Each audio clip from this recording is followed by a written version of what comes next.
the good work that PGTI has done over the years, and I'm certain that this number is only going to go up with this announcement now. Yeah, we might.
I think it's rather calling Ranjit Singh Rathore an amateur doesn't quite seem right, but I think that's an unfair advantage for him. But he's still been able to hit 322 yards, so got a lot of fuel in that tank, Ranjit. Maybe I think now is the time that you make a foray back. The TP World Tour is here, and maybe that's where you should be as well. Yeah, well, be careful. You can only do it once again. I didn't quite know that. What are the rules regarding switching back to your amateur status and the other way around? If I'm not mistaken, you can do it twice. So you can turn pro and then revert back to amateur, and then maybe I think you can turn pro again and then revert back. But I think after two times, it's kind of frozen. So wherever you are, you kind of just stay there. So if you if you've turned back amateur twice, then you can't turn pro again. No, you can turn pro, but you can't revert back. I think to amateur. Oh, okay, interesting. So you have a couple of shots more at it, Ranjit. I think now is the time. 323 yards. That kind of ball strike. But then Shoya, did you ever revert back to amateur? I've given it some thought, but I said maybe there's some miles left in this old horse. As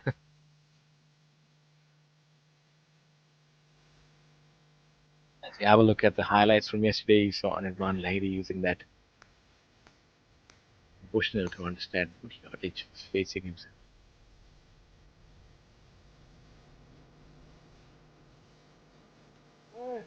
We saw subtle scoring yesterday, Chirag. We could see a few good rounds, but what do you predict that is there in the offing for us today?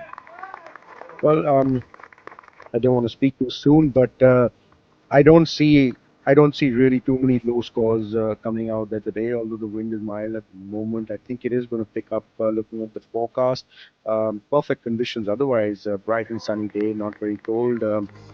So the ball is going to start traveling as we get into the back nine, but got to be careful of the wind. I think that's the whole thing on these old tree-lined golf courses. You can never really predict, the wind because when the players are hitting, the wind seems to be blowing from a different direction. But I think the key is to trust the prevailing wind, and it's kind of hard to do that sometimes because you feel something, and the actual wind is something else. Also, I I know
the action, ladies and gentlemen, with our leader Manu Gandar teeing off on the first hole, going with a rescue club. Never really get to know whether he's happy with his shot or not. No emotions at all. I think that this position's gonna come in very handy today, especially when he has to stave off these two Goliaths. It's not quite a David versus Goliath, to be honest. He is a Goliath in his own right with 5 victories this year, but obviously Anirban and Gaganjeet are sort of cut from a different cloth, so as to speak, especially with the accomplishments that are under their belt. So he's a young buck, is Manu. He still has to earn his stripes internationally, but as far as domestic golf is concerned, he's the big dog in this group. I feel he'll feel at home. Yeah, absolutely. I agree with you, Shaurya.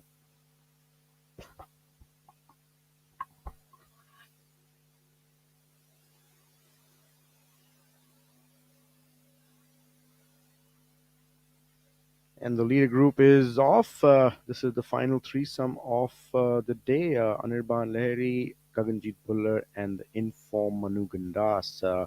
This is going to be a great day of golf, and this group is really, I feel, going to put up a show. Um, I know Gaganjeet Bhullar, when he gets into this position, he's really hard to beat. I mean, he's a finisher. So it's going to be hard to. This is going to be a tough battle, I feel, today.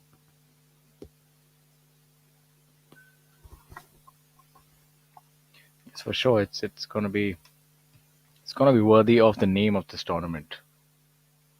This is the SSP Chawrasia Invitational, and rightly so. It's going to be competitive. It's going to be down to the wire, and by the end of the day, we'll soon find out that who is going to be the champion of this tournament.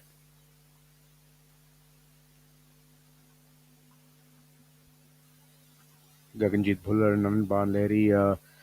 Old teammates at the Asian Games in 2006, part of the silver medal winning team in Doha, and of course they have played a lot of golf together. So I think they're going to enjoy this round.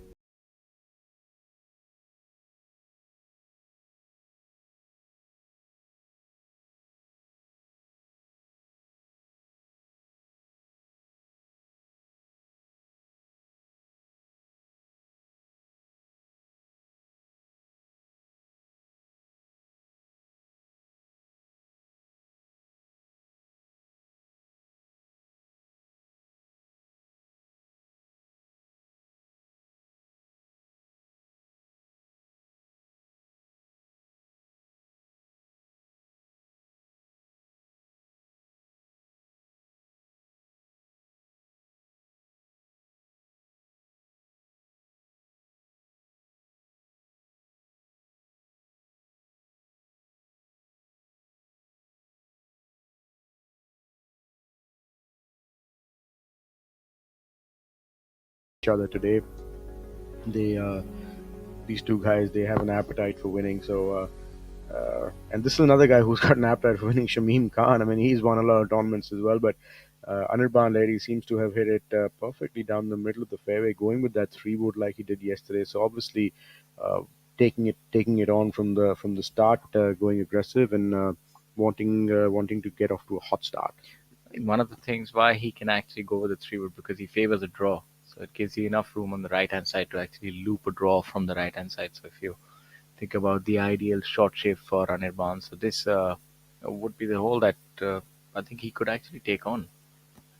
Yeah, that's a pretty good observation. Shaurya, there's a lot more room on the right side here, and it actually gives you it's a comfort factor for somebody who hits a draw. You can start it out right, and you're never really flirting with any danger. The only danger is that if you overdraw it, which I don't think 100 is really doing any of that nowadays. So yeah, I think it's a pretty easy hole for him in terms of tee shot wise, and that's pretty much all there is on this hole. He's cutting a lonely figure there in the fairway, and as they say, it's lonely, lonely on top, and maybe that's the way he'd like that. I'm not quite certain where the other two players have gone, and Anirban would quite mind that, to be honest. Yeah, and interesting, two very different styles of play. I know Gaganjeet favors a little bit of a fade, and Anirban favors a draw. And I think Manu's somewhere right in the middle. He's also a little bit of a draw player, but very straightish sort of ball flight. So three different ball flights for this group. Yeah, I also think three different styles of play. I feel even though Gaganjeet Bhullar is a fantastic ball striker, he does have a conservative approach to the game of golf. I mean, he has what you call measured aggression. Anirban, on the other hand, he goes hell for leather because he has somebody's always been like that. And Manu obviously is somewhere in between. He's he can be he can change himself according to the situation. He's a leopard that can change his stripes. Gaganji is one of those guys who's he's like a bulldog. He just stays in the fight all the time. He never gives anything up. He doesn't make mistakes. That's the key to his game. He doesn't make too many mistakes, and we'll see his entire round today, and you'll see that he's just going to keep chugging along. And beautiful golf shot there by Gaganjit, and an even better one by Manu Gandas before him. Yeah, I think they're definitely putting the heat on Anirban Larry. Anirban, you might have hit the fairway, but here you go. You have your task cut out. A little bit of gamesmanship, perfect ball striking, putting pressure on the international star Anirban Larry. Let's see what kind of an answer he has in store for these players. Usually very good with his wedges, and he does have an answer for them. This is just fantastic. Creme de la creme. He's been able to go one up on these players with that golf shot. So undeterred. And I'm sure that they'd be smirking and seeing that, yes, if this is what we are up against, it's going to be quite the trio today. And I think this first hole has, they've signaled their intent, certainly. Yeah, Gaganjeet, always very calm, composed, and quite like Manu. And we see a smile on Manu's face, so Yeah, I'm a little, amazing. I'm a little perplexed. All three of them look like they're wearing a similar T-shirt. Is that something? I mean, are they almost color coding as far as the T-shirts go? I think that's the first time that I've seen that. They're playing as a team. Manu is definitely reveled in Anirban's company. I'm certain that the same is going to happen for Gaganjeet as well today. Yeah, Manu's playing with Anirban for the fourth day in a row, so he's obviously now quite used to playing with him, and obviously has that comfort factor now. Gaganjeet, the new one to their sort of two ball, so to say. So yeah, I think they're all going to be in a great sort of position today by the end of the day, and I really expect this to come down to the wire. Yeah, Gaganjeet is here to stir the pot, break the bonhomie, and I'm pretty certain that he'll do that. All three of them are going to be each man for himself today. And it's not just about them. I'm pretty certain the chasing lot have a lot on their mind as well. Talking about the chasing lot, Kalin Joshi has started off with a birdie on the first hole, so good start for Kalin, making his intentions clear early on. Moves to 5 under par, 4 shots behind the lead now.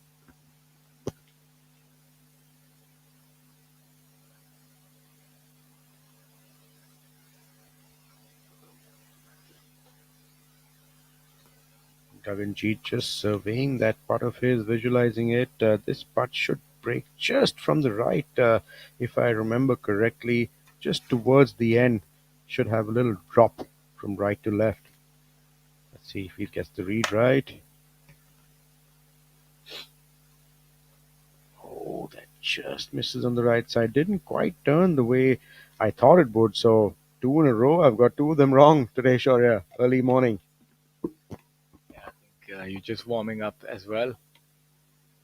Yeah, just the lie is a little deceptive, to be honest. The way it looks on screen, I'm pretty certain maybe the direction of the grass is something that we can't quite discern, unless you have notes about it, about that as well. Knowing how well prepared you are, I'm pretty certain that you have those. Yeah, I mean, I had that going from right to left in my book. So maybe the pin's not quite where I thought it was in terms of the grain growing in a certain way and just not turning back. Could be something to do with the way the green is cut, or just a little bit of dew on the green early morning and not really catching the break. Either ways, we'll definitely let you catch a break. That's all right. A few mistakes here and there. That's what makes life fun. We have a look at Manu. He would have learned a thing or two from Gaganjeet's putt. How this green is behaving early in the morning. Let's see if I get this read right. Well, I think this should be a little bit from left to right, maybe just left center, left in. We did see Abhinav's putt from the other side, though, which didn't quite turn, went the other way. So let's see how this one breaks. My prediction would be left center to left in on this one.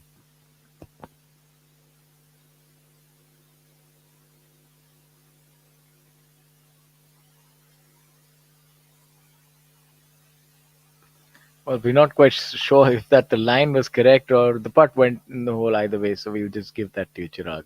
Thank you. I was hoping you wouldn't. Yeah, we won't give you three strikes. It's too early for that. We'll let you have a bunt and run. As we have a look at Anirban Lahiri, this looks fairly straightforward. Yeah, I mean, not much there in it on this putt for sure. I can tell you that. Perfect position to be putting from.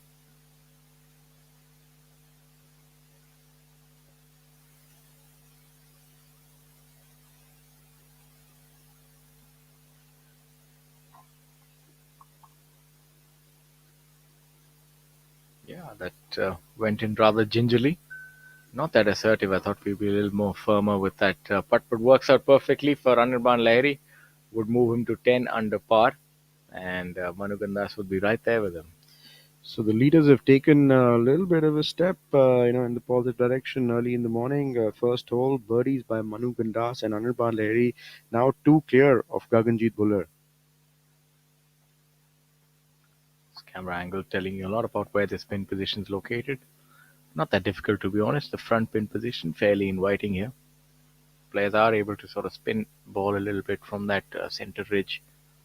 Yeah, well, all pin positions become easy when you're in the fairway, but this one particularly, like we saw from Anirban, you can put a lot of spin on it, and very very accessible if you're in the fairway. Yeah, look at that. There was a lot of spin on that ball. Perfect. I think maybe if it had released the other way, could have had a chance to go in the hole. Yeah, I think so.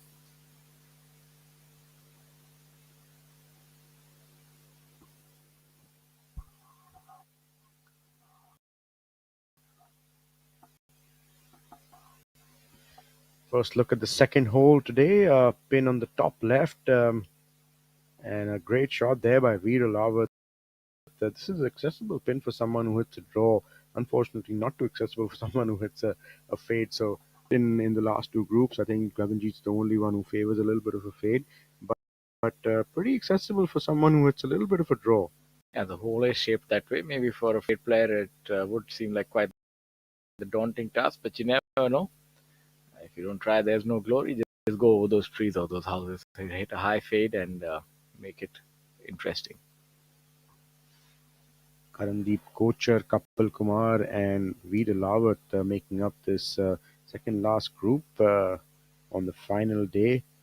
Kapil Kumar still looking for that breakthrough victory, and I'm sure he will be very excited for the day's play. Yeah, Kapil Kumar hasn't won on tour yet. He has peak off and on. Uh, did lead a few tournaments. On the whole, has been a little inconsistent when it comes to the final day, or maybe runs out of gas, or doesn't quite have the firepower to hang with the big boys yet. I mean, that's don't mean that as you know as disrespect, but it's not quite on the same level if you compare him with Manu Gandas or Abhijit Singh Chadda, the stronger players. He'll have to sort of if he has to really win those tournaments, he can't make the kind of errors that he does normally on the final day. Maybe try and dial in that ball striking a little more. Yeah, we were mentioning yesterday about Kapil's swing, a little bit of a homemade swing, not very technically inclined, and sometimes that plays against you as well. It's a great thing not to think too much, but there has to be some sort of technical thought to go to once. I think you need to sort of figure it out quickly at times and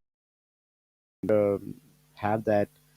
Then playing a tournament in the middle of the round, you wouldn't know really what to fall back on. So I think at times it's a bit of a disadvantage. What it is. Yeah, I think when push comes to shove, it's a little difficult to fall back on something that is unorthodox.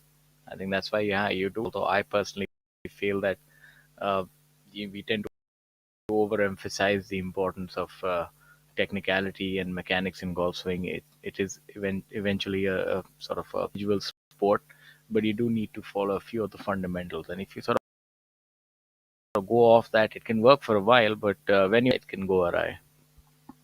Yeah, I mean, not the best idea to be that technically inclined, but the best players in the world. I mean, they have coaches as well. They rely on launch monitors, and it's only information that they are trying to rely on and trying to get back to. So they have something to fall back upon when things are not going their way. So I think from that perspective, it's a little important to sort of have something to fall back on when things are not going your way. I'm pretty certain that Kapil would be yearning to go strong, and I'm sure that he has the capability to. But solid round if he has to win this tournament, not make too many mistakes, and maybe hold the odd long putt and have the 4 to 8 break early in the day.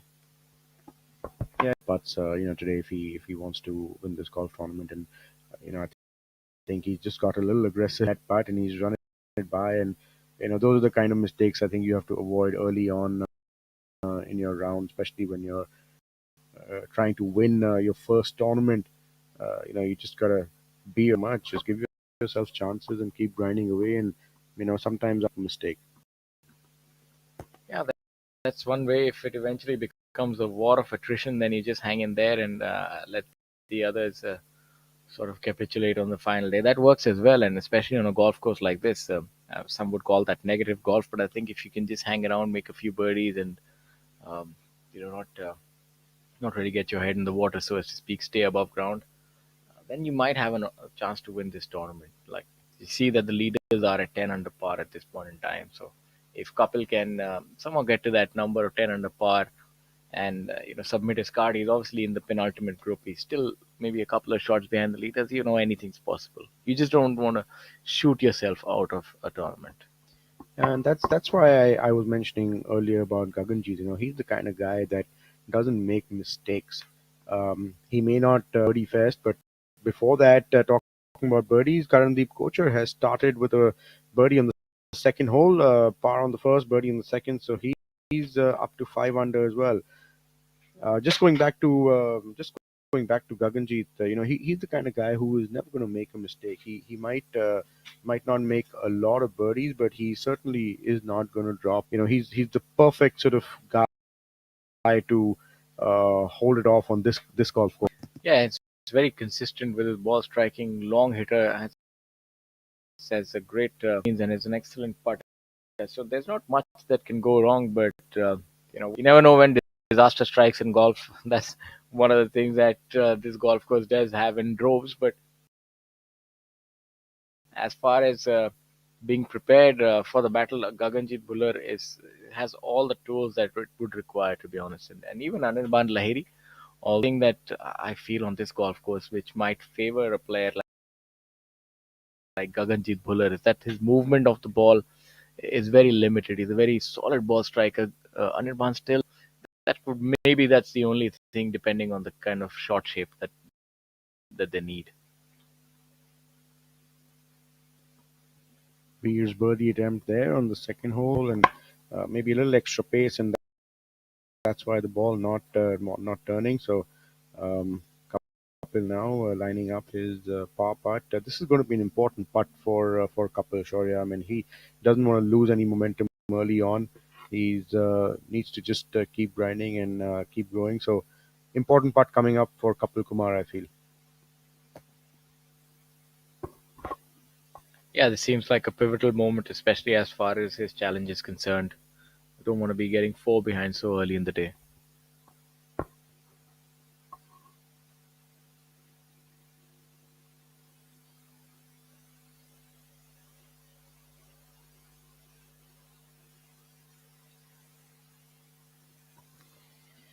And just what I was. He three putts from not too far on the second hole, starting the day. So not a good start for Kapil, and I think this is really where I feel earlier also where I've seen Kapil play, and this is really where he kind of lacks a little bit of um, doesn't keep it all together, makes a few mistakes early on and just gets a little deep. Also about game management, and the more you put yourself in that situation, at least he's doing that. When you keep knocking on the door, eventually the door light at the end of the tunnel. So, uh, he can learn a lot from these experiences, and you don't always have to win a tournament. You must and be good enough to being if he's able to make a few birdies on the front nine, maybe get back to even par for the day.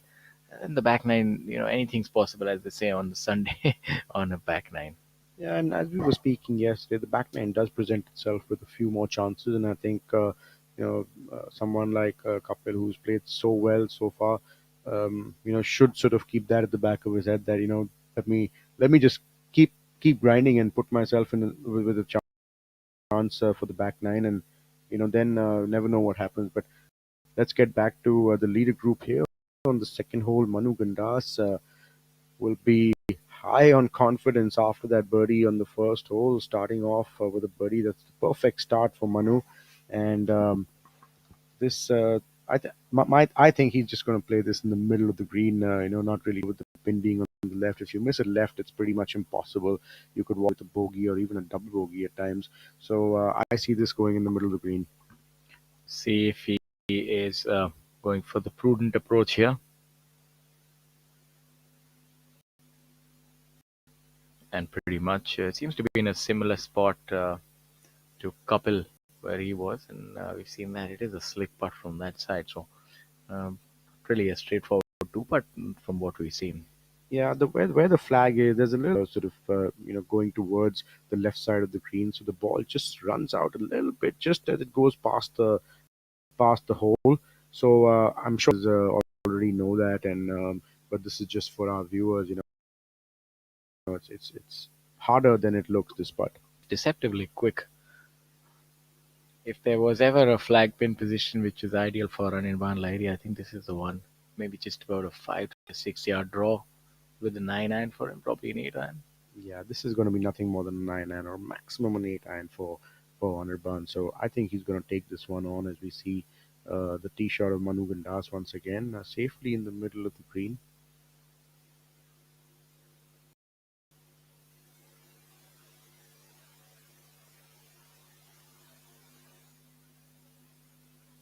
Irfan there with a decently good shot, about 20 feet right off the flag pin position. Also going with that conservative approach on this hole. And we see Anirban's caliber whether this whole suits his shot shape completely. Even he taking the prudent approach and putting it in the middle of the green. That's they just keep giving themselves a chance and not make mistakes. As they say, golf is a game of misses. Doesn't quite matter how you hit the spectacular shots, but your bad shots are what win your tournament.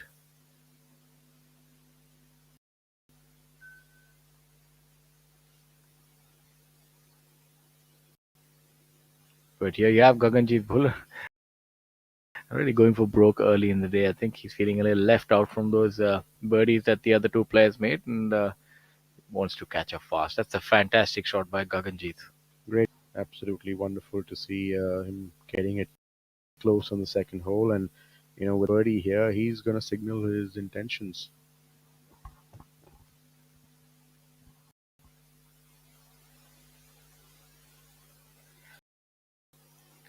For all those of you who are joining us now, we'd like to tell you that we're live at the SSP Chawrasia Invitational 2022 present being played at the Royal Calcutta Golf Club at Kolkata. The prize money for this tournament is 1 crore.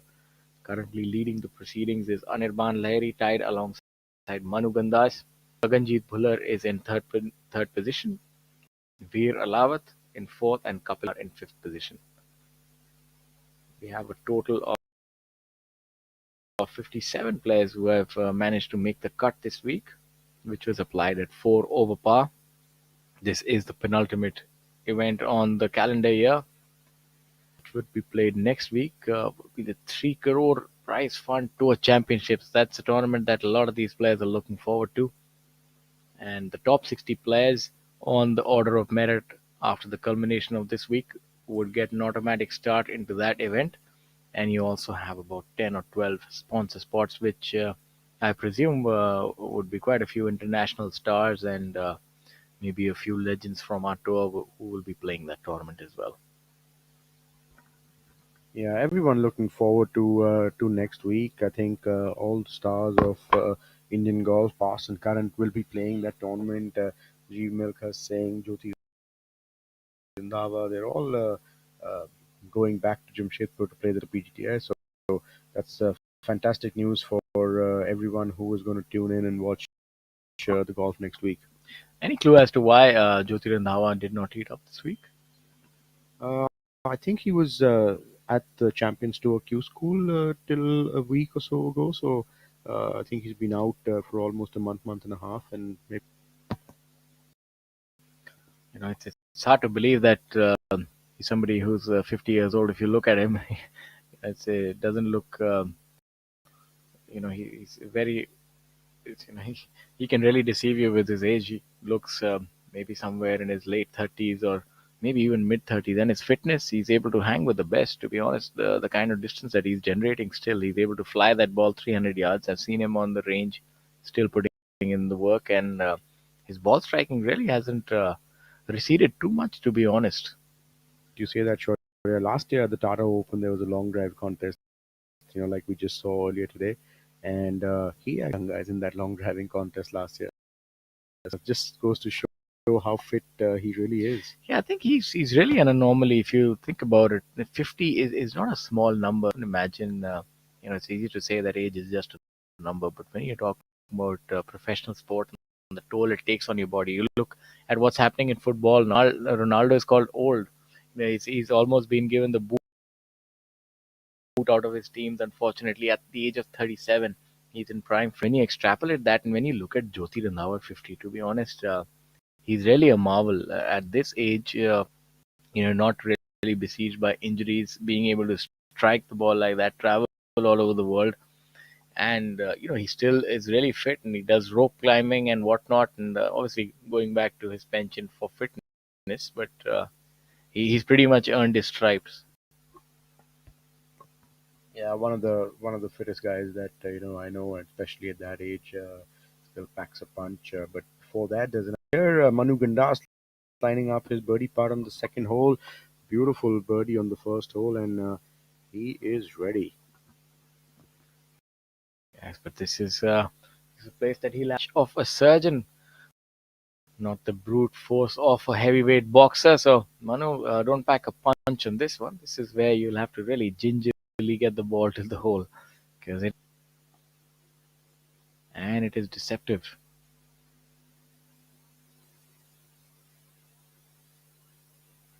Maybe giving that a little bit too much respect. So, I think now, in all fairness, maybe we're a little harsh on a couple. That is a rather difficult putt.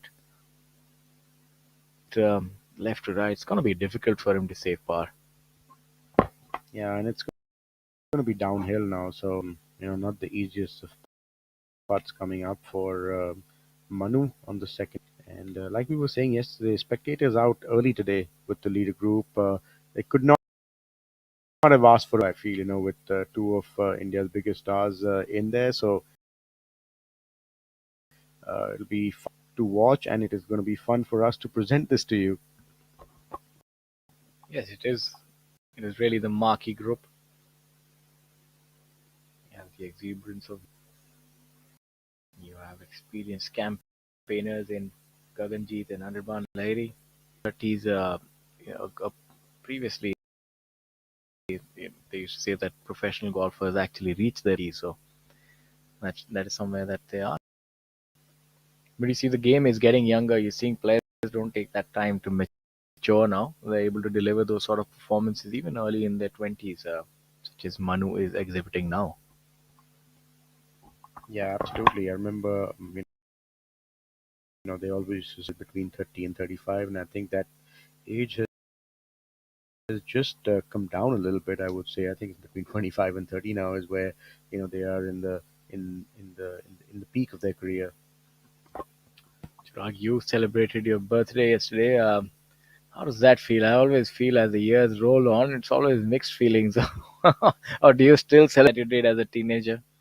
No, not at all, sure. Yeah. I'm not going to get into how I celebrated, but yeah, it doesn't feel quite the same. It actually, for me on my birthday was a big thing because I'm always playing at this time of the year. So, the first time I was here, but I really celebrate with a bang. Talking about a bang, Anirban Lady did really bang that putt past the hole. I think he has got about 8 or 10 feet left for his par. Yeah, that was it's rather. Green is proving to be quite difficult for these players to navigate. Maybe something about the way it's sloping off towards the third tee, or I'm pretty certain that hitting the player's eye. Yeah, and you can see that how far past Anirban has hit that putt because he has to pull Gaganjeet's birdie putt.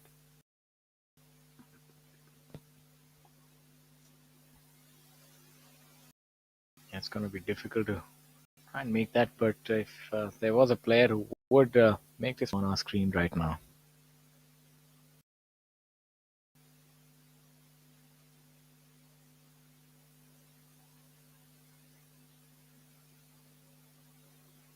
Look at that, perfectly done towards the center of the cup, and I think that's something which differentiates these sort of players from the others.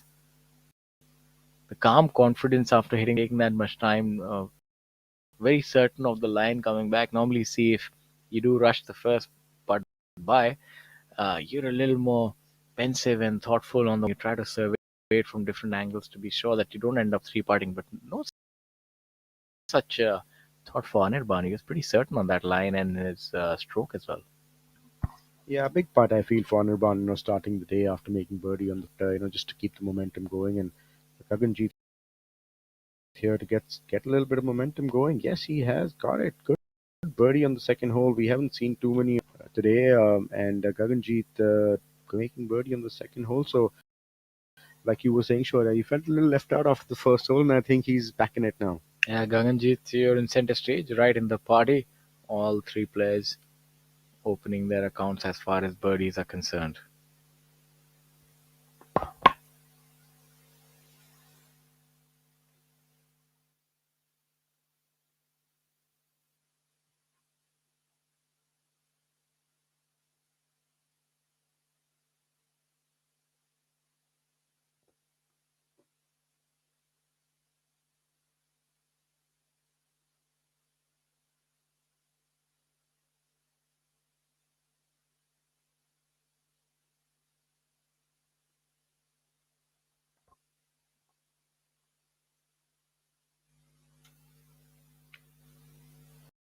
Into a very calm demeanor as the years have gone on. He was never really too emotive apart from off the golf course, but adapted into this. I would not say quite. He was not quite there as far as Manu Gandas is concerned. Manu is. It reminds me a little bit. If you remember that movie Terminator and Terminator 2, and you remember the bad guy who used to morph into metal and all that. I think Michael. I don't quite remember the name of that actor, but you do remember the one who chases the good guys. He reminds me a little bit of that. He's that. Your veins, no emotion, and that's the kind of player that you want to be. If you want to take down big players, if you want to be culling the competition, you need, I think he looks like a player who can Giants. Yeah, the only difference being that Manu is one of the good guys. Yeah, of course, he's one of the good guys. They're all the good guys who are trying to compete and win, but unfortunately, there's only so much space on top. Gaganjeet just taking full smart play. Really no need for a driver on this hole. These guys can get it long enough out there. So even for the shorter hitter, they prefer not to hit driver on this hole. That's changed a little bit as far as transition is concerned. He seems to be a little the way it sort of stays. He hangs back a little bit, ever so slightly, which is almost imperceptible to the naked eye. But that is a change that I've noticed over maybe the last 5 or 6 years. Yeah, just picks it up a little bit out now. A little bit body like he used to. Maybe it has something to do with that little wrist injury that he had early on a couple of years ago. But fantastic ball strike. nevertheless. And like I said, he's also one of those guys who doesn't rely too much on technique. And so I think for him, it's always the fallback has always been rhythm. If he gets the rhythm right, he's pretty much on song. Because that's a violent to lash at it. It's given it all. Yeah, but he's picked up the tee pretty quickly. Looking at it, that ball's absolutely fine. So all of these players going with the 3 wood, wouldn't that really get that hazard in play? I would think that they would probably go with a 2 iron, or is there enough space towards the right or that left hand side hazard? A 3 wood is sort of flirting with disaster, isn't it? Yeah, well, it's the perfect shot is about 250 to 260 kind of be absolutely perfect in terms of a fairway wood now early in the morning for all these guys. I think maybe 2 iron would leave too much for your second, and the pin also being back right today, I think it's 23 right. So you don't want to leave yourself a 200-yard shot coming into this hole. All three of them, I think, within among the three of them, cumulatively must have taken less than a minute to hit those shots. It tells you that, especially when they play on these international tours, their pace of play is just fantastic. Sure, you might have still been on that. And I would have had the referee there for company as well. You know what? I do remember that my playing partners used to be in the fairway where I was always sort of, huffing and puffing about. Mr. Chari would have become one of your best friends after all these years. Yeah, I've had long conversations with him on and off the golf course. I think even while he's walking and timing me. I think you would have preferred the ones off the golf course. I think I got used to them. If he was not there, I would feel that something is amiss. But so yeah, you literally played in a 4-ball rather than a 3-ball. Yeah, most of the times I felt rather important. I said, yeah, this is one way. You don't need to play in the leader group to have the referees around you. But all said and jest, slow play is an epidemic for golf, and it does cause a lot of problems. And they're working towards eradicating it, one player at a time. Our first look at the fourth hole, Abhijit Chadda. I think this should be a birdie putt. Front flag today, so pretty accessible hole, playing a little downwind. And Abhijit three-putted this hole yesterday, if I remember correctly, and didn't birdie the 15th either. In fact, he bogeyed it, so he is not enjoying himself on the par fives this week. I've been seeing Abhijit year long. If there is anything which is a chink in his armor, it's definitely those putts within 5 feet. I've seen him on various tournaments. He tends to miss those putts more often than not, and that might be the only thing which is holding him back, because the ball striking is impeccable. His short game is very good as well, even around the greens. But putting within 5 feet is something that he definitely misses more than he makes. And surprising, because he works really hard on his putting. You see him out there every morning, with his putting mat, and just focusing on the basics. Actually, not getting too technical, but just making sure that he's rolling that ball end over end. So I'm surprised. Maybe there's some technical issue there that he's facing, or just not comfortable with something. But everything looks good. Yeah, it's a game of inches, and eventually, I think it all boils down to that. Especially with these players, who are all such fantastic ball strikers, it boils down to who's able to make the most amount of putts. And I think it eventually gets to that range, that radius within 7 feet, 7 or 6 feet. Very confident putters often are the ones that emerge on top of a week. Sachin Besoya, just looking at the scores, and he's really made a charge early this morning. He's 3 under par through 6 holes, and holding out his second shot on the 5th hole, making an eagle. That we don't really see that too often. But before that, let's take another look at these.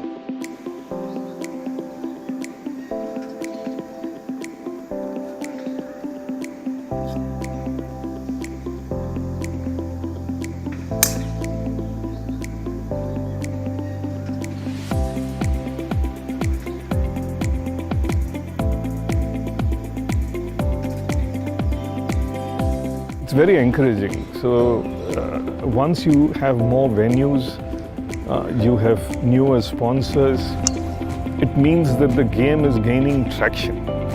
And that's what we want. And I think it augurs well for many more events to come. in the next few years. I'm personally very pleased with this development.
Back to the action. We have a look at Abhinav Lohan here at hole number 4.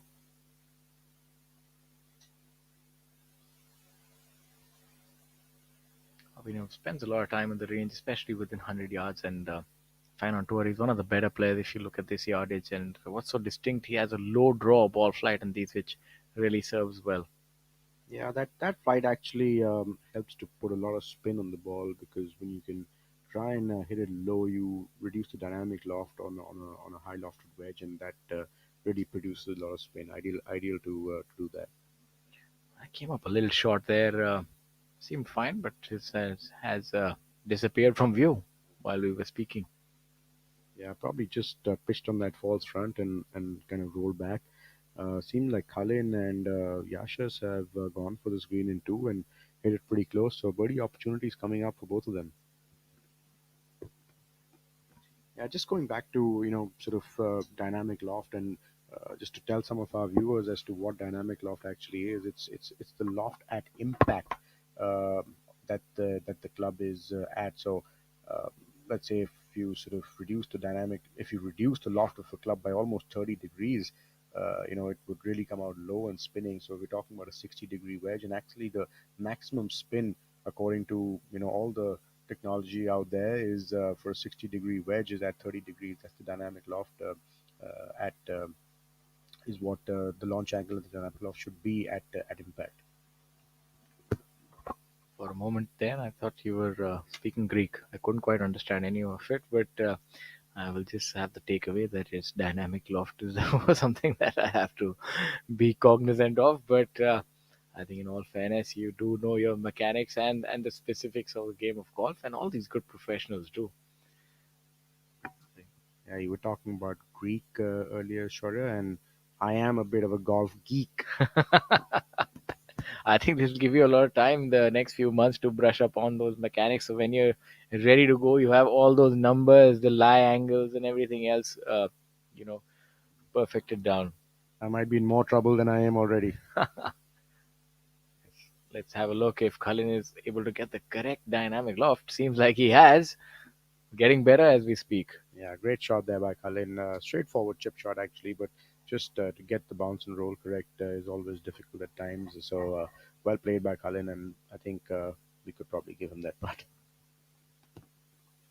What's the fine? What's the penalty if a player picks it up erroneously and then says, "Oh, I just realized I thought it was a gimme." Is that a one-shot penalty, or what are we looking at? A two-shot penalty? I'm not quite sure. I've never done that, sure. Yeah, so So maybe that's a piece of trivia for all our viewers. If you're playing a professional tournament right next to the cup and you pick up the ball and then you realize, oh, I made an error, you have to replace it back maybe with a one or two shot penalty. yeah, We need to call up Sampachari and get back to you on Yeah, that. I'm pretty certain that he doesn't. My voice is the last he wants to hear. You better not tell him that you're entering for Q school. Yeah, that's a surprise that I want to keep just He for might him. need to reduce the field. That's a surprise that I'll keep for him. Yashas will not what appears to be his eagle attempt now. Another one of those guys who can really send it out there.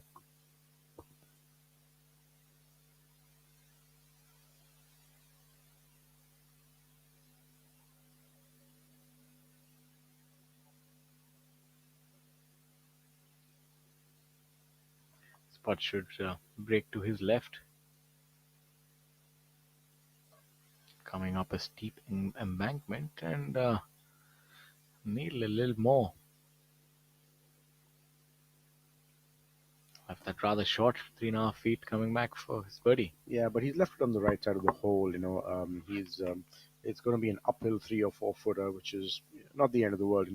I don't think there should be much in that part, and I don't think he'd really have too much of a problem. Abhinav seems to be taking some sort of a drop here. Not quite sure what's going on here. Maybe a sprinkler head. Yeah, that's the only thing that could explain, and that I never quite get used to watching players drop the ball from knee height. It seems, oddly enough, it looks rather ungainly, to be honest. I'm not too sure what the advantage was, maybe to speed up play, but that's one rule that I can't quite digest. It just looks odd. Yeah, I think it was a two-pronged approach to that. One, when you drop from shoulder height, the ball would often drop and then roll out of that one club-like area and making the players drop again. And second, when players are taking a drop, they're already sort of it could be a penalty or whatever. So just give that little advantage to the players of dropping it closer to the ground, maybe getting a slightly better lie than having the ball drop from shoulder height and bouncing up and um, yeah, getting a bad It, lie it at the end. is it does make for funny viewing though. Buckled knees, bending over, dropping it from the knee gingerly. It It is something does. which is new. You're right because certain players just stand up straight and then drop it from knee high. Certain players even bend their knees even further and Yeah, then drop it really and the close to the funny thing ground. is that if you innocuously end up dropping it from shoulder height, you actually receive a penalty if you end up playing that. Yes, that's correct. Now that's what the rule states. But I'll tell you from my perspective, it's always awkward dropping it from knee height. Also, you just feel that you're doing something wrong after dropping it Exactly. from Yeah. shoulder height so many Yeah. years. It seems a little cheeky, to be honest. I think he's got it. Just leaving it Spoke short too soon. online.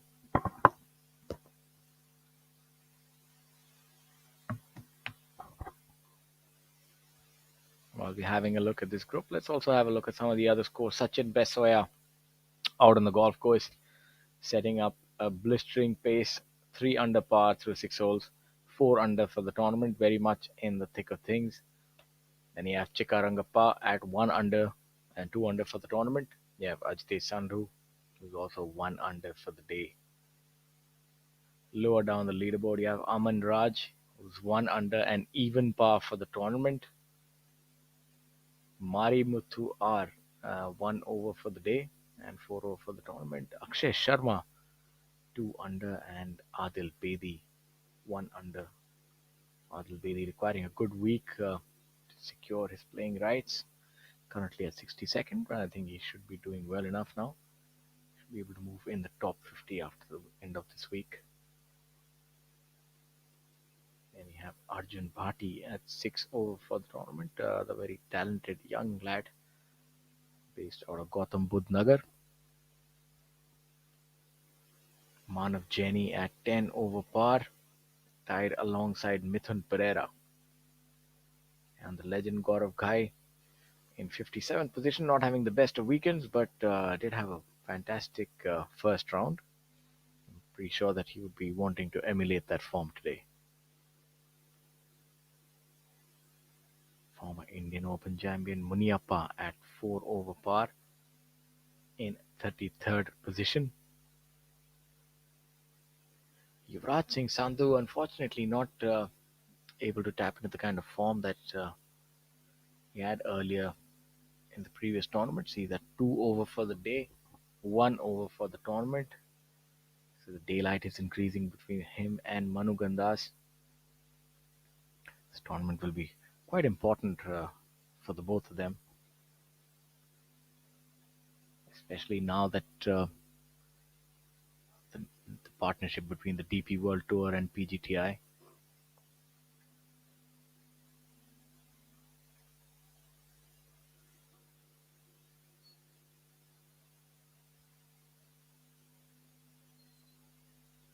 Kalin Joshi draining that putt. Well done.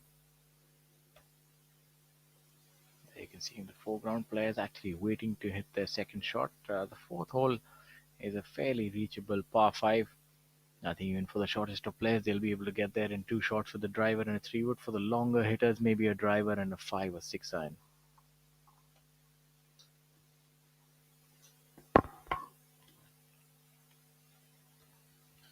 Yashas Chandra has not really had a good start to the day. He's made a dull bogey on the third hole, so not the kind of start Yashas was looking for. And we were talking about Pukhraj Singh Gill yesterday, really making a charge to try and keep his card here. He's one over par, unfortunately, today through 6 holes, so few birdies required for Pukhraj. As we see Karandeep Kochar hitting his second shot on the fourth hole. Seemed to come out okay, but not really sure where that ball has ended. Veer Rawat now, just with an iron in his hand, so he's hit a big drive today. We saw Veer earlier in that long driving competition, hitting a drive of 322. That was probably not his best. I think, as far as length is concerned, he's pretty similar to Abhijit Singh Chadda, right? Yeah, I think they might be quite similar in terms of how far they can hit it off the tee. And surprised with that second shot, maybe he was in the rough or he just decided to lay up. Not quite sure what happened there, but he's left himself at least 30 yards short of the green. Yeah, that's a miscue, that's for sure.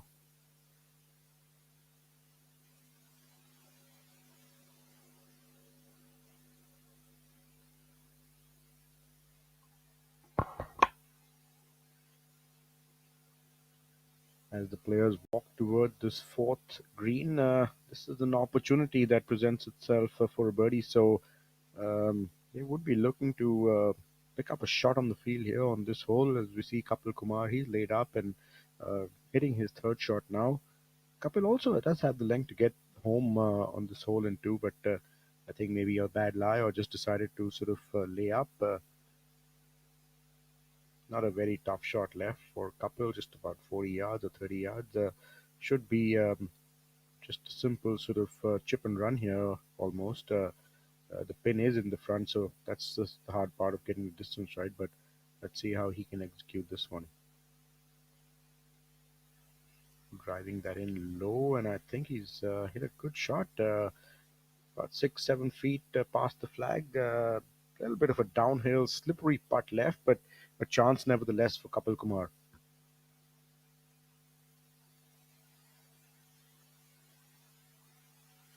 I was talking earlier about that putt on the second hole and the three putt for Kapil, and we can just see that it's kind of derailed him a little bit because he ended up making a double bogey on the third hole. So 3 over par through three, and that's just how it sort of goes. You make a mistake early on, and then just kind of compounds and plays in your mind, and just kind of takes you out of the game, so to say. And that's something that couple will need to work on, and I'm sure he will. He'll learn from experiences like this.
derails you from the task at hand.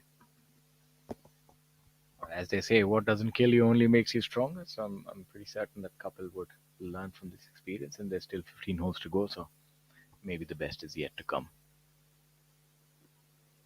Veer Lawat lining up his birdie putt here on the fourth hole, and Veer has not had a great start, so this should put him back on track. He's two over par through three holes, but now just one over after making birdie on that fourth hole takes him back to seven under par.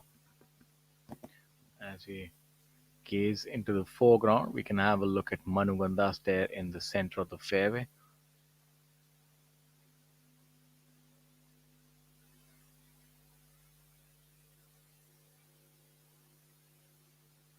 Karandeep now with what appears to be just a mere formality.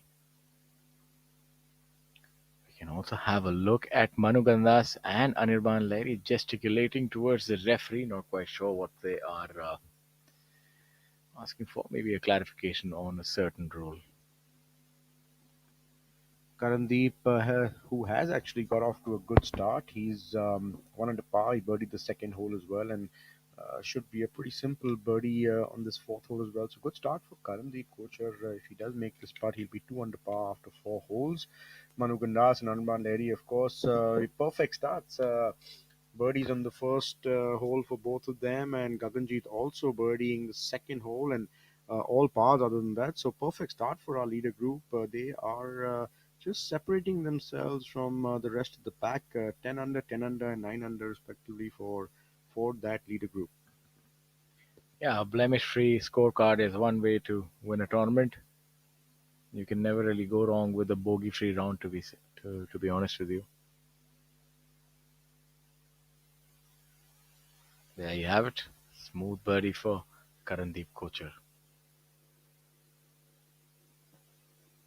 And Kapil missing out on that opportunity on the fourth hole as well. So just looking to clean up for par now, and yeah, I think the key for Kapil today will be to just give himself a lot of chances and basically not make mistakes. And the second and third hole have been mistakes on his part, I would feel. So I think he'd be looking to now just get back on track and hit Yeah, more fairways, hit more I think, greens. I mean, to be honest, I think the ship has sailed. Unfortunately, I think the way you start, if you're three over through three, and you actually find yourself six behind, it's anyway a body blow to start like that, and then to expect to win the tournament. I think that might be a bridge too far at this point in time for Kapil.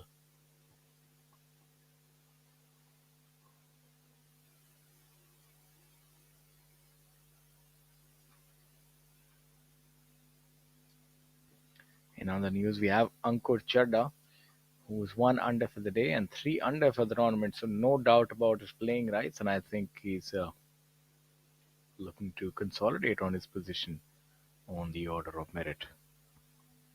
Ankur actually likes this golf course. He, I think, finished second here last year, if I'm not mistaken, runner-up position. So Ankur Chadda would be happy with his performance so far. One under par through eight holes today, and seven holes, excuse me. And no doubt on his playing privileges for next year. I think, like you said, Shaurya, he's looking to now move up that leaderboard. We have a look at the fifth hole.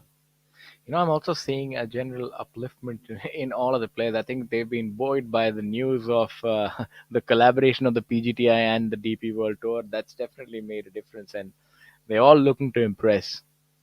Yeah, absolutely. Big news for the PGTI players. They'll have a lot more to play for on the domestic tour as well. So that's fantastic.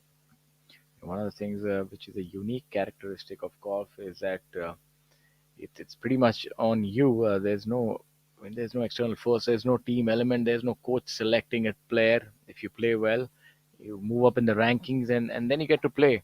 It's quite different to other sports where you might have a scout probably pick you up for a team or something like that. Golf is very different in that matter. In fact, on a different dimension altogether. It's a very specific sport. What you sort of see is what you get. There's no mystery as to who's going to end up playing a tournament.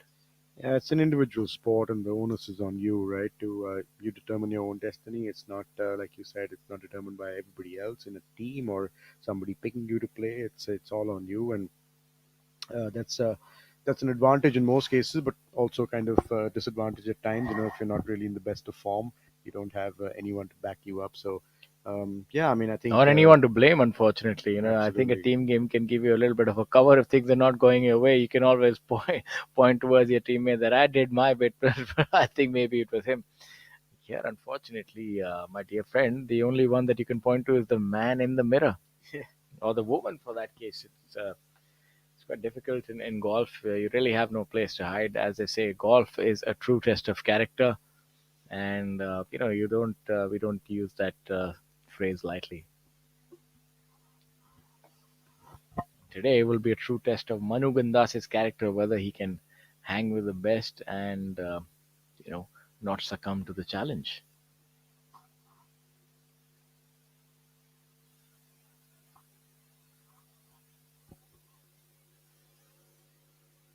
As we have a look at Anirban Lahiri striding up towards the flag with intent, a vastly different story to yesterday, where he was found himself on the left-hand side, where he hooked his second shot, was able to extricate himself and make par, but would be looking to make birdie or eagle today. As we have a look at Gaganjeet Bhullar, a similar spot to where he was yesterday as well, chipped up on the screen. Let's see how well he does today. Yeah, and like I said earlier, nice to see crowds out there early in the morning. These guys have just played 3 holes, and we already see quite a few people there. Great shot there by Gaganjeet. This is a department of his game which is fairly underrated. He's really solid from 100 yards in, and we saw uh, him earlier as well. On some of the par fives, making birdie from 30, 40 yards short of the green, and here's another one of those really nice pitch shots by Gaganjeet. Yeah, able to generate that speed and also get that spin. Perfect dynamic loft. Yeah, you said it, Chirag. Well, I think that's one of the defining characteristics of these top players. They're very good from inside 30, 40 yards because if they do end up missing a green or being close to par five, they know that that is where they have to capitalize. It's a unique difference. You see the top professionals, it's the difference is perceptible. They have great control from about 40 odd yards. Yeah, absolutely. They really do end up saving a lot of shots from 30, 40 yards shy of the green, and that's what they always try and do. If they're in trouble, they try and put themselves in a position where they can somehow make par and on a par four, and most of the time end up doing that.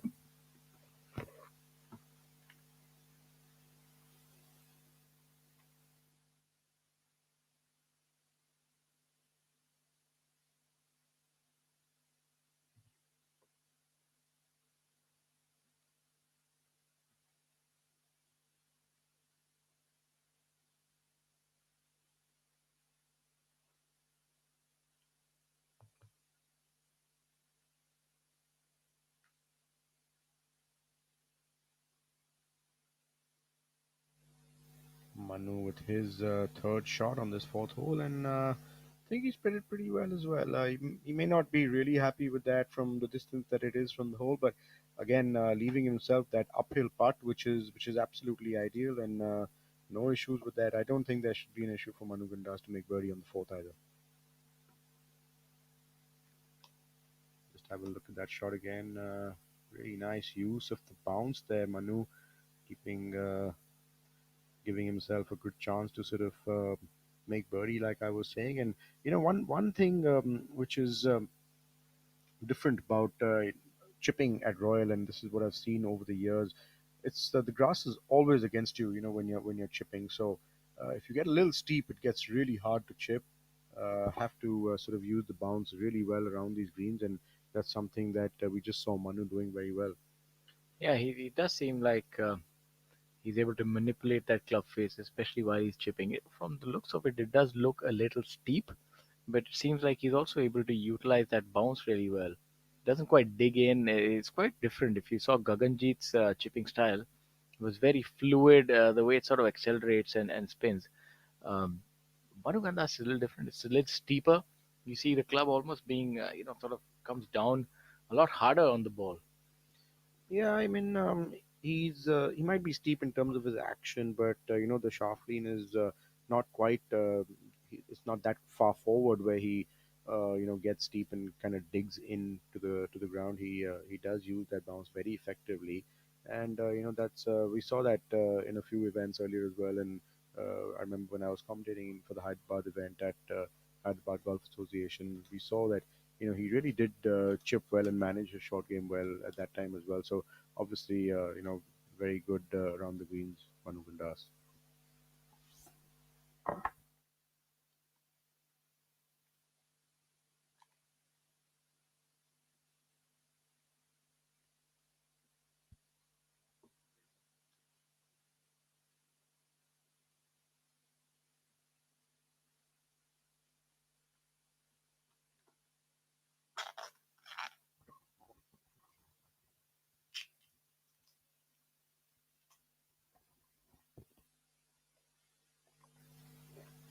Well done there for Manu Gandas, making birdie on the fourth hole as Gaganjeet lines up his short birdie putt. Would have got a little bit of a read from Manu on that putt, so I don't see much in this putt from here, but should not be too much of a problem for Gaganjeet by the looks of it.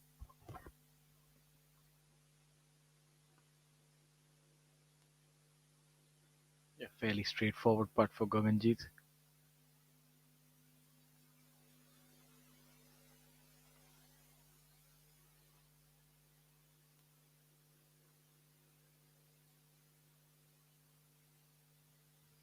Just walking that one in to the hole. That's a sign of a man who is charging. All three players making birdies on the fourth hole, so they are all two under par through four holes. The perfect start that they could have asked for, and the perfect start for all our viewers watching and everybody out there on the golf course.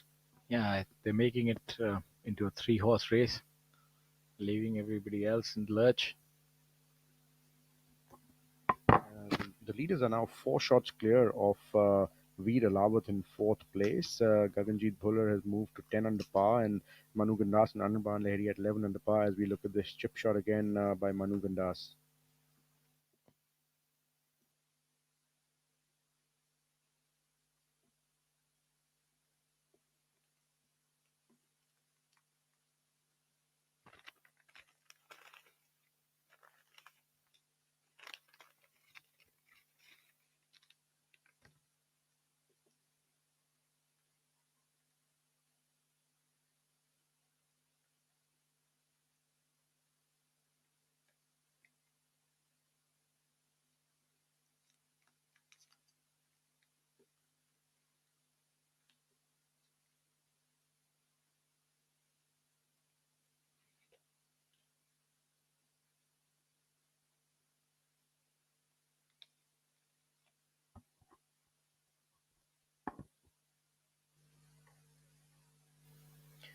Another interesting story from Anirban Lahiri's round yesterday was that on hole number two, he was actually selecting his club, and he was discussing with his caddy what club should we hit. And there was a member from the gallery who actually said, "Go with your heart." There was a moment of levity there, and then Anirban actually said, "Please, please let us play." So that's what tells you not all questions are to be answered by everyone present. And another thing about golf is that only your caddy can advise you on the kind of club that you will eventually end up taking.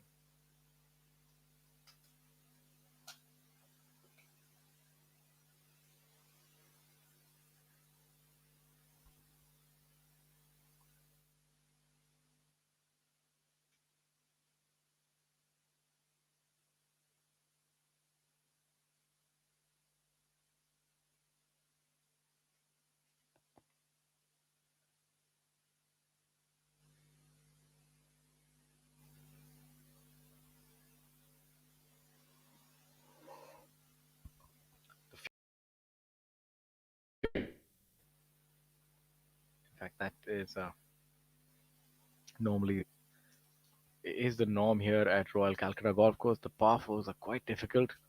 The par fives are on the few holes that provide you a respite. The fifth and sixth, quite difficult par fours. The hole coming up after this, the sixth hole, is a hole that doesn't quite bend either way, but has a bunker at about 275 yards that players must carry. And for the shorter hitters, they must lay up in a small little alleyway of about 25 yards. For the longer hitters, it is an easy hole. For the shorter hitters, it's rather difficult.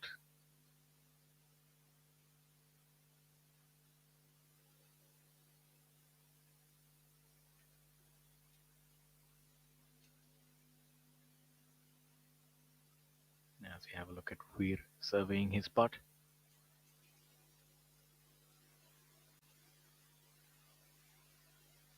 his putt may be all of about 12 feet, breaking a little bit from his left to right, slightly downhill.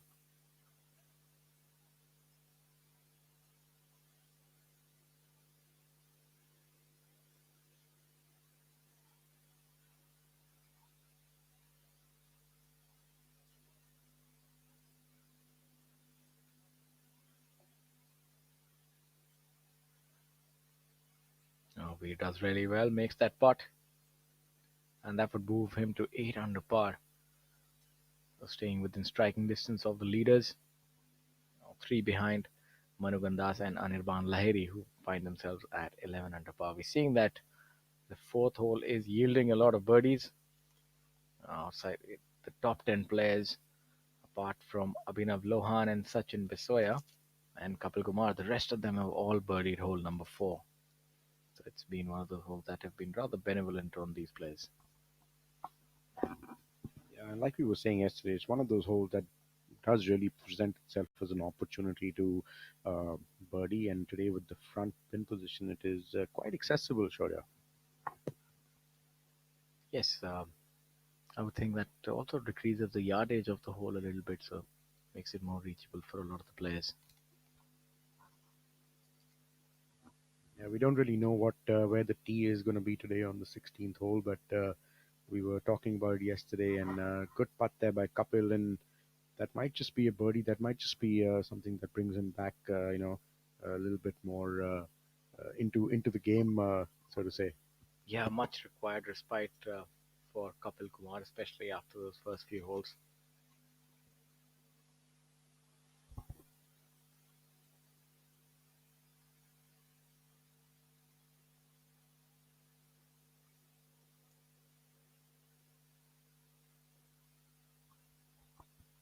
Now we have Karandeep Kochar.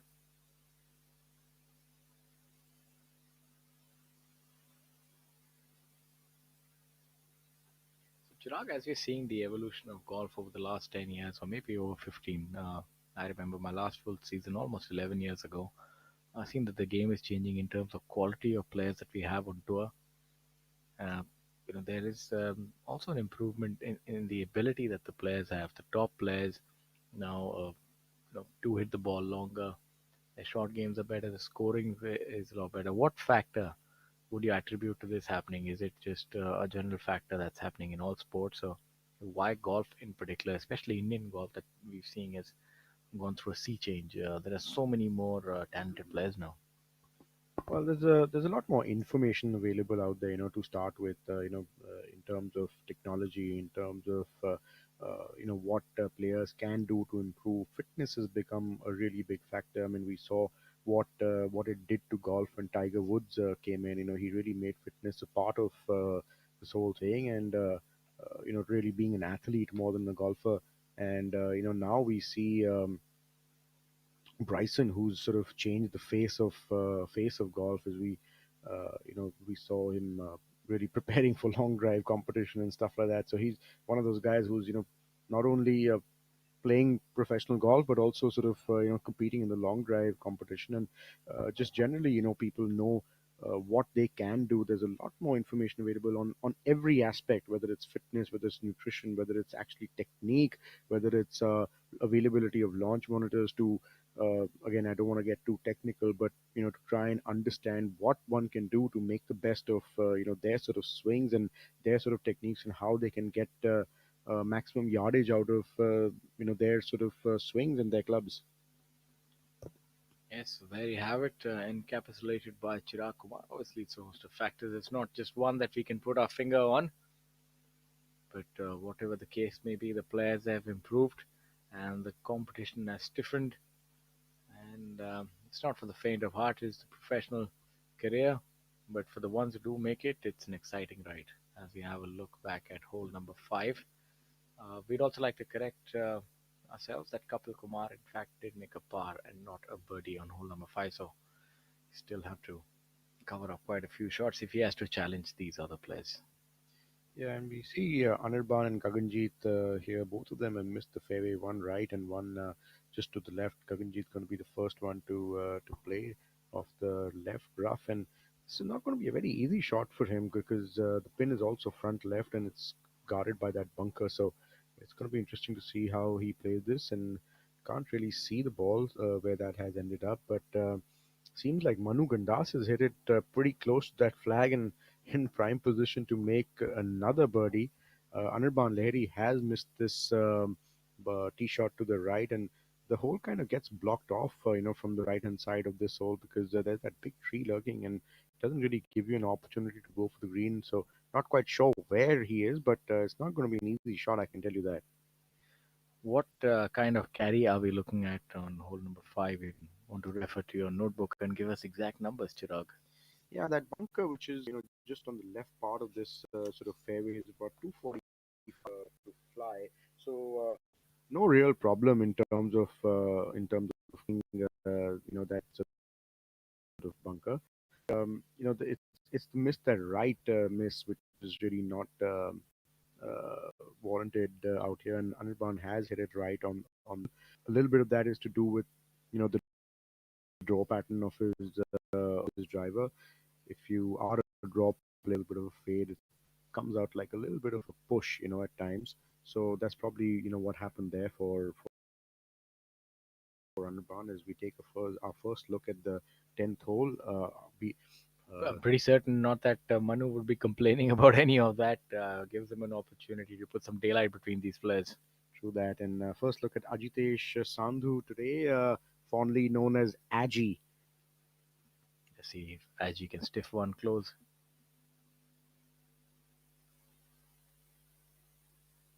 Oh, great shot there by This is an Ajitesh. extremely difficult flag pin position. It shows you the kind of ball striking this guy has.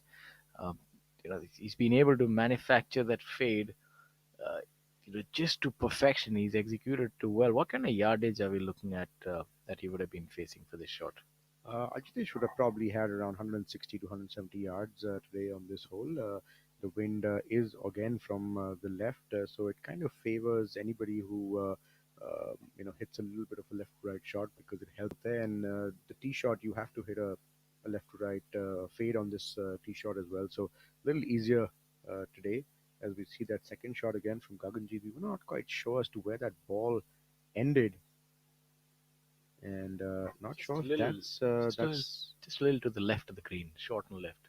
first look at Sachin Basoya here. He did eagle the fifth hole, but not quite sure which hole that swing was from.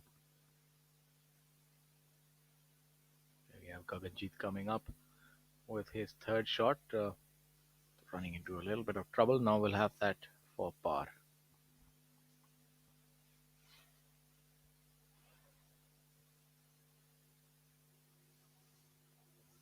You were talking about the crowd yesterday. That Calcutta is one place where people come out and really watch the golf. They love their golf here.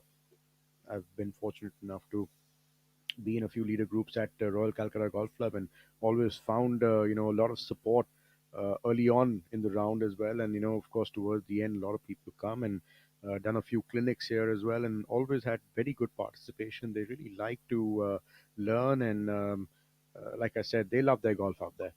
Well, they do have a culture. You look at this golf course, Royal, and just across the road you have Tollygunge Golf Course. These two golf courses, they're historic. There's a lot of history between these two. You've had Indian Open championships here, and have players of pedigree coming out from this golf course itself. So they do take a keen interest in where you have generations of golfers who played this golf course. It's it's not just a golf course for them, it's a piece of history, it's a piece of their life. So that's why they're passionate about it. I think that's that's a very defining character for golf course is the history of the golf course. Something pretty similar to Delhi golf course that you would know of. Yeah, absolutely. I mean, very sort of they're all about golf. At Royal, when you enter the golf course, it's all about golf. It's not about other things. And that's really important for a golf course. Especially of the history with with what Royal does. They take a lot of pride in their golf course.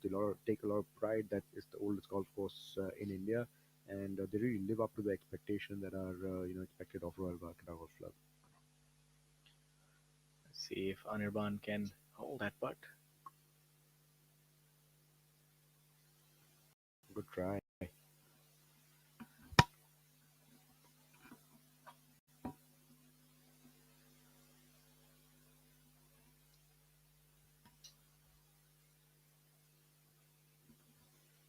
Not quite sure if that putt was for a birdie or for a par. Did you I think see? that putt seemed to be, I think, a little confused. I'm just guessing par because it seemed like he missed the green, but maybe not.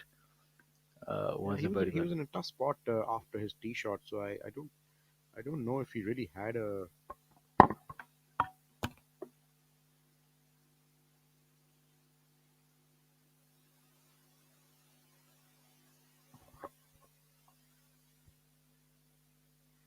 For those of you who just joining us, we'd like to tell you that you're live at the SSP Chawrasia Invitational presented by Take. Is a penultimate tournament on the Professional Golf Tour of India calendar for this year.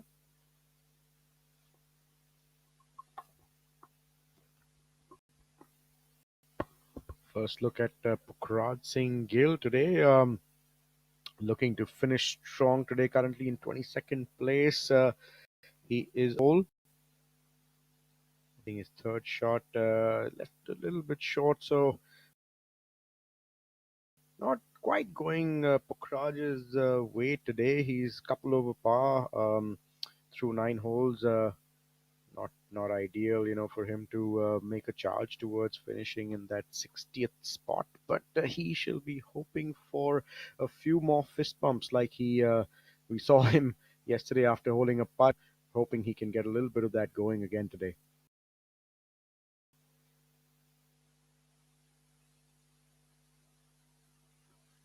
C. Muniappa also playing alongside Pokraj.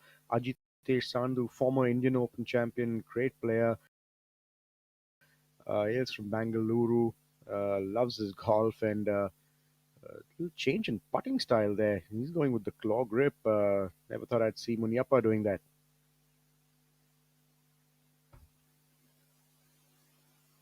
Long range birdie attempt there. And good try. I mean, it's always tough to get the line and the pace both right on these long putts. Got the pace right for sure there. Just a tap in for his par as Ajitesh cleans his line for his birdie putt, standing alongside his good friend and Surya Vijay Singh.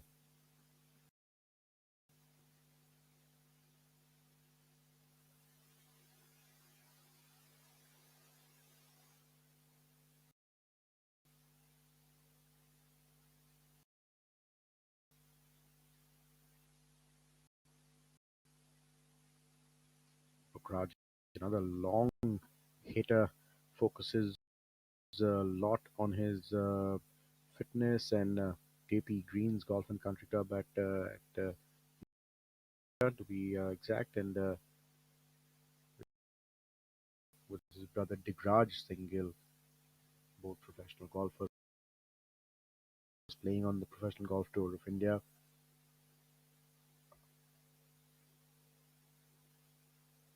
We see a fist pump if he holds this one. Narrowly missing out on that great attempt, good putt, but just slipped past. So not quite going Pukhraj's way today. That's going to be another bogey for Pukhraj Singh.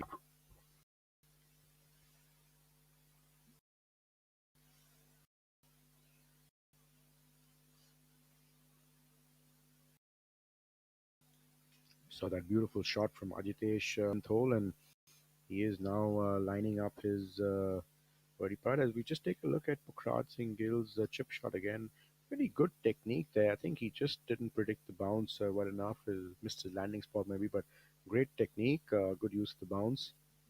It's a difficult flag pin position to get to as well. Yeah, especially if you sort of miss the green, it's tough up and down onto this flag from any side. So um, yeah, we expected some of these tough flags today, sure. Yeah. Yeah, we've got quite a few of them, it seems. Mr. Chari definitely had a trick or two up his sleeve. Yeah, but it's encouraging to see some good scores today. Slightly better scoring today than yes the red numbers and Ajitesh. Uh, Yeah, making a birdie there. yeah, so he's going to be happy, and they're obviously signaling it out to someone, and they're happy. The duo. Yeah, Jitesh always seems to be a fan favorite wherever he plays. Yeah, just another look at that. Was very solid with his routine. I think that's a new putting grip that he has employed. It's almost like a two-thumb grip and working so far for Ajitesh. Yeah, I think something that he switched to earlier in the year, but seems to be working rather well for him. Ajitesh looking to move up that leaderboard so that he can really give it a go next week. And Jitesh very good friends with Ranjit Singh Rathore based out of here, so I'm sure that Ranjit must be pulling out all the stops and must be at his hospitable best. The two friends must be enjoying their time in Kolkata. yeah, and interesting because I think Surya, who's caddying for Ajitesh, is somehow related to Ranjit. So I think they're probably all staying at Ranjit's house this week, and they're having a nice little reunion. Absolutely. If there is a house that you must stay at, it must be Ranjit's house. He's one for good hospitality and an entertaining fellow as well. Played a lot of amateur golf alongside him. You can't harp enough about his ball striking abilities. I think it's evidenced even though he's not playing anymore. He's just playing for fun. He's still able to belt that driver 322 yards. I'm assuming that if he puts in a little bit of work, he can probably reach up to the numbers that we've seen Veer and Abhijit pull off. Yeah, absolutely. I mean, we just saw earlier that he really belted that drive in the long drive competition and actually won it.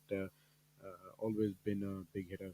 But just news coming in, Manu Gandas has birdied the fifth hole and he is 3 under par through 5 holes. So that is a dream start for Manu Gandas and taken a one-shot lead over Anirban Lahiri and a two-shot lead over Gaganjeet Bhullar. As Who, I spoke to you earlier, he's not one to get overawed by the occasion or the company that he has, and it's I think anybody else, for any other player to be playing alongside Gaganjeet Bhullar on flanking one side and Anirban on the other, you would almost feel like you're running the gauntlet. To be honest, it wouldn't be easy, but for Manu Gandas, it's just another day, just another day at work, just a stroll in the park.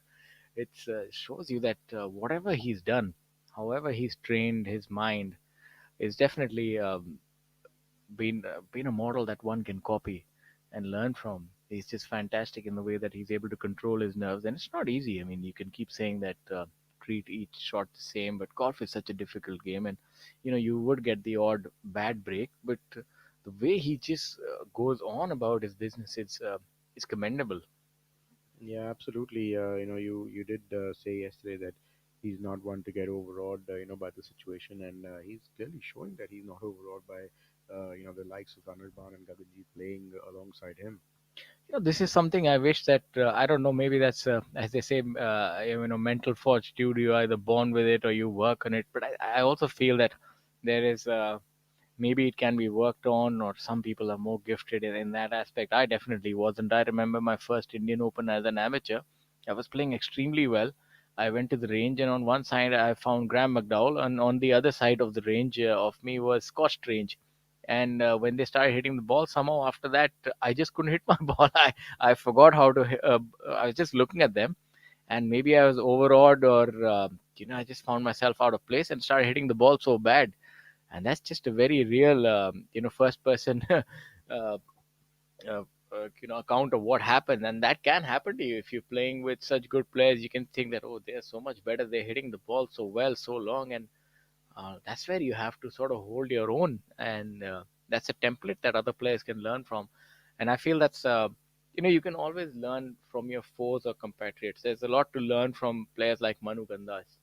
He's really somebody who's even keeled, very modest, respectful towards the other fellow players. But when it's crunch time, believe you me, he's gonna take you down. Yeah, I mean, Shora, you're absolutely right, and I can relate or narrate an incident similar to what you were mentioning right now, and this was at the Singapore Open. I can't remember what year it was, but there was a rain delay, and all of us had to come out and sort of practice at the same time and warm up and go out on the golf course. And this was at the Sentosa Golf and Country Club, which sort of has a huge range. So I remember, going out there early as soon as they told us that we could use the range after the rain delay, and got myself a place, and I told my caddy to take a sort of place and put just sort of cement a place there before everybody else comes. And I was hitting balls and just going towards the end of my warm up routine, and I had got to my driver, and I'm hitting these drives, and it's hitting the net, and just behind me, I see someone who's hitting, his ball flight higher than my driver, probably pitching it very close to where my driver was pitching, and it didn't sound like a wood. So I just turned around and I wanted to see who it really was, and there was Rory McIlroy right behind me and hitting, probably his 3 iron or whatever he had in his bag, and maybe just 5 or 7 yards shorter than my driver, but a higher flight and a better flight. And I told my caddy, I said, "Listen, I think we need to stop warming up and just go to the putting green because I don't think I can take this." Yeah, maybe just take that 3 iron from him. Maybe that was the magic potion, Chirag. I probably wouldn't have been able to get that 3 iron off the ground. Well, that was the best in the world that you're talking about. As we have a look at Abhinav Lohan. Par putt coming up for him on the seventh hole, and we were talking about this pin position yesterday, Shaurya. Top right. This is the toughest pin position. It's the Sunday pin position on this hole. It's always here, so whoever's going out next to play a tournament at Royal, you can practice this pin This is a position. very spicy pin position to say the least. If you do somehow gather the courage that you want to go at this pin, then you must have the ball flight and the striking ability, because it's not easy to be able to fly till there and stop it on that shelf. Yeah, there's not much room, even if you carry that bunker. The top tier, it kind of runs away from you just a little bit, and only only about 10 paces, where the spin is. So coming in with a bit of a medium to long iron for most players, even the longer hitters, because you have to lay it up short of that tank that we were talking about yesterday, which is about 260 yards off the tee.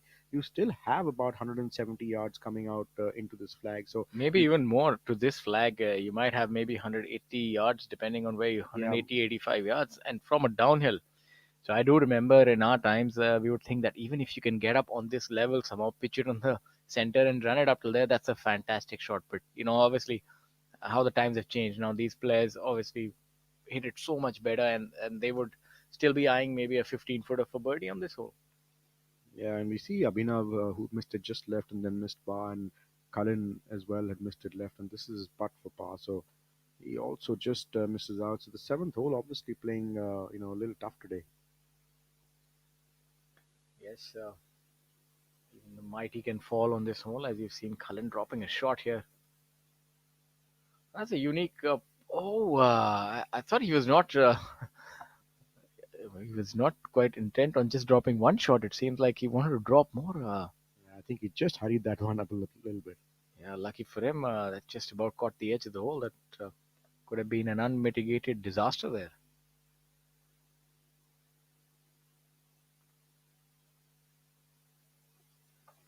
But this golf course is an ideal setting for a match play tournament. Yeah, like we were talking about the East India yesterday. We really enjoyed playing the East India Championship here. It always used to be around Christmas, so Yes. festive season in Calcutta, and it used to be a lot of fun. Yeah, I've always somehow enjoyed match play tournaments a lot. It feels like there is a certain kind of player that stroke play does wear on you. To be honest, you have to stay in the present, and your mistakes can sort of cost you, and you sort of carry it over to the next hole. Match play is very it's mano a mano. You just look at the man ahead, and you can use all your chicanery, your tricks, your mental play to beat the opponent. It's a very different facet of the game of golf. Otherwise, you always hear that golf is a gentleman's game, and you sort of play on game. Match play is probably the only time that you can see all the tricks and tricks that you can have up your sleeve. We've had quite the duels in match play. You've seen players come up from six down. I remember Sandeep Jimmy. I don't know if he's hearing this broadcast. He was once six up to Sanju, the amateur golfer from Jammu, and Sanju actually took him to playoff and eventually lost. But that was quite an entertaining tournament. I think this was almost 20, 25 years ago, I feel. Yeah, looking at Sachin Besoya now on the 10th hole, just coming up short with that birdie part of his. So Sachin is going along well today. He's currently in sixth position, 3 under par, one of the best scores of the day so far, 3 under par through 10 holes now. And it's a really good performance so far by Sachin. If we take a look at Veer eyeing his second shot here on the seventh hole. This is pretty long second shot left for Veer. I presume it's about 190 yards here, Shaurya. Yeah, but with his ball striking prowess, shouldn't be a difficulty to stop it on that upper shelf. But even he could not quite get there, and now he has his work cut out to make par. That's going to be a very difficult two putt from there. Yeah, but we were just talking about this. You'd rather be there than just off the green. He still has a realistic chance of making par there. Although you're coming up a ridge and then the slope, the green's kind of running away from you. So pace is a little bit of an issue on this putt. But again, it was that far out that he couldn't really do much. I can't quite think of any other hole that I've ever seen or played in life where driver is virtually taken out of your hand. There's always an option for players to sort of go for it. There's a risk and reward element here, but obviously you can't quite carry the tank here. It might be almost all of 340 yards, or then some. It's a little strange that way that it does force the players. Just give the players only one option, and that's the iron of the tee. Well, with all your gym sessions, you might go for it next time you play here. I'm only doing that so I can just about play. I've been in a sedate lifestyle just working, so I've even when I was hitting the ball, I've lost so much distance. I was almost on the teetering on the edge of depression. I said I must do something to at least start carrying the driver back to what I used to. So it's just about trying to regain what I've lost. So we were just talking about these long second shots coming up for all these players, and I think in a way they've played this hole smartly, keeping it that far back. But at least they have a flat lie to hit from, because it would have been that much harder if they were closer to that tank. It would be a shorter shot, but again a downhill sort of lie. And Karandeep Kochar playing a very good shot. He's up on that second tier, so he'll have a much simpler putt than Veer Lawat.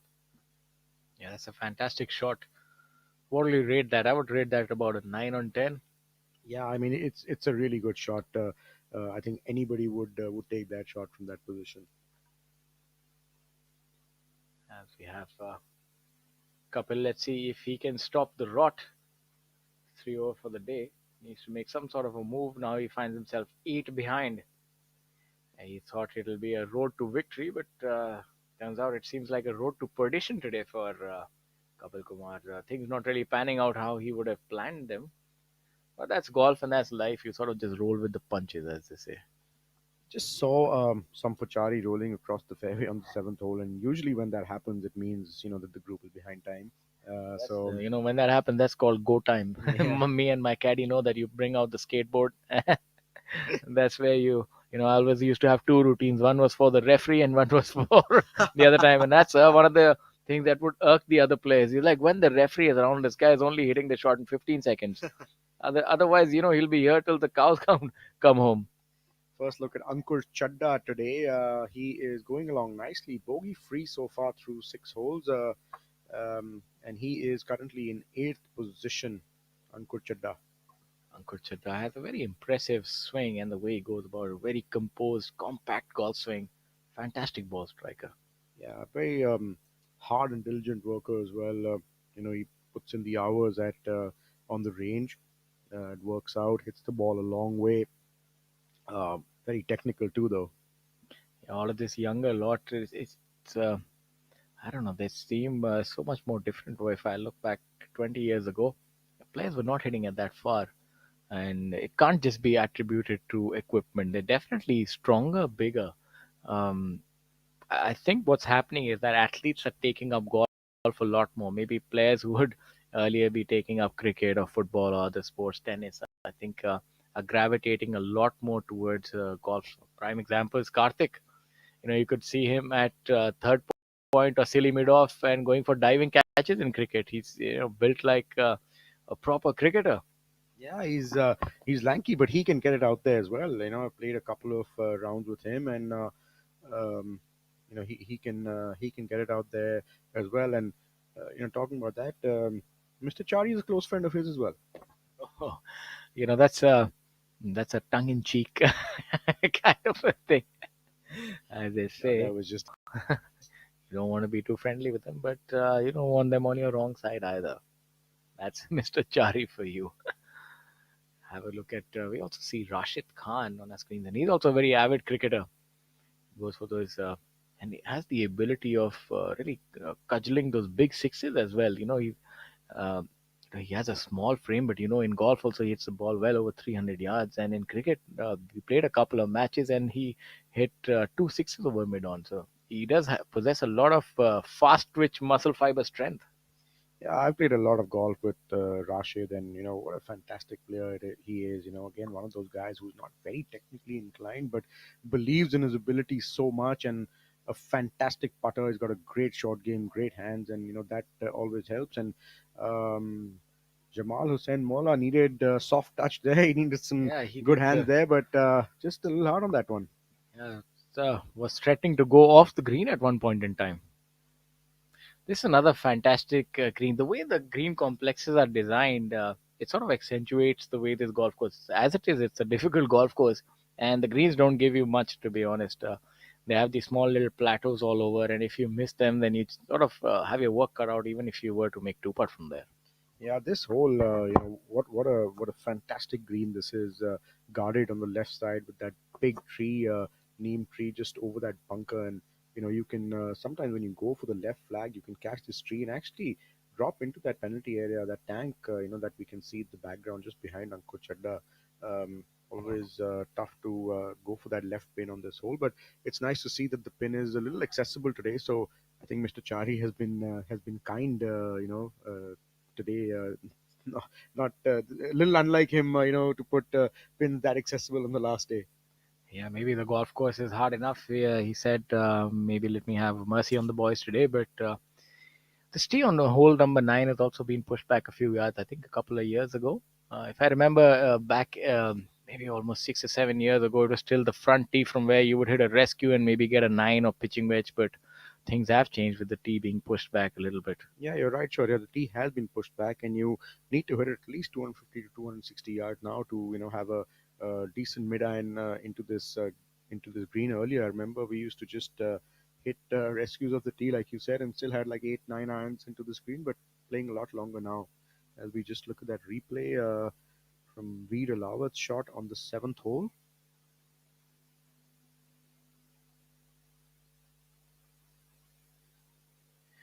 And for those of you just joining us, we'd like to tell you that we're live at the SSP Chawrasia Invitational 2022 presented by Take. On our screens, you have a replay of Karandeep Kocher's shot. This tournament is being played at the Royal Calcutta Golf Club in Kolkata, offering a prize fund of 1 crore. This is the penultimate event on PGTI calendar year. Currently leading the order of merit on the PGTI is Yuvraj Singh Sandhu at 67 lakh 39,000. That's a lot of money. And this year, it seems like there are a lot of records to be broken. And first and foremost is going to be the numero uno prize money. I think you could see the number one golfer cross 1 crore in prize fund, and that's unprecedented. That could happen because the winner this week will get 16 lakh and then some, and the final event the winner will get 50 lakh. Yes, you heard that right, 50 lakh. Yeah, that's amazing. What a it's fantastic to see Indian golf growing the way it is, and you know, exciting times to come for everybody who is looking to turn pro or is currently pro. And like I said, it's a good time to be a professional golfer wherever you're playing in the world. You want to tell us a little bit more about that historic partnership between the DP World Tour and PGTI, or do you have any thinking what direction that's taking, or what are the specifics, or maybe you need to be tight-lipped about that, or Is this like one of those rules about Fight Club? The first rule about Fight Club is that you can't talk about Fight Club.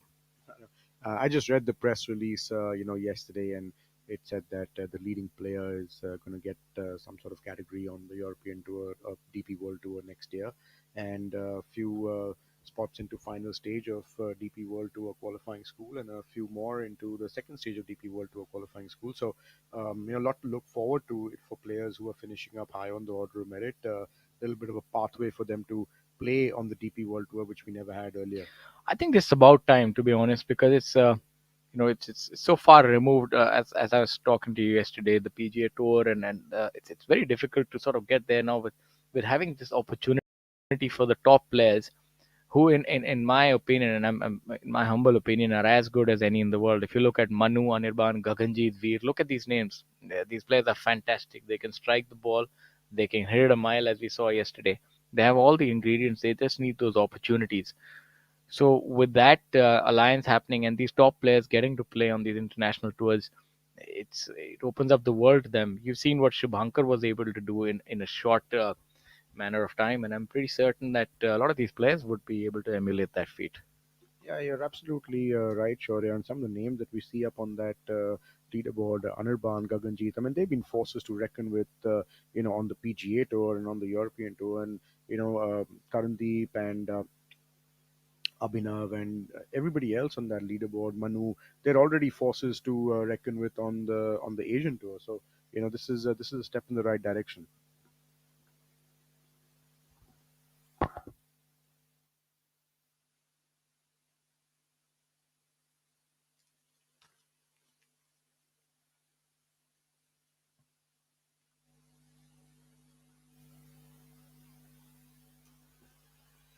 Back live now after a little highlights package. This is the ninth hole, and here we have Abhijit Singh Chadda lining up for his second shot. Abhijit, couple over today after the first seven holes.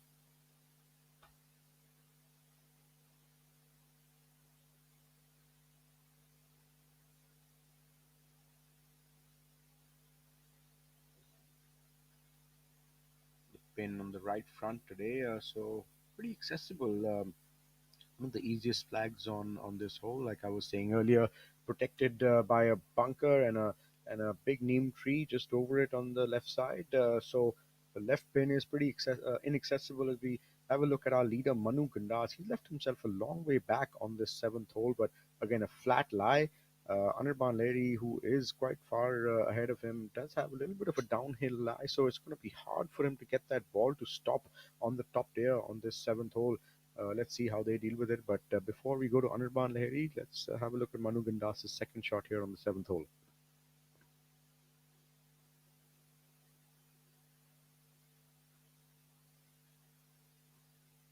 Does not look happy with that shot.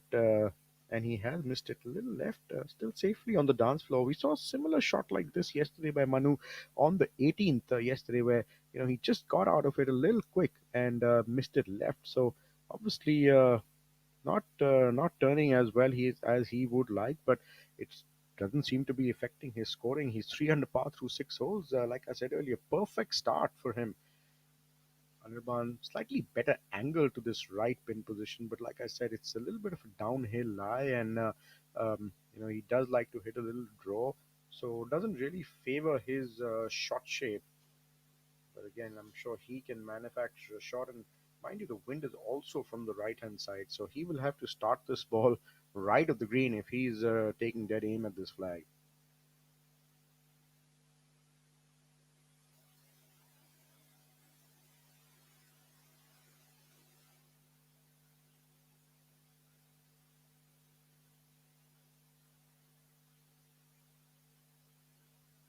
Good shot there by Anirban. I think that's probably the best he could have done with that lie and where this flag is, and with the wind also picking up a little bit now and coming in into him from the right side.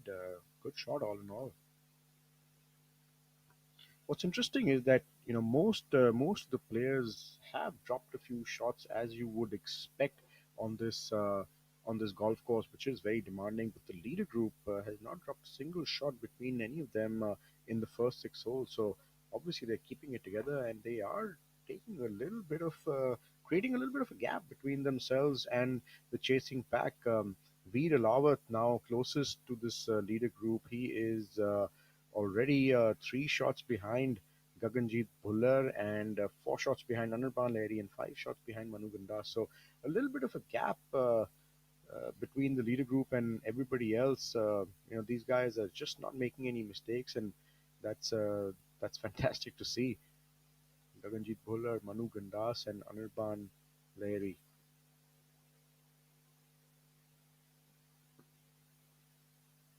Just going down to the scores and having a look at how everybody is doing today. Amrit Lal not having the best of days, 5 over par. Currently, Adil Bedi also, who has made the cut and I think secured his playing rights for next year, but not having the greatest of days today. Not a great outing. Syed Saqib Ahmed, he just finished runner-up at a MENA Tour event in the Middle East, so he's in good form. Kshitij Kaul, one of my favorites, one under par today through 9 holes. So Jan Singh, the resident pro at the Els Club in Dubai at the Claude Harmon Academy. Nice to see him out here playing a little bit of tournament golf. Even par today through 12 holes, so having a decent round. Hani Besoya, who just kept his card for the first time on the Asian Tour, couple over par today, so not a great round going for Hani as well. He'd be looking to get his Asian Tour season underway in early Feb. A little bit of a break in the month of January for him, and he's had a hectic schedule.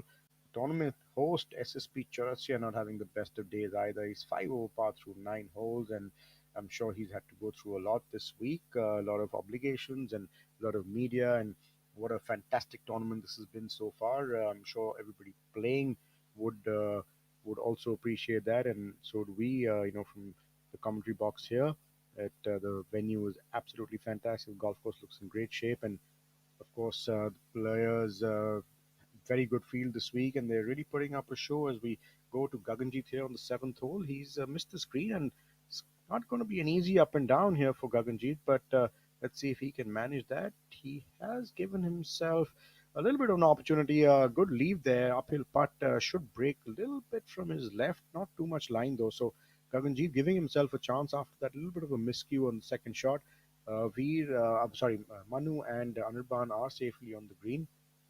Should not be a problem for them. So I feel once they navigate this little stretch, there should be some birdies available to these players in the back nine. Hopefully the wind does not pick up the way it did yesterday, but I'm sure all these guys will be able to handle it very well. They've handled it so far, so I see no reason for them not to be able to handle it now. Sachin Besoya, the lone player to have an eagle today. He holed out his second shot on the fifth hole, and that definitely is a bonus as we see that flag starting to flutter just a little bit. Wind is picking up as Manu Gandas surveys his long birdie attempt of the seventh hole. He is he's a long way off, but I'm sure he'll take that second shot. He was not happy with the strike. Seemed to have just sort of stopped rotating early, and a little bit of hands came in. So it's something that Manu will have to just be a little careful of. He hit a couple of these shots yesterday as well, and maybe just a little tight today.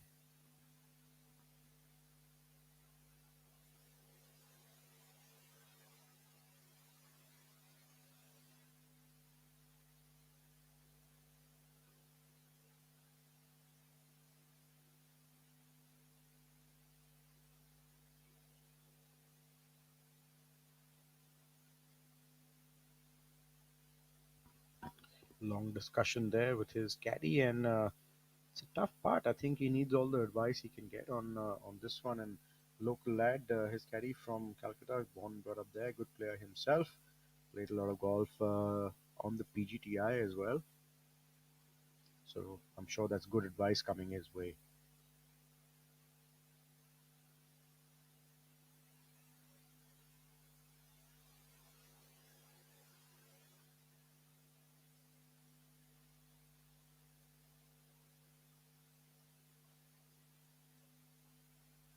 all about pace, these long putts, and Manu has run it by about 8 or 9 feet, so he will have his work cut out to save his par on this seventh hole, this demanding seventh hole, which we have seen a few drop shots on this hole actually. So yeah, Manu just getting the pace wrong on that hole.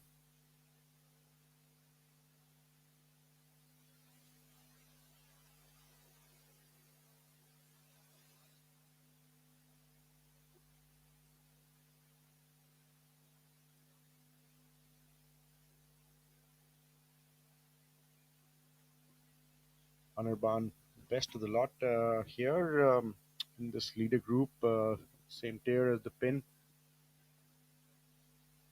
A little bit of a curler this one from left to right. If I remember correctly, this is going to break a little bit, but I don't think par should be a problem for Anirban from this range. To be honest, quite holdable.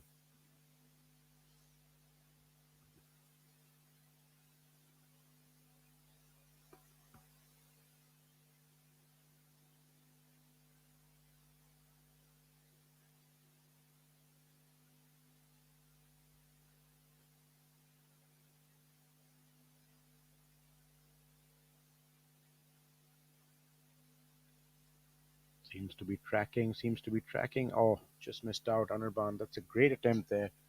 Um, just missed on the low side. It did feel that it's going to break a little bit from left to right, and just did in the end. So just cleaning up for his par there. Good four actually, with the stuff in position, and considering his playing partners are not really in position to make four. I mean, they'll have to hold good putts to get their four on the card. Anirban should be happy with the four on this hole.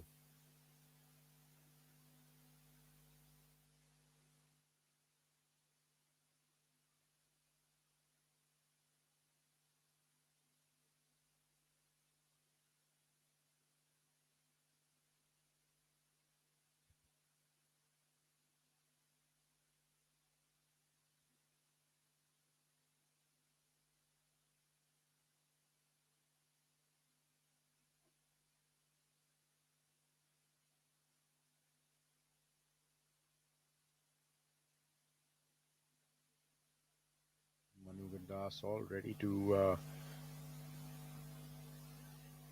ready for his par attempt here on the seventh hole. This should break a little bit from his right, and the way he's been putting, he's high on confidence. This putt should not be too much of a problem for Manu, I feel.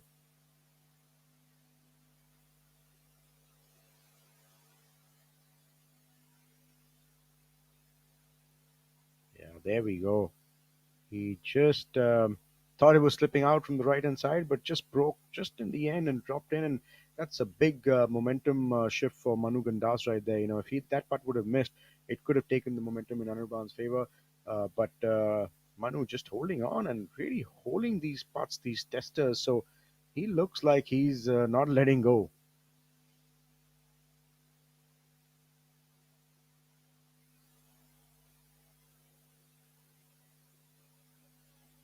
We have Gaganjeet now lining up his par attempt on this hole. This will be a good up and down should he hold this putt.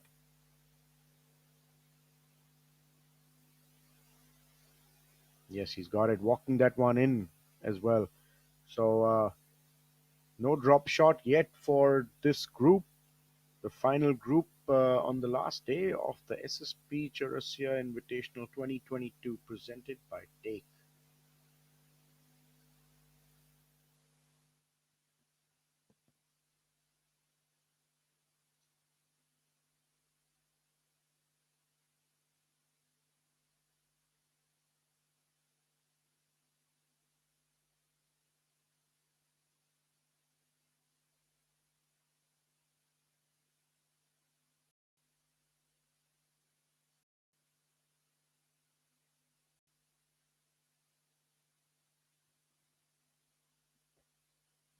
Let's have a look now at Ankur Chadda on the 10th hole. He has started his back nine and he's going along pretty well today.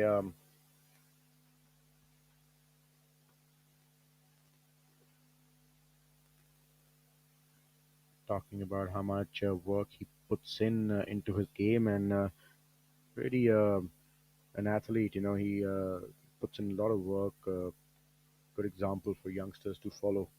Good work ethic. Great putt there, just missing out. Very good attempt there from Ankur Chadha.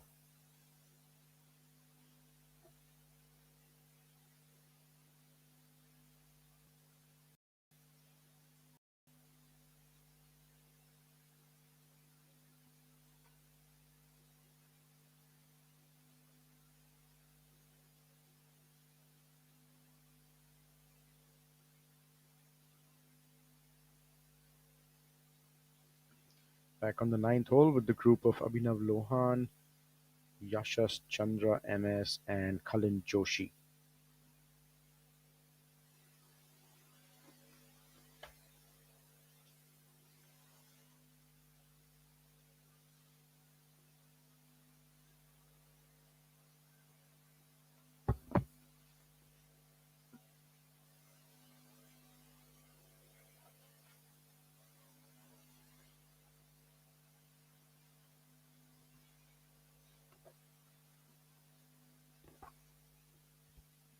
Yeah, we have a look at Kalin Joshi on hole number 9.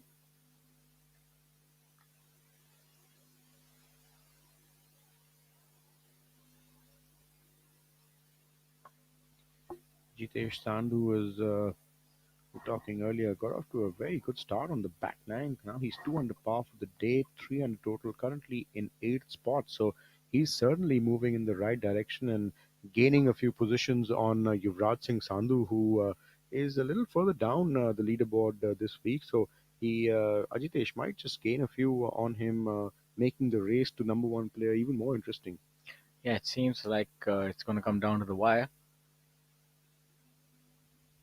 as we have a look at Abhinav Lohan on hole number 9.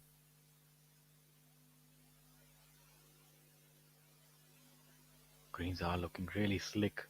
I think that adds to the degree of difficulty of the already lengthened golf course. You have the greens that are slick as well, so not much room for error, especially when you are putting or hitting your chip shots around. If you get the wrong line or the speed, it could really go off on its own. Yeah, they were at 10.7 yesterday, and presuming they're at 11 today, they have been quickening them every day, just cutting them that much lower. And I think the goal was to get them to about 11 on the final day. So I'm presuming the greens are at 11 today. That's really quick if you look at it. Augusta probably plays at what, 12? I think they get up to 12 and a half, 13. 11 is also really quick. So probably one of the fastest that you have in India in terms of what green speeds run at, and quite difficult to putt on, especially if you get yourself short-sighted on any one of these flags. Colin Joshi putting slight downhill on that putt. You'll see the speed at which the ball releases.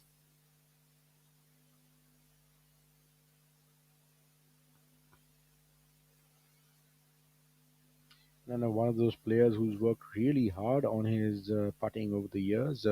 Wasn't the best of putters when he turned pro, but he's really, really worked hard, and it's working well for Cullen. Yeah, winner this year at Coimbatore. Really played fantastic golf there to stave off Arjun Sharma.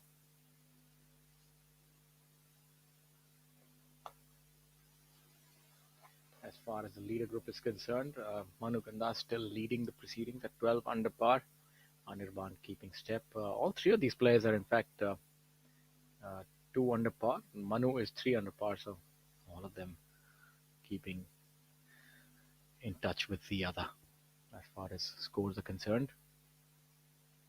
Look at some of the other scores. Sachin Bisoya is coming along really well. 3 under today, 4 under for the tournament, but I think seems to be out of striking distance. I feel tournament at this point in time is poised to be a three-man show unless Veer Alawat and Karandeep can have something to say about that.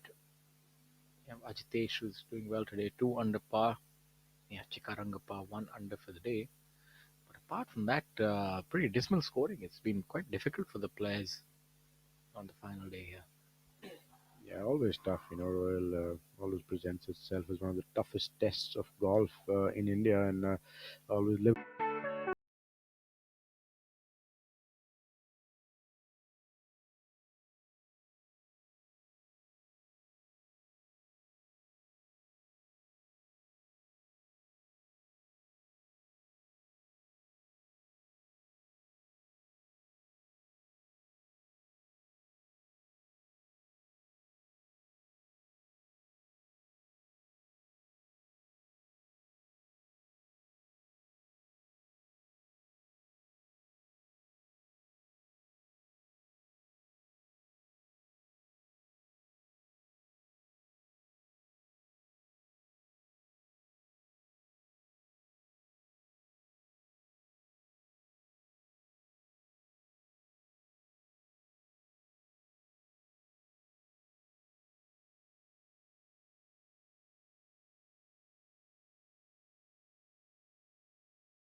at the prize distribution ceremony of that long driving contest that we had shown you earlier.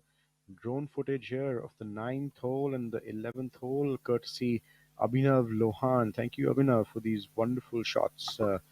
He has really done a good job with the drone footage. And as we see the ninth hole, where our leader group is going to be coming up very very soon.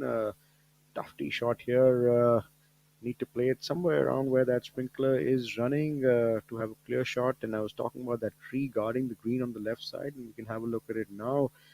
Beautiful shot here off the ninth hole here at Royal Calcutta Golf Club. Just shows you the winding nature of that hole, and I wonder how Abhinav got such fantastic drone footage. I think he must be an avid photographer, or does he have that drone following him while he's playing the tournament? He's got a lot of things following him while he's playing a tournament. But this just shows the degree of difficulty of this hole. It's a long, winding hole, and this shows you how difficult it is to get the ball off in the correct place of the tee.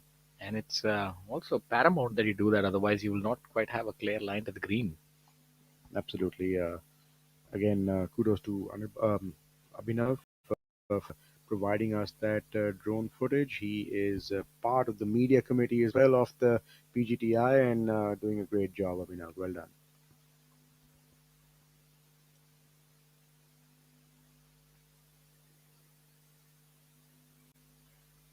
Karandeep Kochar, Squarely in the center of the fairway.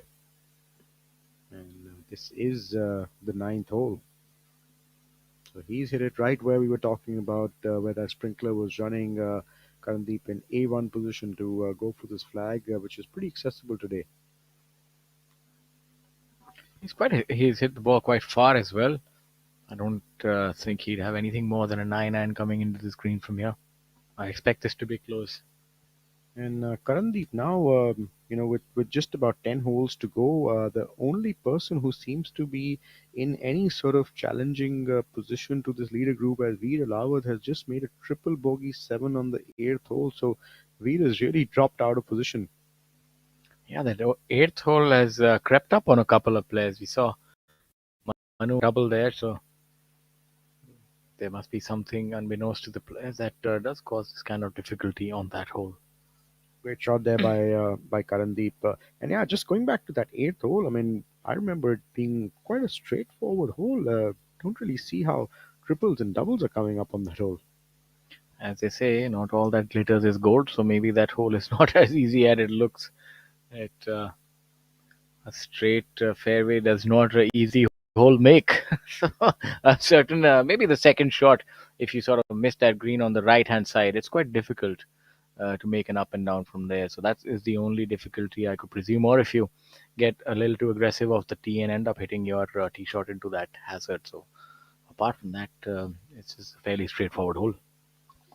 Yeah, and we pointed out earlier the referee walking with this group on the 7th hole, and there's another referee here on the 9th hole. So there's obviously something going on in terms of they might just be a little bit behind position, just out of position. So Yeah, so we need to buck up. for our viewers who are not quite aware of when a referee is with a group, if I can draw an analogy with wildlife, it might be like a shepherd sort of herding his sheep. He's just pushing them on. He's like, gentlemen, make a move on. So the players have to finish these holes in a stipulated amount of time. And normally the perpetrator is only one player within the group. It's very rare that you'll have more than one player who's slow within a group, unless you have the good fortune of being paired with yours truly. Uh, one player tend to get a little exasperated, and then if the referee tries to push the group ahead, and if they're unable to catch up with the group in front or not finish their holes, each hole has to be finished in a stipulated amount of time, obviously owing to any other exigency that the group might have faced. uh, After that, it's calculated. If they're out of time, then they start timing the group, and that's where things get very difficult. You get 30 seconds for the last to hit and 40 for the first. So it's players try to avoid that circumstance because it can really upset their rhythm. Yeah, and just adding a little bit, to what Shaurya said in terms of being out of position and each group having some time to finish certain hole.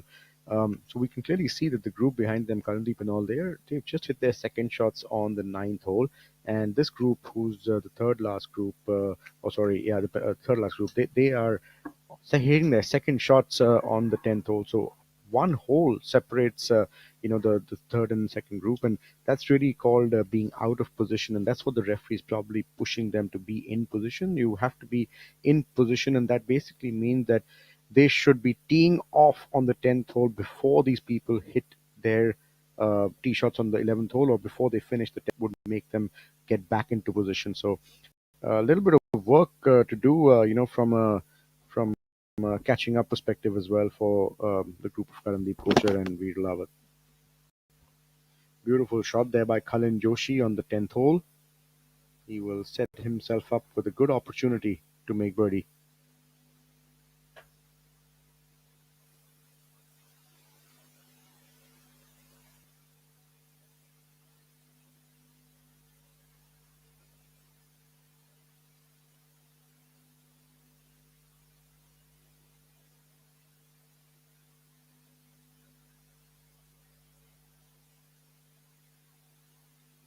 Kapil Kumar on the ninth hole.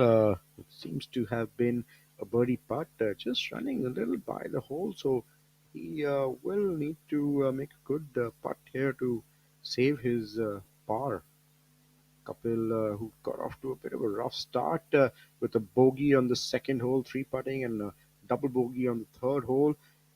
He has managed to keep himself in fifth position though currently. So something that he can look forward to playing the back nine if he can get a couple of birdies in and just improve on that position. There is a lot to play for, as we said, position wise as well as prize money wise.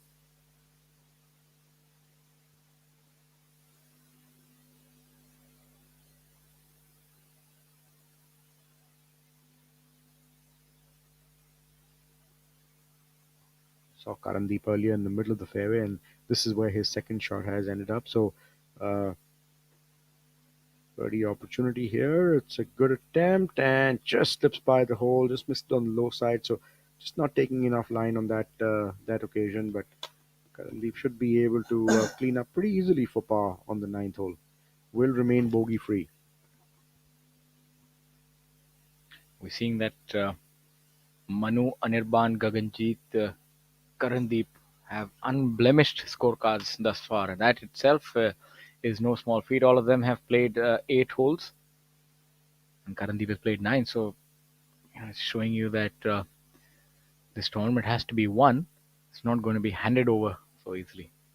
The only other person with a bogey free card today, um, Sachin Besoya, he's in fifth position. So the top five players are the only ones who are really gone off without making a mistake. And we have Akshay Sharma as well, who is in 20th place currently at 3 under par, who's also uh, 3 under par for the day, who's also got a bogey free card going. So always nice to have a bogey free round anywhere, but especially here at Royal, which presents itself to be a very tough golf course. It's Kapil Kumar holds a good putt for his par, and he'll breathe a sigh of relief after that putt and not dropping another shot.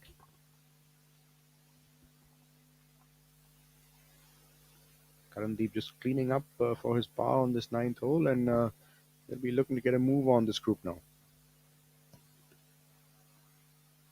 This tournament is really coming down to the wire, and the back nine is going to determine the outcome.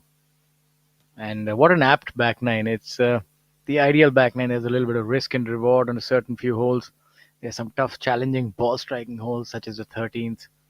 The 11th is sort of a birdie hole. The 11th, 12th present itself with some birdie opportunities for the players. I wonder if players still hit driver on hole number 12 with that hazard now. Actually, the 12th hole, the tee's been pushed back by almost 20, 30 yards. So it's become more of a driver hole now than it is. It's not if you want to use it as an opportunity from the new tee, the fairway bunker, which is on the left hand side, is now 207, and it used to be 245 yards earlier. So tee pushed back 30 yards, which really increases the length of the hole and changes the characteristic just a little bit. Yeah, I think they've made all the inviting holes a lot more difficult. I remember the 12th was one that in the times before the hazard, you could just, have unbridled aggression there, hit your driver somewhere around the green. And even the 13th has become so much more difficult. If you see, I'm not quite certain where they've put the tee today, but if this on the back, it could make for some interesting viewing in the afternoon. Yeah, it's really a tough hole from the back tee. Not really sure if the green is meant to be designed for that longer hole. With it being protected by bunkers on the right side and that penalty area. Oh, what a beauty by Abhinav Lohan. Long range birdie putt going in. That will get him back to even par for the day and 4 under par for the tournament and in fifth place. So that's a bonus for Abhinav right there, who just provided us with that beautiful drone footage a little while ago. I think that's a lesson for the other professionals. Get your drones out and you as well. I was talking about how still Gaganjeet Bhullar is, when he's putting, and you saw that from Abhinav as well that time, so still in his lower body, and all the good putters you'll notice, their lower bodies are very, very still in putting. Even though it's a long range putt, they try and keep their lower bodies really stable and still. Yeah, drained quite the monster of a putt. It's all of 30, 35 feet across the green. Kalin Joshi wouldn't mind one of those either. Currently tied with Abhinav Lohan at 3 under and would be looking to move to 4 under alongside Abhinav Lohan with this putt.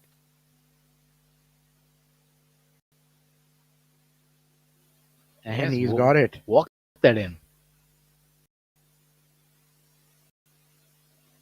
Yeah, much required birdie for Cullen after those couple of bogeys.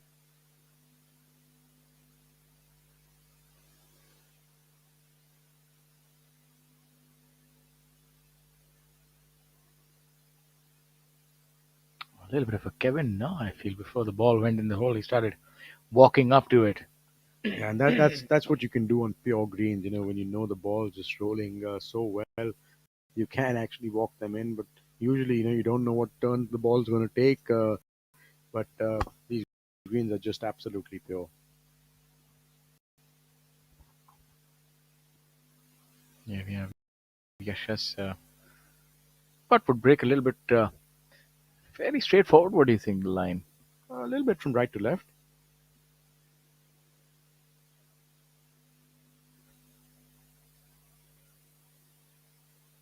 Good assertive putt.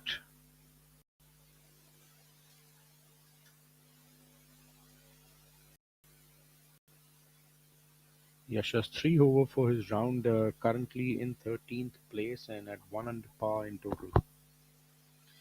Yuvraj Singh Sandhu not having the best of days. He's 3 over par, and by his standards, that's really not a good round. The way he's been playing, he's moved down to 20th place now, tied with Kartik Sharma and Viraj Midappa, alongside Chandrajit Yadav, Sagar Raghuvanshi, the Olympian Udayan Mane, and Akshay Sharma, who we spoke about earlier, 3 under par today, bogey-free round currently. Yuvraj has had a fantastic year thus far. I think this might be a case of too much golf, and he's been playing some fantastic rounds. It's not easy to keep shooting 5 under time after time. I think in each of these tournaments, he's been averaging almost 14 or 15 under par per week, if not more. So it's tough to keep up that sort of pace. But Manu isn't letting up. Maybe Yuvraj will have the best in store for next week. So as we speak, Shaurya, Manu has already got to 12 under par. He's got 10 holes left. Do you think he'd reach that magical number of 15, or you think 12, 13 would be good enough? And the way it's looking, I think he could reach 15 because they're egging each other on, and the back nine, if if history is anything to go by, provides more opportunities for these players to make birdies. So we might still be vindicated, my friend. I never expected, any of the the top guys to be 3, 4 under par after 9 holes, Yeah, especially and the way the golf course played yesterday. So obviously, better conditions today, a little more accessible pins, and we might just see that magical 15 under number. I think we can't really attribute that to the conditions or the pin positions, because if you look at the rest of the field, they're floundering. Look at the players outside top 20, they're all over par. In fact, position 13th to position 20, everybody is 3 over par. Exactly 3 over par. So it, I think, boils down to that these top players are really sort of rubbing off on each other. That might be the only thing. It's like when we were discussing yesterday, when you play with better players. So maybe that might be a factor that they're all playing so well. Yeah, they really are feeding off, each other, and especially this leader group. They're bogey free, all of them, and they're all two. Manu is 3 under, and Gaganjeet and Anirban are 2 under each. So they're really feeding off from each other. And Look at that beautiful golf shot shot. by Manu again, giving himself another chance for birdie. He could get 4 under par for the day, and with that putt, if he does manage to make it, he shall move to 13 under par. Just noted something about his swing. I'm not too sure if you've noticed that as well. He seems to have his head down a lot longer than other players. Yeah, and that's probably the reason why sometimes he gets those hands moving and his body stops turning, because his upper torso just can't turn when the head is looking down that long. Biomechanically it doesn't allow you to sort of turn that well. So maybe that's something that he is trying to work on and will improve with time. Yeah, looks a little unnatural, to be honest. He comes down with such force, but the head stays there for a while and sort of jerks ahead. I think it's a young man's swing, that's for sure. Yeah, he'll realize that he needs to get the head moving a little quicker as he grows a little older. Yeah, I'm pretty certain by that time, when he realizes, he'd have quite a few victories under his belt. Absolutely.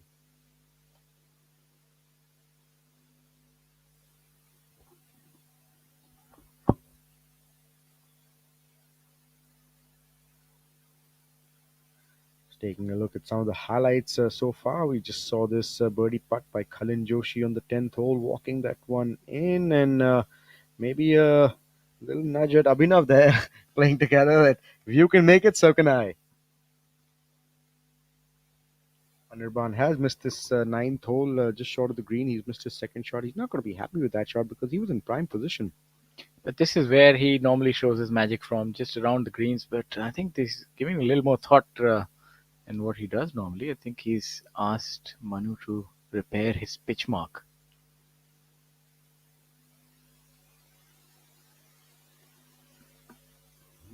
He's very good with these shots from just right off the green.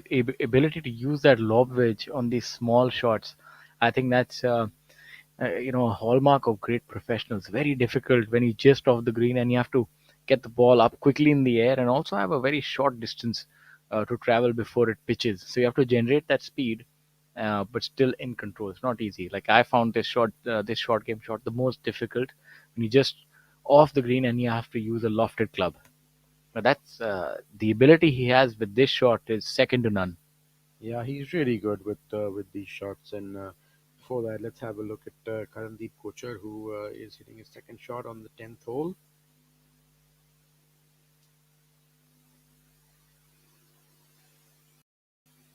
Unfortunate bounce. I think it pitched on that downslope and bounded off. Otherwise, it looked pretty good all the way. And he's not going to have an easy shot left. Remember correctly, it's all down grain. The green's all down grain from where he is now. So he'll have to pitch this short of the green and maybe just hope for her dribble it up to the hole.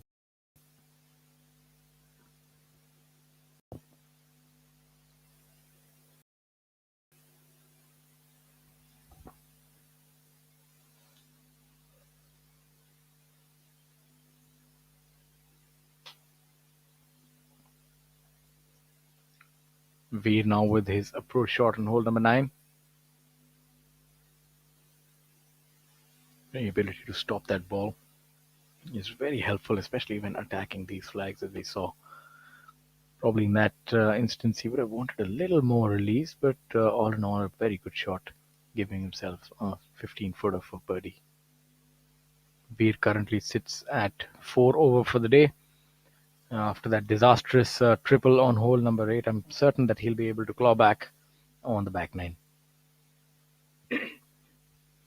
But that one hole has effectively shot his chances out of the tournament. He was 7 under par, but now finds himself at 4 under par and 8 behind the leaders. I think that's a chasm that seems a little too wide to navigate.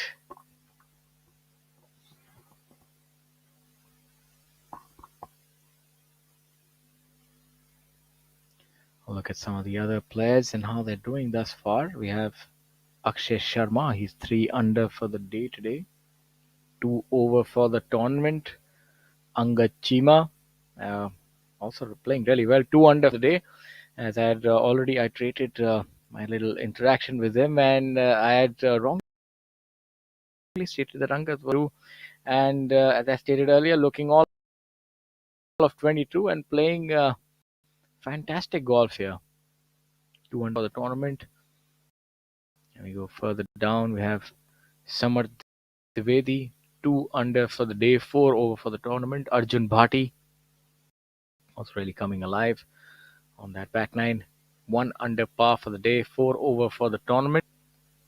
And as we go further down, players are finding it rather difficult to score on this final day here at Royal Calcutta Golf Club. As we go back, Deep Kocher. Now, this is going to prove to be a very difficult shot for Karan Deep.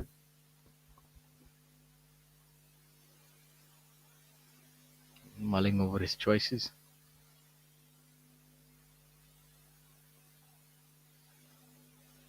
This is one of those shots where you really need that deft touch, and he has that. Have to pitch it somewhere near that ball, and then hope that it releases the way that he wants the ball to. It's not that straightforward. As we have a look at how that golf ball reacts once it hits the green. Some brilliant camera work. Just about pitching on the downslope, and maybe a yard on either direction. That would have been a lot better.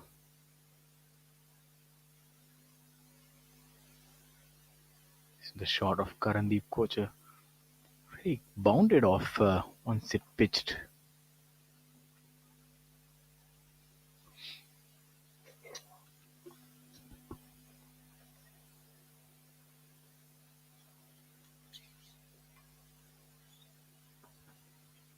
Look again at Veer Alawat's second shot on this 10th hole. A really good leave there by Veer. That's a very, very holeable putt.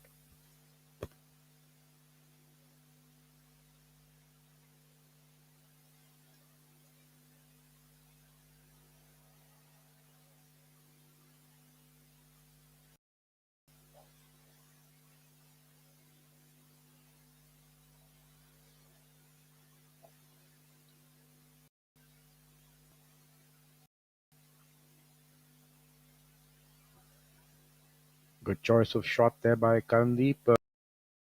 We saw his ball had gone just over the green and took a big bounce, and electing to go with the putter, and really good attempt there, because it would have been tough to stop that chip shot had he elected to chip it. So good smart play there by Karandeep Kocher.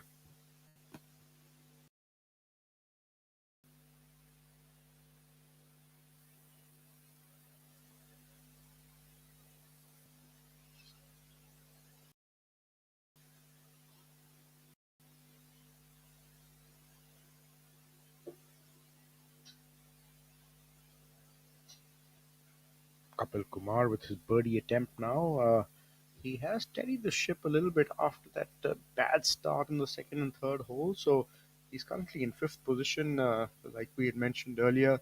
Just looking to maybe make a couple of birdies on this back nine and maybe finish in this fourth or fifth spot. Oh, good attempt there. Just unfortunately running it by a little bit. have a little bit of work for his par, but straightforward putt, so should not be too much of a problem.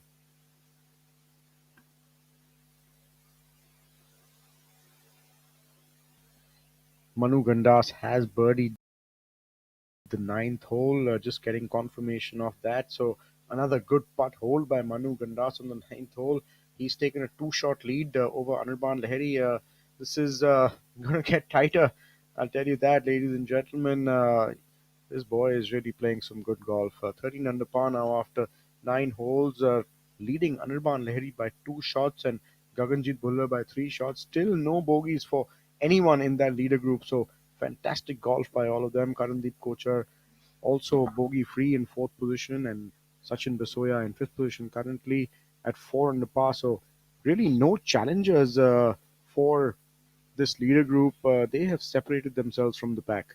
Yes, they are in rarefied air, and I think amongst this leader group, it looks like who's going to flinch first. No bogeys for any one of these players, and we hope that continues that way. We want to see a birdie fest, and haven't they provided us that? And as I told you, Manu got deterred. He's indomitable, spirit that cannot be quite put down. He's four under par. The competition's bringing out the best in him. And talking about being under par, Udayan Mane has got the best round of the day going. He's five under par for the day. He has moved to one under par total, and he has just birdied six holes in a row from one to six. That must be some sort of a record at Royal. Yeah, I don't know how that missed my eye, but the only way to describe that is madness. Like, it reminds me a little bit of the movie Sparta. This is this is definitely Sparta. You're birding the first hole, the second hole, the third, which is a tough par four, the fourth, the par five, the fifth, the difficult par four, the sixth hole, where you have that narrow green. So it's not that it's a cakewalk. In fact, it's one of the toughest stretches here, hole number one to six, and he just made it like a cakewalk. Have you ever made six birdies on the trot, Chirag? I have, but it was not at Royal. Which golf course was it? Delhi Golf Club. I think that doesn't count. It's your home course. Tell us some other golf. There, I'm pretty certain you would have made nine birdies on the trot. I believe. I remember Vivek Bhandari once shot 10 under there on a normal round, right? In nine holes. 10 under 9 hole, that's right. It was a practice round of a tournament, actually, to be honest with you. And we really thought he's going to go ballistic, in the first round. But I think he shot a few under par in the first round as well. Yeah, but 10 under par in nine holes is just lunacy. Yeah, absolutely. So Udayan Mane, I think the record on the PGTI for maximum birdies on the trot is six. So Udayan has tied that record, I think, and he's probably looking to make that record new record. And as Karandeep just about rolled that putt into the hole, that was slipping out. Cheeky little smile. He knows that the hole. Talking to his good friend Ashbir Saini there, sitting in the background, telling to him that he just slightly pushed that putt out. Yeah, just the margin for error allowed him as much as the margin for error was allowed, and he was able to make that putt.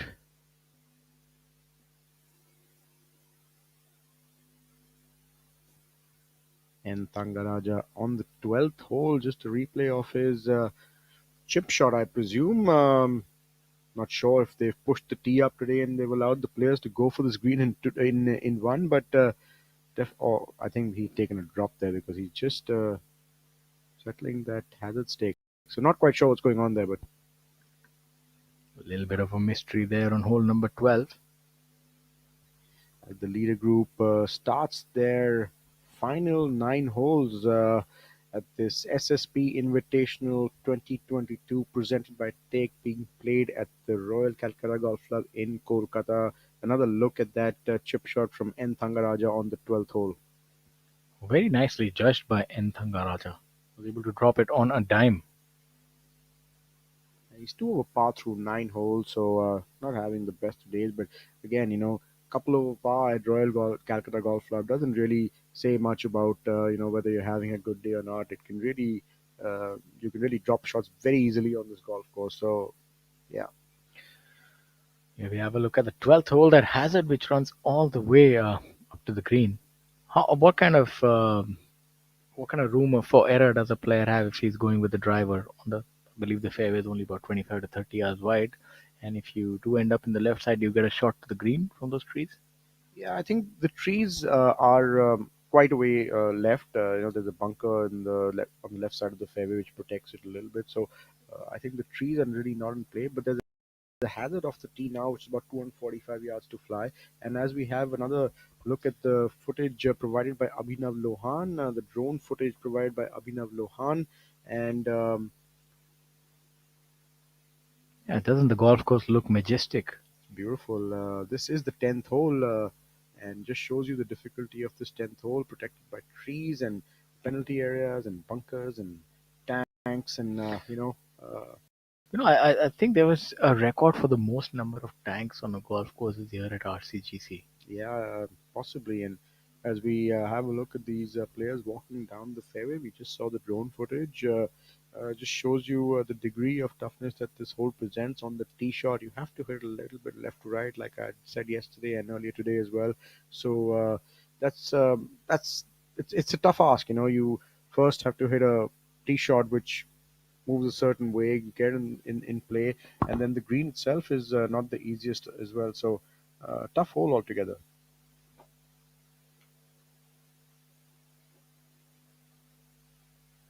As we see some of the players practicing in the background on the chipping green at Royal Calcutta, they're probably getting ready for next week's Tour Championship. I think that's one of them is Amardeep Malik there in the background. I can recognize his chipping action.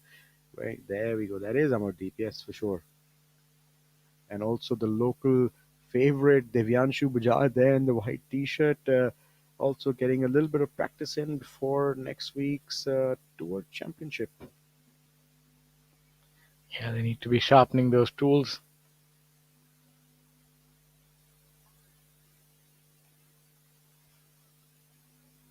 I think for a lot of the players here, that would be the biggest prize money tournament they've ever played, apart from the players that who ventured abroad. This Even the Asian Tour tournaments wouldn't quite compete with the amount of prize money on offer the regular ones that happen here in India. This is actually bigger than them as well. The season-ending tournament for 3 crore. It's a lot of prize money. Yeah, I mean it's a very big event, and not having a cut in that event also makes it that much more prestigious to be playing that event because you can just go all guns blazing from day one. That much more enjoyable as well. No stress. Uh, really relax and just play your game. You know that That's true. no matter what happens, you could just sleepwalk through 4 days and just take a handsome paycheck home. Yep, absolutely. I love those kind of tournaments. Who doesn't? A no cut tournament. I remember the one that I played 2000 at Delhi Golf Course. I think you won that, if I Yeah, I remember. was lucky enough to win it. Yeah, but you weren't just playing it to play it, man. You were a winner. So, no cut or no cut, you were going for the victory. And you made a little dramatic also, I remember, on the 18th, if I remember correctly.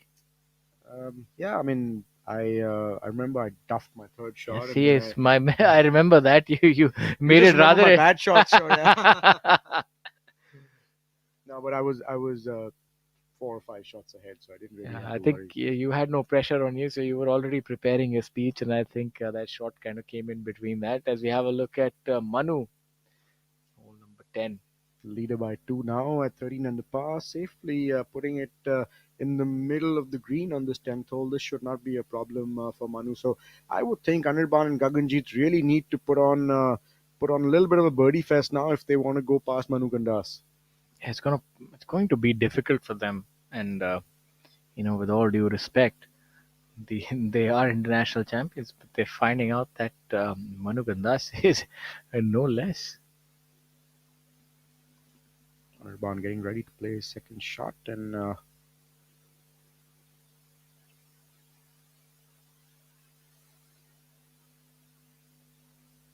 That was a good shot, just about a yard right. But that still is a makeable chip shot for Anirban. a little quick and slick, from that side. So he might elect to Kocher, putter it from behind the green. That would be the safe play. And Gaganjeet now, Would they have hit driver off the tee? They're really far down here. yeah, for sure, they would have hit driver, and it's left to right downwind. So that's why they've got it so far up ahead. And really accessible now after their drive. That's a brilliant shot by Gaganjeet Bhullar. Yeah, he'd be looking to make a birdie after that shot and tie Anirban Lahiri at 11 under and stay two behind Manu Gandas. You're trying to put some heat on Manu. Manu not wilting. He's able to take that pressure off. So Shaurya, the way things stand, if you had to put your money on one player, who would you put it on? Would you still go with Manu, or would you? Absolutely. No, I think both of us went selected Manu to be the champion. I mean, anything could happen, but owing to historical trends and the way he's been able to carry himself, especially on the backline when the heat is on, that's a determining factor. So he can handle the pressure. He's not going to. So, but knowing the pedigree of Anirban and Gaganji, they could shoot a 4 or 5 under on the back nine. That's the only way that they can win, I feel. Yeah, I also feel he's really handled the pressure well so far, and he's won 5 times this year already. So he knows a thing or two about closing out tournaments and handling pressure. Um, Just going back to some of the other scores now, Ajitesh Sandhu has made another birdie on the 15th hole, so he's moved 3 under par for the day, 4 under in total, and in fifth position currently. And if he finishes as things stand, I was talking earlier about him making a little that gap a little closer between him and Yuvraj Singh Sandhu for second place on the PGTI order of merit. And would Manu end up winning this? Tournament, he would take the lead, and it would really make things next week. I would assume that's paired together on the first day of the Tour Championship. This could be. And I was just thinking about a player who's won 5 times in a calendar year and still finds himself not in the number one spot. That would irk him a little bit. That what more do I need to do to be number one? I've won 5 times. So just shows you that. I mean, sometimes you can find yourself on the other side of the road. You won 5 times, but you find yourself in number two spots. Maybe that is to push himself so much. Yeah, well, you know, it's not doesn't always go your way. Sometimes, unfortunately, the rankings is not by the number of wins, but it's more to do with the prize money that you earn. And Anirban has made a little bit of a mistake there. Like I said, it's going to be a tight shot. I would have elected to putt that one. Yeah, maybe to nonchalant on that one. I think just didn't quite factor in that. He's maybe trying to hold it, and that really got away from him. Yeah, This is great. the kind of shot that I was telling you about. I find this chip shot to be the most difficult shot in golf.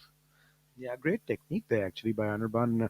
Pitched it into that little against grain, but didn't really get that grab that he was looking for. Um, it looked great from here. Maybe he just didn't get the contact that he was looking for. Usually very very good with these shots. But this shot being downhill, as you said, there's really no margin for error, and you have to nip it and also manage to impart some spin. So I think the Yeah, he prudent choice would have been a putter. yeah, he's probably looking to make birdie and catch Manu in a hurry, and I hope that doesn't turn out to be a little bit of a mistake for him.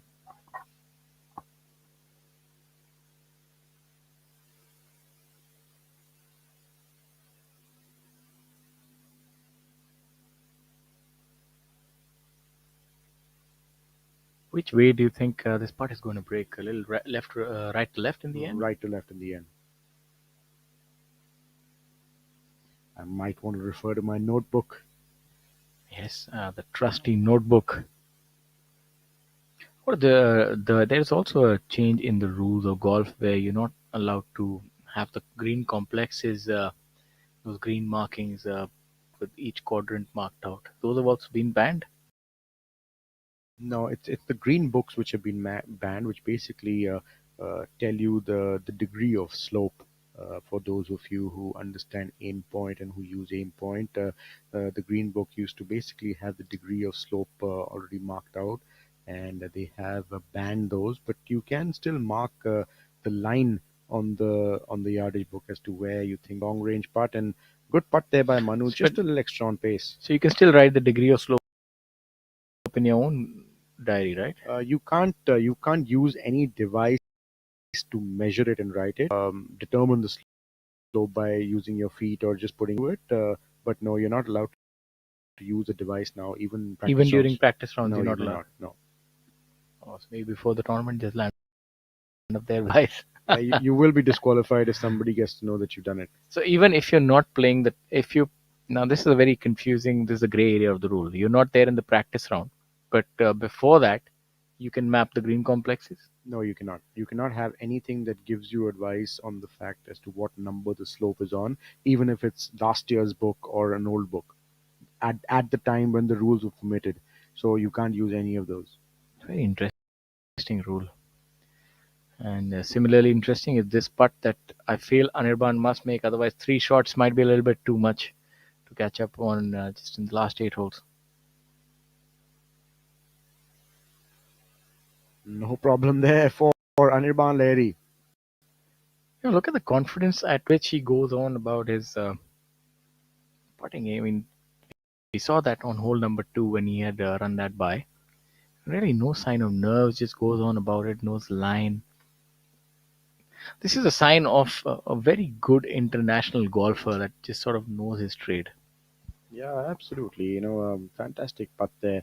Um, I just feel he didn't need to put himself in that position where he sort of had to take that chance just yet. But they obviously know what they're doing. And Gaganjeet with a birdie attempt here on the 10th hole, just slipping in, and that is Gaganjeet getting into second place with Anirban Lahiri now, just 2 shots behind Manu Gandas. I think Manu's personality, the players as well.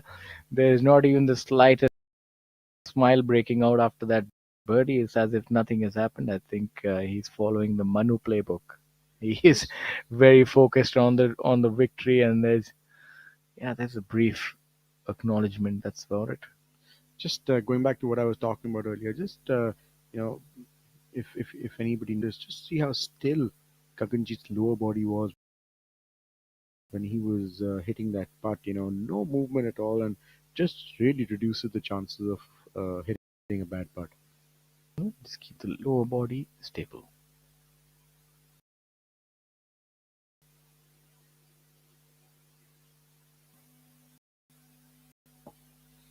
This group still be free. So 30 holes have been played between this group, and bogeys yet. Shaurya just goes to show the quality of golf that all three of these players are playing, and it's befitting that they are the top three players so far in this competition. No bogeys for any of them, and they have really separated themselves from the rest of the field. Yeah, absolutely. And this is a golf course that is synonymous with bogeys and more. But they've been able to stave those off really well. Obviously, it is a lot about the quality of ball striking. Kalin Joshi now on the 12th hole. Birdie putt coming up.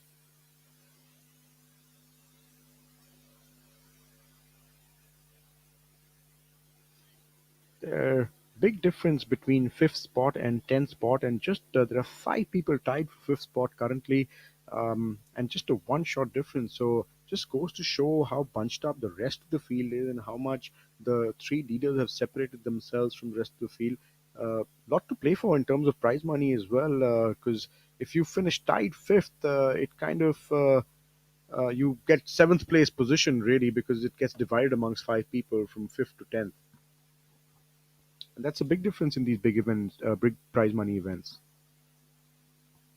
And also those world ranking points, right? Yeah, everything to play for.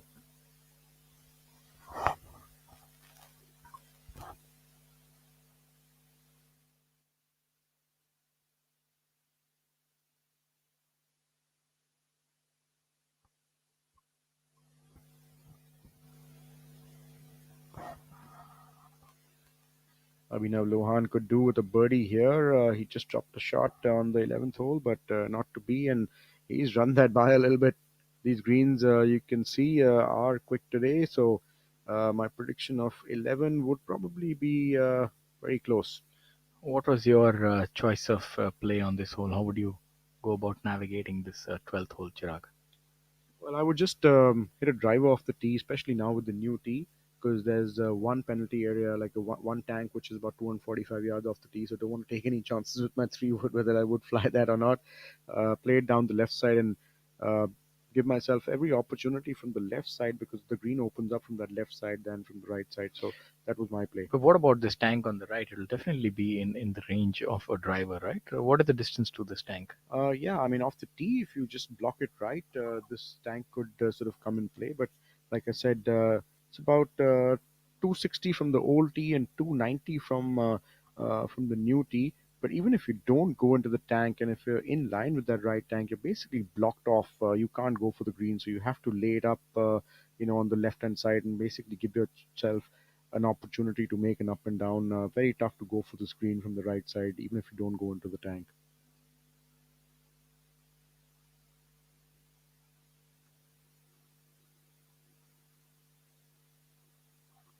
So there we have it on hole number 12. Abhinav Lohan making a par.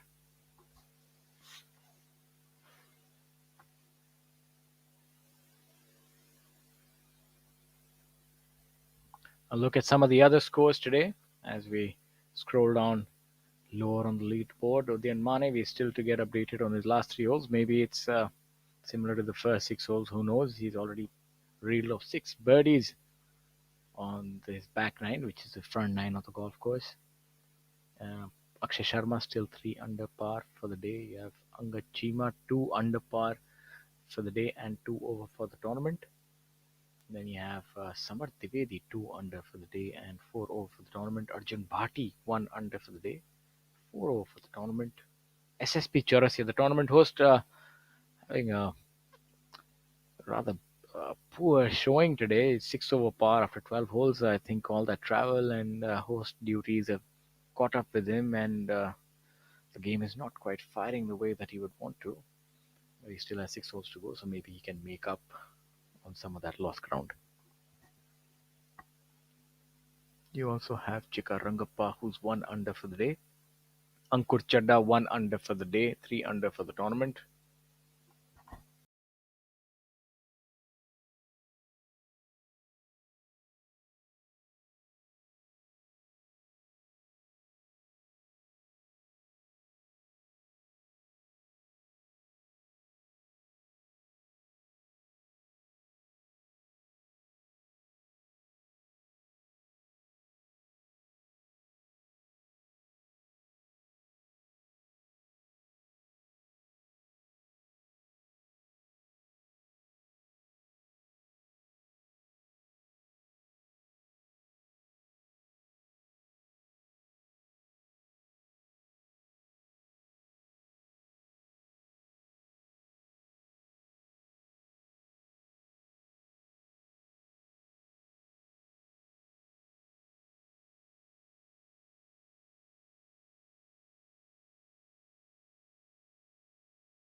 doubles and triples also as I scroll down this leaderboard. So this might be a turning point. Yasha's now playing the safe shot here. You see a lot of players flaring it out to the right. Yeah, that does tend to happen on this hole, with the penalty area on the does tend to bail out. But where Yasha's hit is no easy up and down either. This is going to be a tough one. Yeah, this 13th hole is the poster boy for game theory. Losses loom larger than gains. The players are risk averse in this, so they try and just save themselves and try and avoid making a big number here. As you have a look at Karandeep Kocha, who seem to have laid up on this hole. Now that's the second shot from the bunker, Karandeep. So great shot there. Always tough to hit a long fairway bunker shot over water. So always a tough task. But Karandeep has managed to get good contact on that ball and given himself a realistic opportunity for birdie on this 12th hole after being out of position. So you would have probably hit a rescue off the tee, laid up quite a fair distance behind. This is pretty much the range, now for a driver or a three wood, depending on where the tee is, of course. But I'm presuming it's the back tee. Let's have a look at couple. Hopefully he hits a good one here and makes a birdie. So the bunker that Karandeep Kocher was in is about 275 yards from the new tee, which is 30 yards behind the old tee. So I'm pretty sure there. And it is a little downwind today, so maybe three wood, but I would think they've all gone with driver. Brilliant shot by couple though. Yeah, it's going to be a slippery left to righter. So this green always gets really quick as the slope goes towards that little penalty area, or not little penalty area, short of the green. Everything goes there. The green goes there as well. So really, really quick putt coming up for all three players. As long as the ball doesn't go there, everything else is fine. I think you got to be careful handing your ball over to your caddy as well, while you mark it and give it to him to clean. If the ball does go into the penalty area, he needs to go and fetch it before you can putt. Otherwise, it's a two-stroke penalty. Even if you can't find the ball in the hazard. Sometimes the golf rules are quite unforgiving. Yes, they are. Not sure if you remember or if anybody's seen Ian Poulter did get into the situation where he threw his ball to his caddy and whatever didn't really catch it properly, went into a proper lake, and I think it was his trainer or someone who actually dived in and found that ball and gave it to him to putt. Otherwise, he would have incurred a two-shot penalty. And what if you throw your opponent's ball? Like if you're in the leader group and you realize that maybe you got a couple of shots and maybe this is something, this is a rabbit or the hat. You can just take it innocuously, kick it in the water hazard. That would be interesting. Sure, yeah, I don't know what. Yeah, well, you never know, as they say.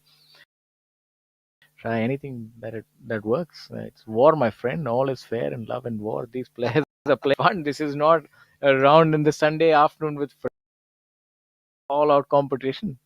Well, talking about war, I think Nav Lohan has a battle lined up. I think he's hit that penalty area on the 13th hole, just short this green. So, yeah, he's going to have an uphill battle, literally. Extricate himself and the ball from there. That seems like quite the trench.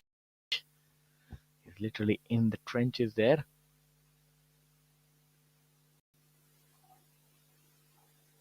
Can yield a lot of surprises. There's one player who's about 30 yards above. So this shot actually for Cullen is people will not realize how tough this shot is, because as soon as this ball hits the green, it's rolling toward that penalty area. Yeah, he could find him just as Abhinav Lohan. If this ball takes too much of a bounce, it could actually go the other way in the hazard. But he's done really well. He If has this done stops really now, well. That is as good as he could have done. it's not that difficult to land up in the hazard from there if you get a hot bounce. And I think that might be the reason that a lot of players have made doubles and triples here today. And pretty smart there by he kind of played a little left of the pin, not going for the pin, not bringing that penalty area into play. This is where it comes in. A younger player would have probably tried to get it close to the hole and maybe made a double. And here, winner on the Asian Tour as well. He has played it left, and he's given him power. But I think he will not be too crossed if he makes those. Yes, Abhinav Lohan, his caddy, coming back into view.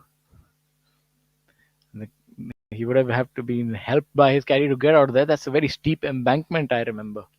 Well, you could find yourself clawing your way out of there.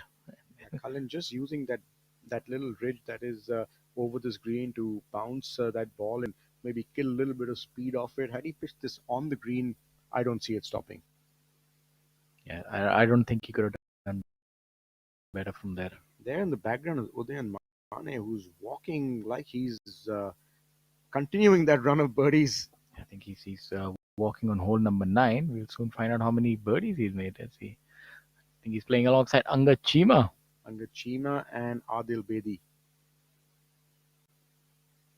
Very similar built for both Adil Bedi and tall, and both hailing from Chandigarh.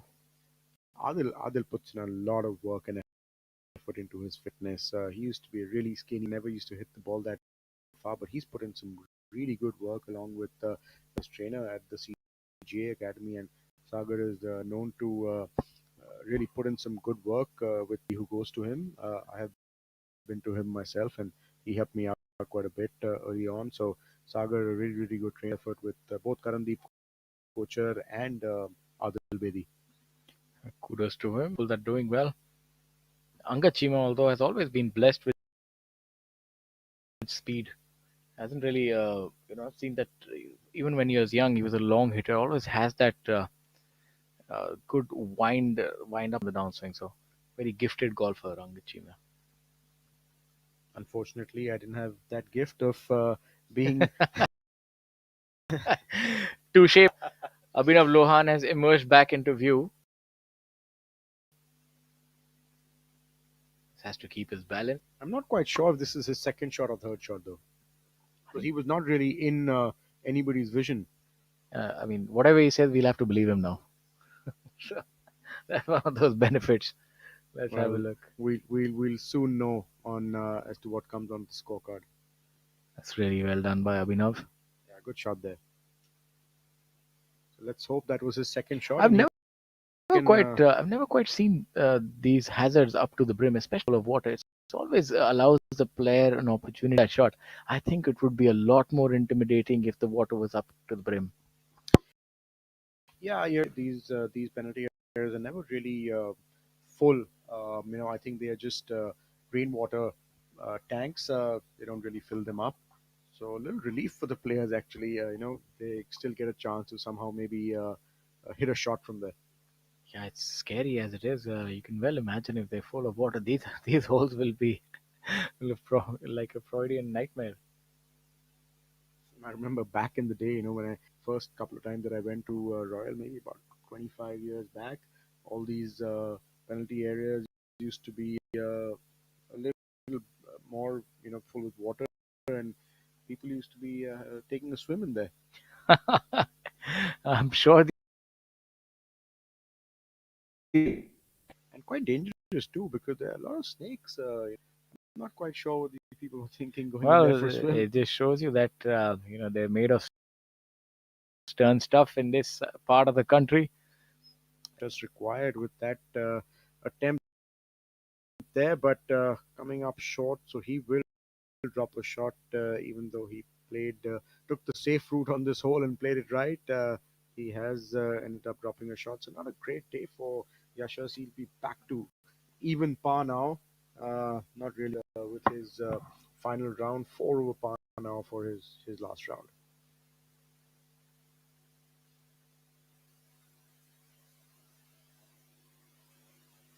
Heading into money country after this hole, as they say, the last 5 holes on your round is money country. Exactly, and especially if you're not in contention, your focus tends to waver a little bit. You're towards the fag end of a tournament, and that's where you really have to keep it together. This will be a bonus if Karan can make this. Up and out of it early, not really the best of strokes. I'm not sure if he was totally committed to the line on that putt. Just got out of it pretty early. It's going to be a bogey for Karan Joshi on the 13th hole. Phenomenal chip shot, but rather underwhelming putt. Good position to save par, and that would have been an amazing save. But anyway, let's see what Abhinav has in store. We're hoping that this is a par putt for him, and it'll be an amazing par if he does manage to get it. He was totally out of position, probably the worst position out of the entire group on this hole. But if he can get away with the par, that'll be a bonus. I think now in retrospect, if that was his second shot, then indeed he was in the best position because he was the closest to the pin with a straightforward uphill chip shot. If True that. I mean, off the tee, he would have probably the worst position. I'm not quite certain if it's. Oh, he has. Let's see what he's made. Not quite sure what he's made there. If I can do any bit of lip reading, I think he said bach gaye. Okay, Wilson. I thought he said 4. Let's see.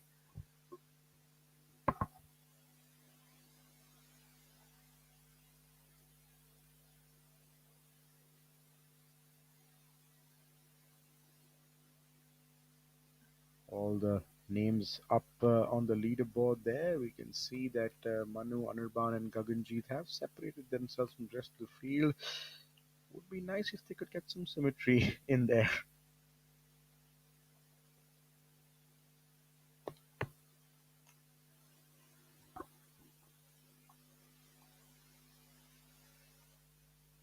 Scoreboard for all the players who are in and around contention is something that they glance over often. I think now it's safe to say that the winner will emerge out of this group. They've been able to separate them. They're just getting ready for this daunting tee shot on the 13th hole. He is bogey free today, so let's see what route he takes. Clearly, he's out of range. The leaders really make some sort of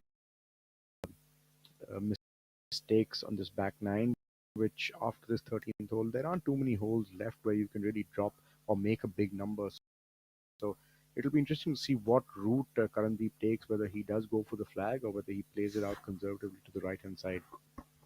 This is, in certain aspects, this after this, it's pretty much easy coasting. The 14, 15, 16, 17, maybe just the 18th hole is a difficult. You need to just get past this one, and it's all sort of downhill from there on.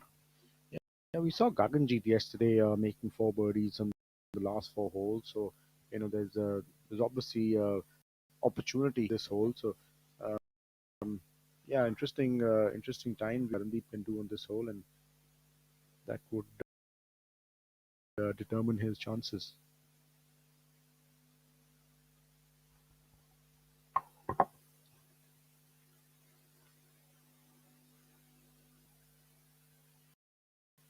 He's gone for this. He's gone for the flag and he missed it.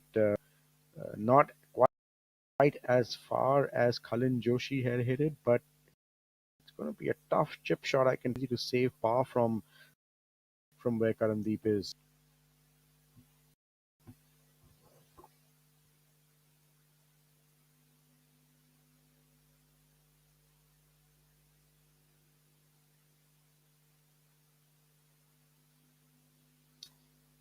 Confirmation coming that Abhinav Lohan did actually make a bogey on the 13th hole. So that was his second shot that we saw him playing, a third shot that we saw him playing from that position. Yes, and Chirag, I'm rather unimpressed with your lip reading capabilities.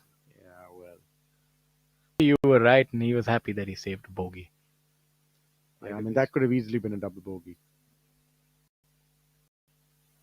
Fantastic shot by Veer. This is the advantage that a long hitter has, able to stop that ball so quickly, even on such a long shot. Yeah, smart play there by Veer. Just playing it out to the right hand side and giving himself an opportunity to make par. He can gain a stroke on the field if he does make a birdie or a par on this hole because look at the field. Kapil, who we just saw on the previous hole, in fact made bogeys. I mean, really, his head doesn't quite seem to be in the right place. He was in and he ended up making a bogey here. I hope that ball stays up. That should be fine. So you're seeing he's not really able to stop the rot, so to speak. He's just dropping shot after shot. Yeah, that one error early on, I think is just messed up, his entire round. It's just he's just not feeling it after second hole, and that's really what happens sometimes. Just derails you. And we see the tournament host here, SSP Chawrasia, playing alongside Viraj Mudappa, the big hitting Viraj Mudappa, and we see his nephew Sunit Chawrasia also walking down the fairway there, maybe just out there to support him. He is going through a little bit of a back issue also, so not quite sure how things are progressing there, but uh, I did hear from him, and he said that he was going through a back issue. In fact, SSP called me about a month back, asking me, what I had done with my back. And I asked him, why do you want to know? But he did tell me that his nephew Sunit is going through a little bit of a back issue as well. So we wish Sunit all the best. He's a good young player, hits it a long way also, and hopefully he'll be back soon. Yeah, the dreaded injuries, very unfortunate, especially the timing at which they strike. Sunith was having a fantastic run. I remember that round that he had at Chandigarh Golf Course, a 10 under par round. So he has a game in, he has a lot of game, and hopefully he can recover from that injury.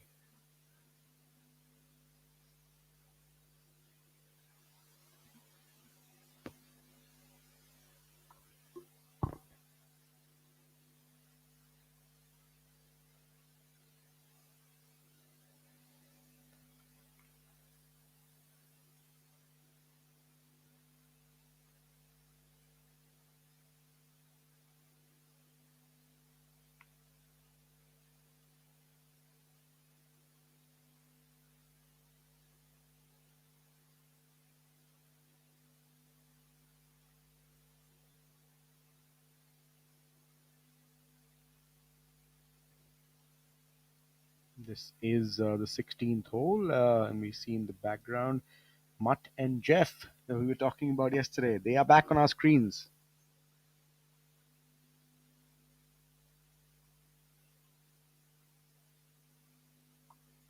The famous Martin Jeff right there, basking in glory.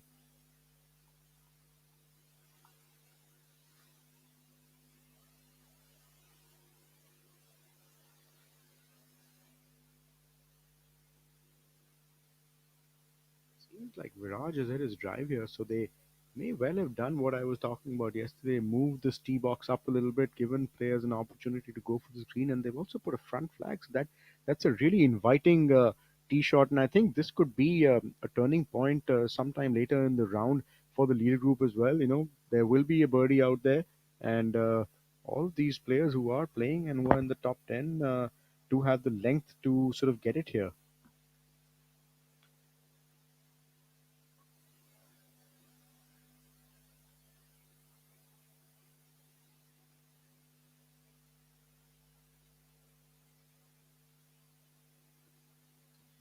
Ankur Chadda has birdied the 12th, 14th, and 15th hole. He is 3 under par for the day and now in fifth position on his own, going one shot ahead of Ajitesh Sandhu. Ankur Chadda making all the right moves.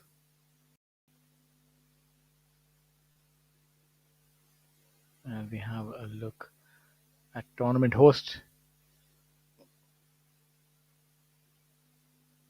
Good shot by SSP finally. Great shot there. And yeah, so I think they have moved the tee up. SSP also going for this green. Unfortunately, it's missing it a little right, but I think that's a great opportunity that he's set up for himself for a birdie on the 16th hole. Viraj is rehearsing for some sort of flop shot from that bunker.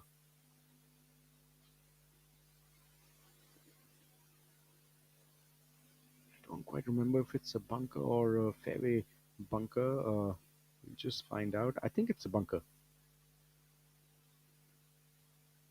That tee shot would have looked really good off the tee when he hit it. It's right in line with the flag. Oh, that's a rather unfortunate shot from there by Viraj. He got under that one. Yeah, not really getting the contact that he would have wanted.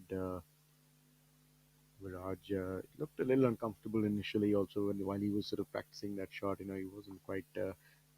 Generally, you just get the feel as soon as you sort of get in there, and he was trying to Yeah, rehearse for that highest sort of shot and And maybe they, utterly. I think, maybe he overthought it. Maybe gave it too much time. That's something that I would know is a paralysis by analysis, and that seems to be that is what struck him that time. As we have a look at Shankar Das, probably Local group here, all three hailing from Calcutta: Shankar Das, Viraj Madappa, and SSP Chawrasia. So great group here.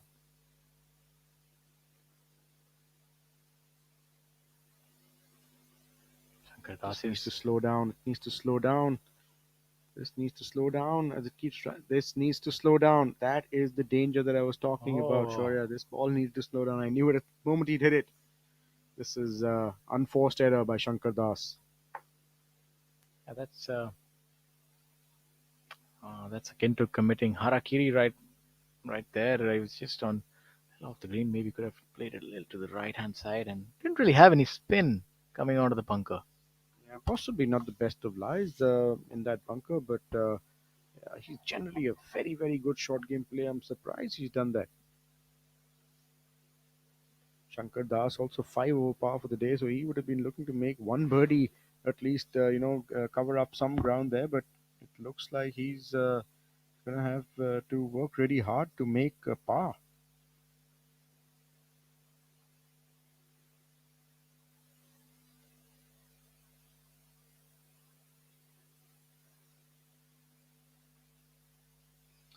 Viraj Madappa, he is 9 over par for the day, unfortunately, today. So not having a great run. And here another look at Chawrasia, and he did really live up to his name with that shot. Tough shot, and he's done really well.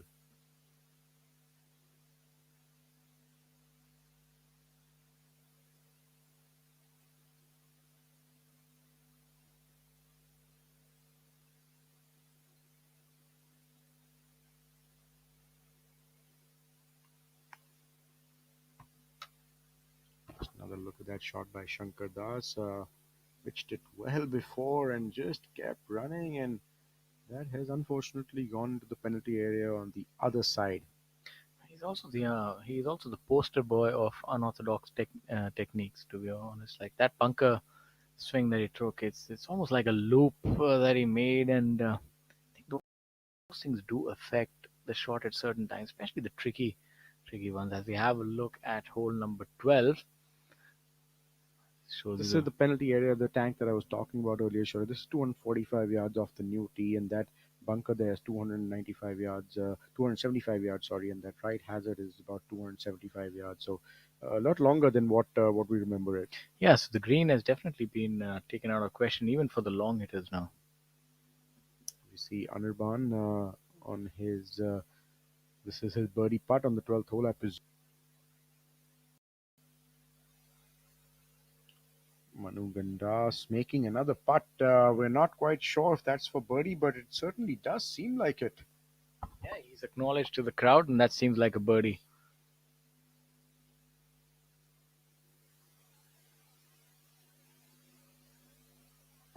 Anirban Lahiri also holding his putt, which we presume is also for birdie. So these two players making birdies. Yeah, Anirban is not going to let him out of his sight. We will get confirmation of that very soon, and we will let you know. But we do presume that both these players have made a birdie on the 12th hole. We're just going back to Shankar Das. We were talking about him being a little unorthodox. Not sure if too many people know, but anything under 50 yards, he plays it with a cack-handed grip. And cack-handed basically means left below right rather than right below left. So unorthodox, yes, for sure. Yeah, I think that can obviously it does work for him. Maybe we're being a little too picky, but I think that at sometimes when you require a certain sort of technique and you're using that very unorthodox technique, it can sort of come back and hurt you. Yeah, just getting confirmation. Manu Gandas and Anirban Lahiri have both made birdie on the 12th hole, while Gaganjeet Bhullar has actually made a bogey. So Gaganjeet Bhullar just dropping back a little bit. Manu Gandas pulling himself 2 shots clear of Anirban Lahiri, and Anirban Lahiri 2 shots clear of Gaganjit Bhullar. So 4 shots now separate Gaganjit Bhullar and Manu Gandas. He will need to do something special to pull this one off.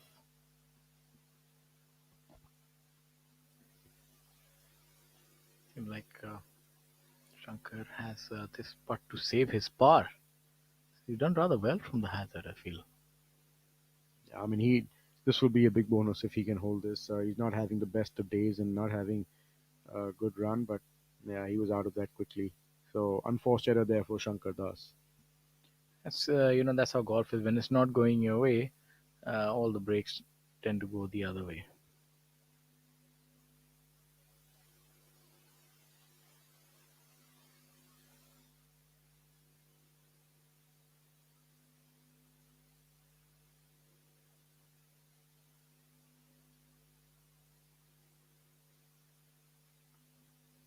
Big event this one, and the last event of the regular season of the PGTI before we head to the Tata Steel Tour Championship next week to be played at Jamshedpur. And unforced errors like the one that Shankar Das just made, do hurt, especially on the last day.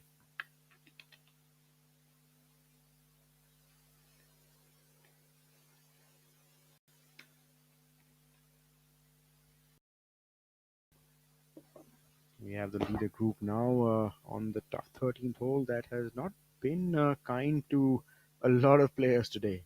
You think this is the hole that would decide the championship if Manu Gandas can make a par here, and he should be able to stave off. I think Gaganjit now is too far behind, but you never know. 4 shot and 6 holes, but Anirban Larry is right down there with a camera view, drone view for our viewers here. Number 13, par 3.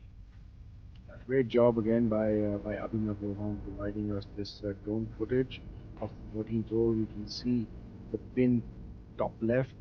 This is not today's pin actually. Pin is slightly uh, closer to that penalty area, just over that penalty area actually. So makes it that much harder this hole.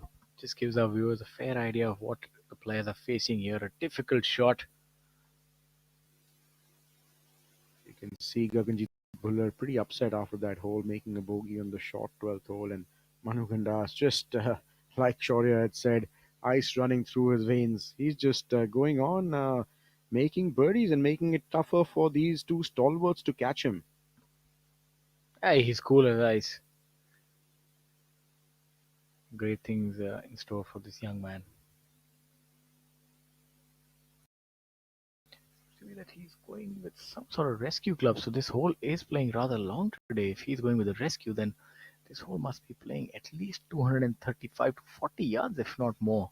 Yeah, it's a little into the wind. And that tee, as I said, is somewhere between that front and the back tee. So the hole is playing rather long. If Manu has taken out a rescue, that means this hole is playing really long. Let's see where he pitches this ball. On over. This is Kalan Joshi territory, so I think that might have been too much club. yeah, I think he had to cover that tank. Sorry, I think he chose the lesser of the two evils. He can from here, but with that tank in play, anything could have happened. So just to go back to this, the tee shot, I think this, according to my book at least, this hole should be playing about 210 to 220 yards currently, and in terms of yardage. But there is a lot of wind out there. It's picked up, so yeah, about playing about 220, 230 with the wind. But do you think Manu would be hitting a rescue from 220? Given pro- his length, he would. He probably his next club is a 4 iron, so the 4 iron probably wouldn't cover the hazard to be about 210 or so to cover that hazard. He may not be able to cover it. That's a question I Anirban, think we can ask him because Anirban seems to be going with an iron, so yeah, they both seem to be hitting a similar distance, right? Or Anirban is a little longer than Manu. Anirban will probably be a little longer than Manu. This is where he can cover that gap. A solid shot here would do him a world of good. Similar sort of shot. Also going just over the green, so tough up and downs coming up for Das and Anirban Larry. Let's see if Gaganjit Bhullar can hit a shot just closer than these guys and to keep it on the green. I mean, that's going to be a big advantage since he's fallen back with a bogey on that 12th hole. Yeah, he definitely does have the ability to compress the ball a lot, and especially with the longer irons. The way they come in. He has that ability of hitting those high 4 and 3 iron that drop soft and don't roll much. So this is where that shot would come in handy.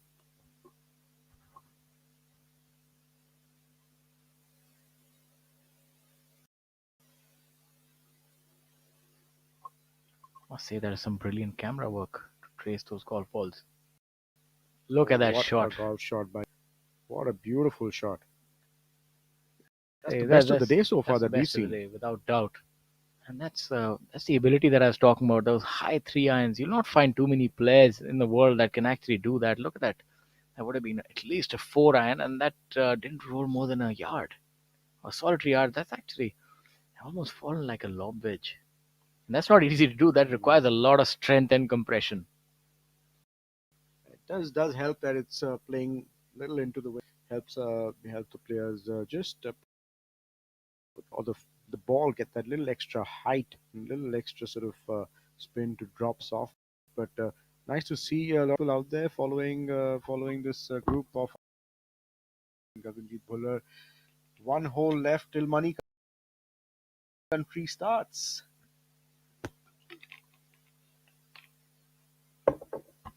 This hole will be Gaganjit can make a birdie, and it's pretty likely that if not both, at least one of these players will make bogey. I think in all fairness, it will be very difficult for Anirban and from where they are. Yeah, these guys are bogey free till now. They have made some good up and downs today. I think both have putted really well. So I think they should be, if they are sensible like Khalin, just give themselves an opportunity to make par. I would think they have a realistic shot at making par. But if they get too fancy with the shot, it could be a big number coming up. They really have to earn their key, and if they get too cute with it, they could end up in the hazard. So certain they know better, might just bite the bullet and try to get it to about 15 feet and see how that goes from there. Choice.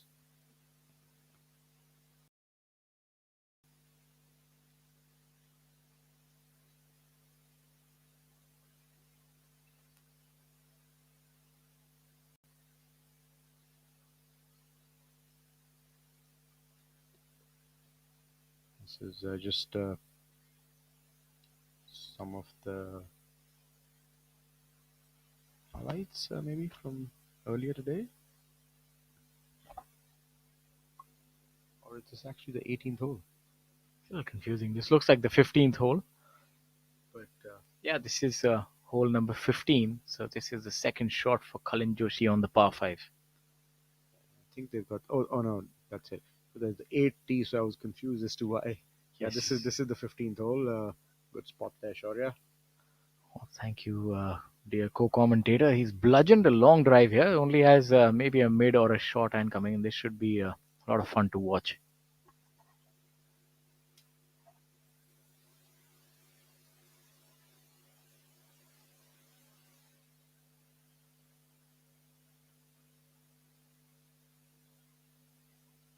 Really a long distance down if that is indeed his drive. Yeah, I wouldn't be surprised if that's his second shot or his third shot, because that's a long way from the tee. Yeah, that's almost like 400 yards maybe. Yeah, there's a bunker on the right side of this fairway, just in the first intermediary cut, which is about 290 yards to fly from the back edge of the tee. And considering this hole is playing right to left into the wind, not everybody can fly that. And Cullen, as we see, uh, at least from where he looks that he is, seems to be quite a far way ahead of that right side bunker. It looks to So be around 60 or 70 yards beyond it, but could be his drive if he's carried that and got a big bounce. You never know. He has the penchant for hitting those big drives. yeah, that's almost 330 or 40 yards down there. So Maybe more actually, yep. because that bunker's 290. He was at least 65, 70 by it. There could be about 360, 365 given the roll. So let's see where he's ended up. Maybe they pushed the tee in front too. You can find out. I think that was his drive because you're seeing the other player it there. Now let's see what Manu does.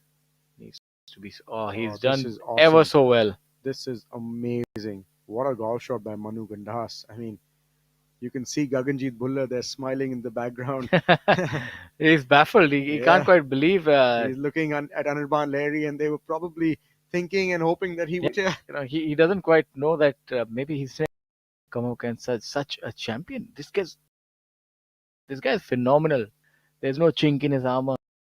This was one place that I thought he's going to drop a shot, and so did Gaganjeet. But Gaganjeet is just in awe of this player.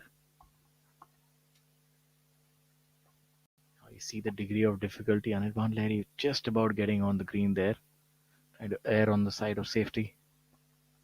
This is this is amazing. Manu had a really tough shot, and he's played it really well. He's actually going to save par, and Anirban in danger of dropping a shot. Tournament sponsor there in the background, Mr. H.R. Srinivasan, and we would like to thank him.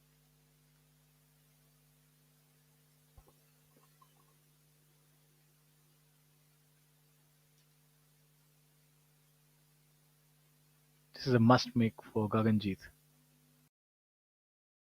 Anirban to go first before Gaganjeet, so definitely I think going to catch up a shot on Anirban here, but to actually tie Anirban in second spot because Manu is definitely going to make par. I mean, I think he might have already finished or has maybe just marked his ball, but they going to be 3 shots ahead after this hole, I think. That's the shot of the tournament by him. You mentioned earlier that this is going to be the pivotal hole in determining who might win this competition, and I think that shot for me has that chip shot has been the best shot so far, and quite possibly the shot of the tournament. I think a very difficult shot to execute even in normal circumstances, and then you add the situation, the occasion, and that does increase the degree of difficulty, but apparently not for Manu. We can safely man. I think he's a game.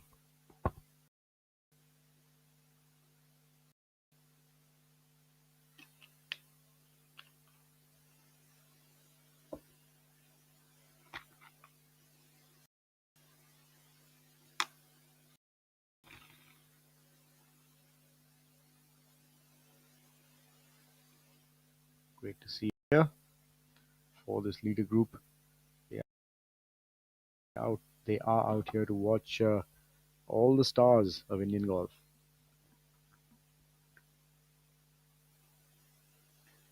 Anirban has made a lot such similar putts in his career, and I wouldn't quite be surprised if this is close or maybe even inside the hole.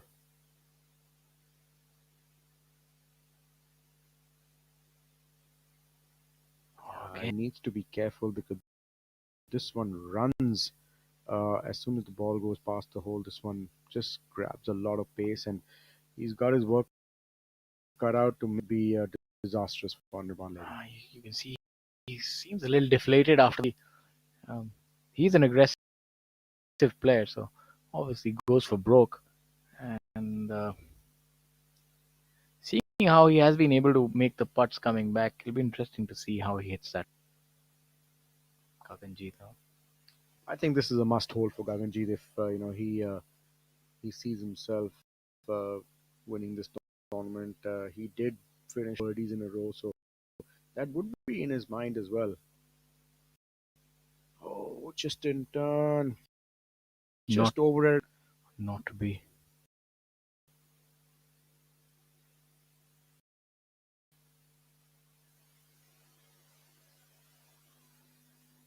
Just see the marker of Manu Gandas there, so he has not finished it out. Mere formality for him.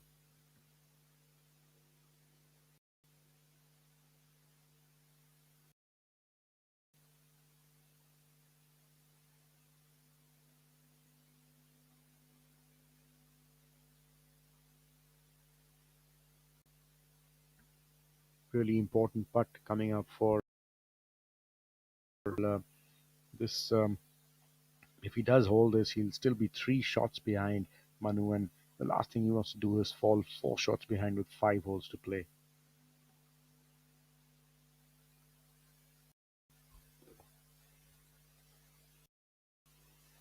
I think he realizes how important this part is.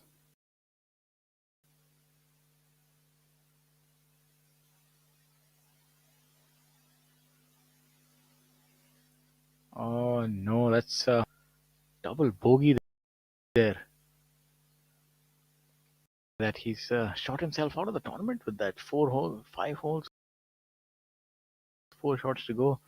I don't see that. I don't And see Manu Gandas giving that kind of an opportunity to these players now. the player of Anirban's caliber making a double bogey from the position that he was in really is, you know, unprecedented. Actually, just not never expected from someone like him.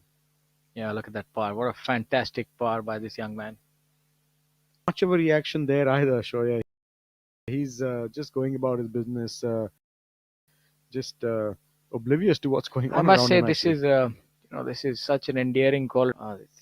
This is what you really imagine your top level sportsmen. Even if you look at globally, that they're able to keep their emotions under check, and that's not easy, especially given the occasion, given the circumstances. But I'm sure there's a lot means for it. Nobody is born that way. I think he's definitely done a lot of training, yoga, meditation, or you know,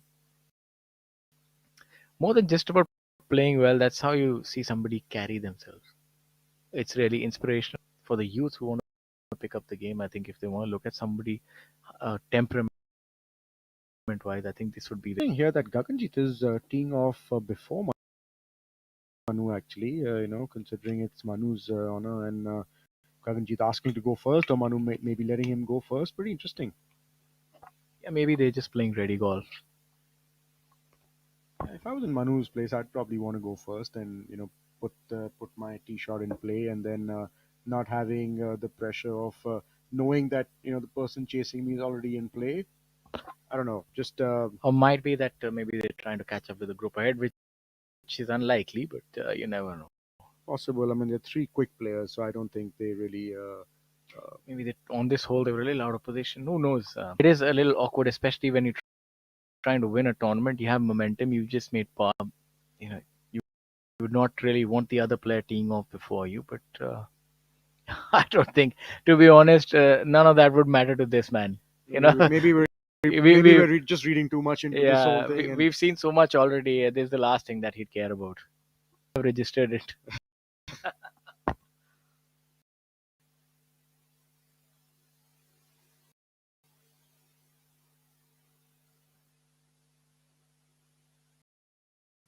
sticking to his routine there, which is a good thing. That's a lash again. Not so happy with that shot, but I'm sure that's just in the rough with the way he's been hitting it.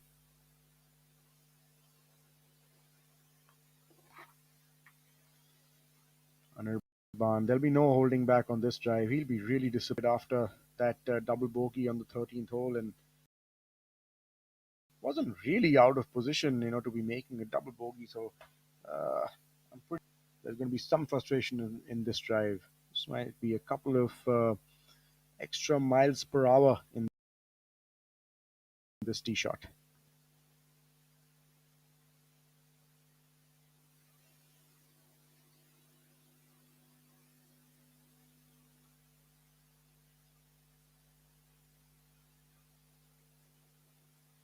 Doesn't seem too happy with it, but we will soon find out where that ball has ended.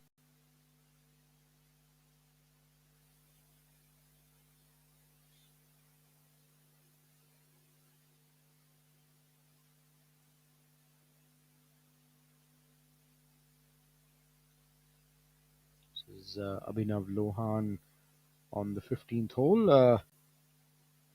And yes, I think I can now confirm that the tee off on the 16th hole has been moved up ahead, making it a drivable par 4 today for these players to try and go for this green. And uh, it'll be um, it'll be interesting, if Anirban or Gaganjit were to make birdies maybe on 14 and 15 and Manu somehow doesn't quite get an under par score on any of those holes. It'll be two shots left, and that could be another pivotal point in this final round for this leader group.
Karandeep Kochar here, second shot on the 15th hole. He seems to have also hit a big drive here, going for it with seems like a rescue club. So well in range for Karandeep Kochar, the 15th hole.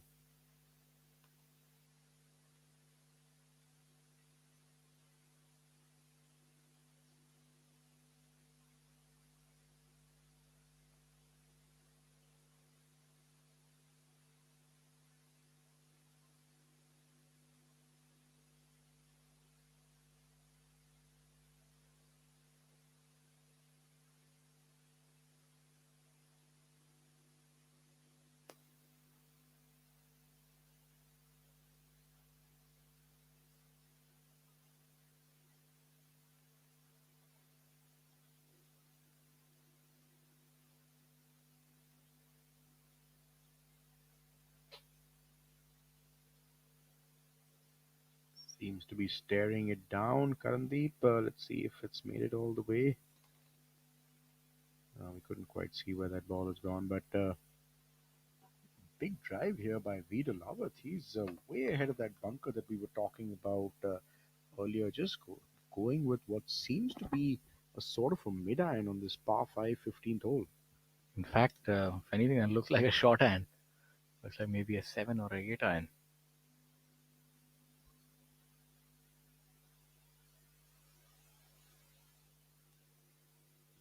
Seems to have lost it right by his reaction. I hope he hasn't caught one of those trees and just fallen down somewhere there. We will soon find out.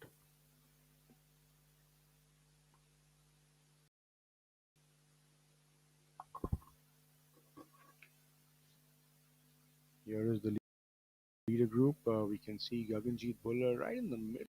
Manu Gandas is just there on the left-hand side, just taking his back and Anirban Lahiri a little further left than him. So um, no real problem for any of these players. Should be okay.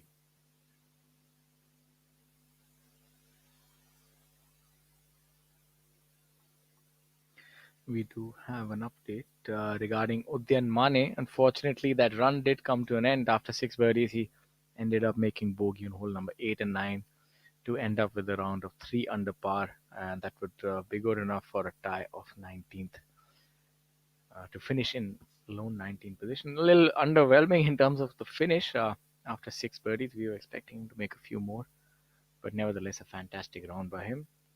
Some of the other players who've done well today: Samarth Dwivedi, 3 under today. Arjun Bhati, 2 under. You have Akshay Sharma, Angad Chima, 1 under for the day.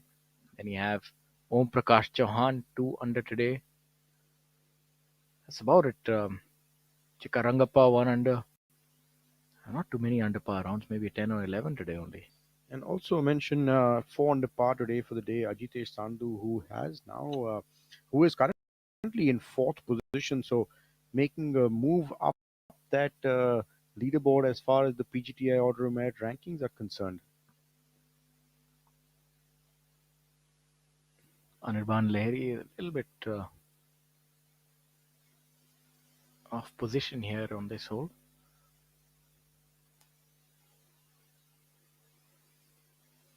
Might still be thinking about that double bogey he made on the last hole. Yeah, that was rather unfortunate.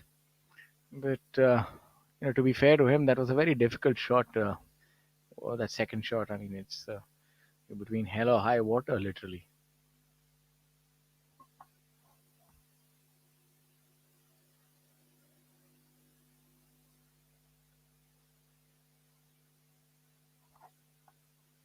Claps coming all around for Anirban Lahiri. So he's obviously hit a good shot from where he was. We will soon find out where he is. Not being able to spot that ball, but look at all these people there watching and having a great time. These guys are putting up an exhibition for all the spectators. Yeah, there was adulation galore for Lahiri. That would have been a good shot. See a couple of football fans in there as well. Shara, you might be a bigger fan of football than you are of golf. Yeah, it might be true. Or maybe it's just the World Cup fever. A lot of friends that do follow the game, so a lot of parallels between. And just having a look at the scores once again, we see there are only three players who are in double digits and far ahead, of the rest of the field. So fourth position currently in at 5 under par, Ajitesh Sandhu and Ankur Chadda, and Anirban Lahiri and Gagandeep Bhullar in second position at 10 under, and then Manu Gandas four ahead of them at 14 under. So 9 shots between Manu Gandas, the leader, and fourth position, and that really says a lot about how the top three players currently in this tournament have played. Also, I think it has more to do with the course. This is a golf course that you can't really get around with the smoke and mirrors. You need to be a thoroughbred ball striker here to succeed. You look at Manu Gandas, Gaganjit Bhullar, Lahiri, Ajitesh Sandhu, Ankur Chadda, Thanga Raja, Sachin Biswal also a strong hitter of the ball, Khalin Joshi, Veer Lawat, Karandeep Kuchar. These are all good ball strikers, and that's why they're there in the top seven positions. It's very difficult for a medium ball striker, even if you're a great putter, you'll not be able to thrive on this golf course because it's going to creep up on you when you least expect it to. There's so many difficult holes. You require to hit it high and come in at certain angles, given where the flag pin positions are and the length of this golf course. So it shows you that eventually, you might say that the putter will save you or a certain short game will save you. It's not even about long hitting. You just need to be a very good iron striker. And tournament host there, bringing his campaign to an end on the last hole. He will be really happy with the way things have gone. Not for him personally on this tournament, but just the tournament itself. The first edition of the SSP Chawrasia Invitational, presented by Take. I'm sure he's relieved that the tournament is over, and he would be hoping for the next edition next year. And having all these quality players back on and supporting his tournament. I think it has been an absolute success, a stellar tournament. You've seen the depth, the quality of the field. Uh, Likes of Anirban Lahiri, Gaganjit Bhullar, not only just participating, but being in the thick of things. You couldn't have asked for more. These two players coming here, traveling, and then putting on the kind of show that they have. And this really is a resounding success for this tournament thus far.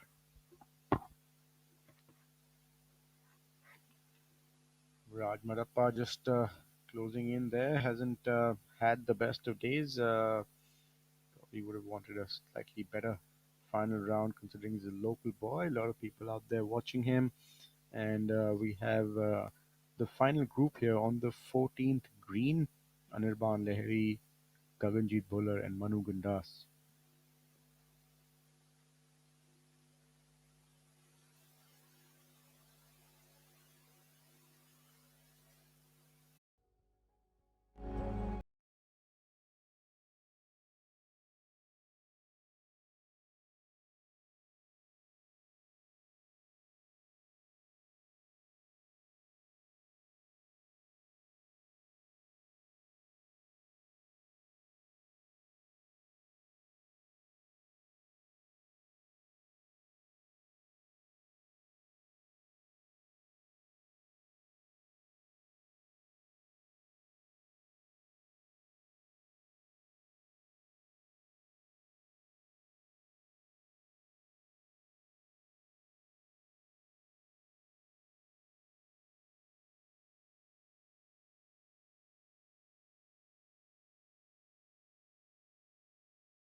Back to the action.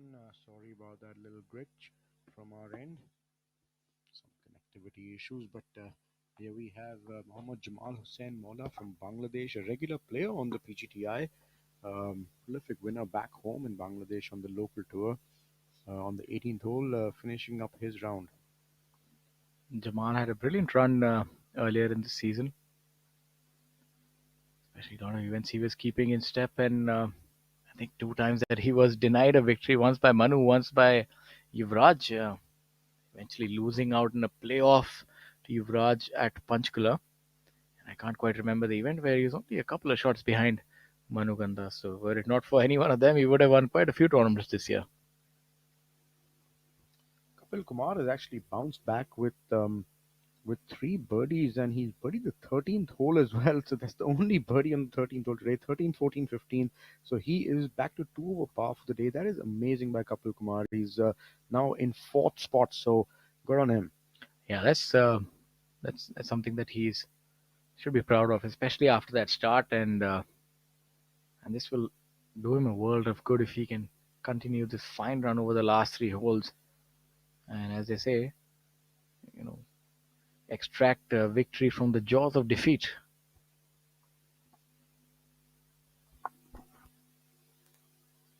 All three players from the leader group making par on the 14th hole, so the lead remains four with four holes to play for Manu Gandas.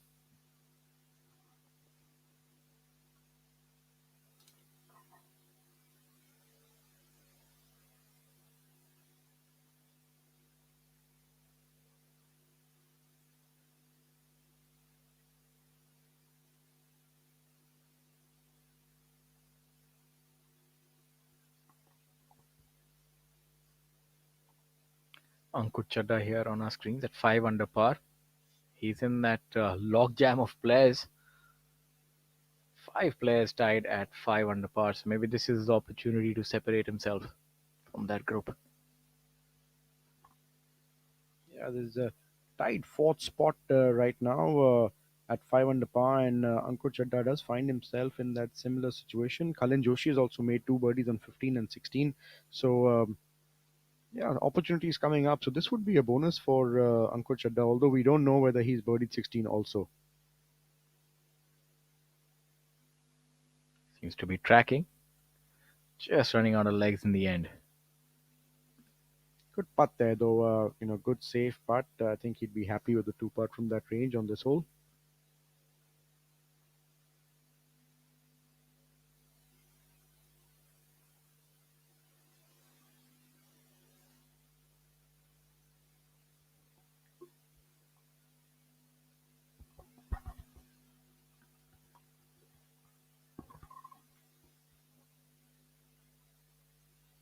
Ankur there with a good showing today.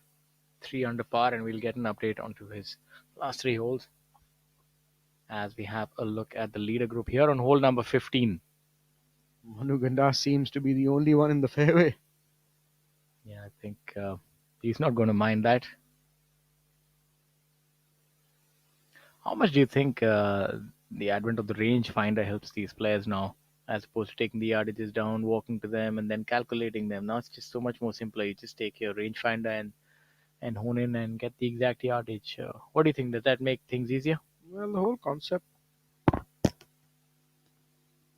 of the rangefinder was basically to speed up play, and I think especially on our tour where it's marked on the fairway and there are no yardage books per se, it really quickens play up. But they still haven't allowed the rangefinder on some of the bigger tours on a regular basis because they have yardage books available. So it's allowed according to the rules of golf, Mhm. but it's a local rule, so the tour has to permit you from using it or not using it. But does that make things easier? Yes, definitely. I mean, I think if you're especially out of position, instead of looking for a yardage marker, you just shoot your laser and you've got a number. Oh, very unfortunate there for MD Jamal Hussain Mola, who'll drop a shot here at 18. It's all right. He can come back next week and make amends for that part. So, are you saying there are many tournaments on the PGA Tour that would not allow, or what tours are you talking about where they would not allow the rangefinder? So, as per the rules of golf, rangefinders are allowed, but it's a local rule of the tour whether the tour permits you in using them or not. So it's a tour rule. So on the PGTI, the lasers are allowed, but on the Asian tour, on the European tour, and on the PGA tour, currently lasers are not allowed. They did use the lasers at the PGA Championship, the one that Phil Mickelson won, but they have not allowed them on any other sort of tournament or regularly on the tour. But I I do believe most tours are going to move towards lasers. It just quickens things up a lot. I think all the advent of new rules just to speed up play. I think might as well give the players some rollerblades or carts. Obviously, we understand that. I think the main issue is that you have such a big field and they have to finish their rounds in time. You have 130, 135 players, sometimes even more on the PGA Tour, maybe 150 players teeing off on a certain day. Yeah, Asian tour fields are regularly at 144. So a lot of people playing, and they really need to finish because we only have limited daylight hours at certain times. So it really does help. Manu Ganda seems to be a fair bit behind. He's coming out with that rescue club, so maybe he didn't catch all of that drive. But either way, it's in the fairway, so it's perfect. Or hit a 3 wood, who knows? He's pretty good with his club. Let's see where he lands up.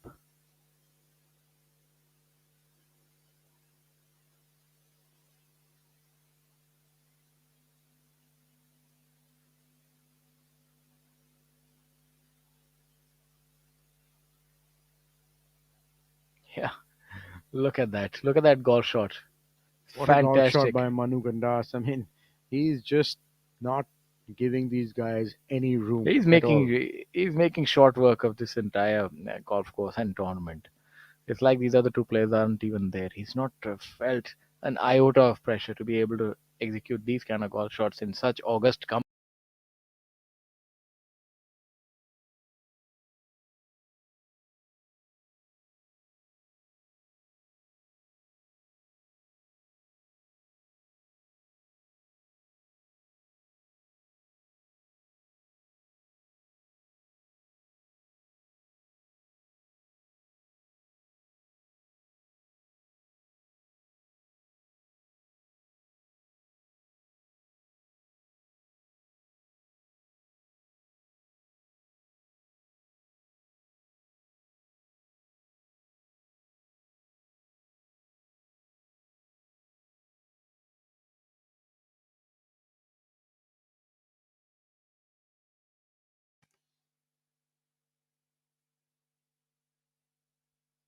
You can see one ball there, and I'm presuming that is Anirban Lahiri's second shot that's come up a little bit short and probably out of position on his drive, and but a decent angle. And we can see Gaganjeet Bhullar there also walking along the right side of this hole. He's missed it to the right, and Anirban missed it short and left. Anirban obviously has the easier shot coming into this flag, but Manu Gandas, what impressive ball striking in golf by this young man. I mean, he's hit it in the middle of the green, and he's probably going to go 5 shots ahead with 3 holes to play, the way things stand right now. Maybe even six. Yeah, quite possible, especially if he makes that eagle. I think he's really trying to take the suspense out of this tournament. Acknowledging the crowd, a little bit of a reaction from him. He's acknowledging the applause for his second shot and just the way that he's played. His technique also does seem a little unorthodox, especially the way he swings it. Ever so slightly, but very repetitive. It's really well grooved in.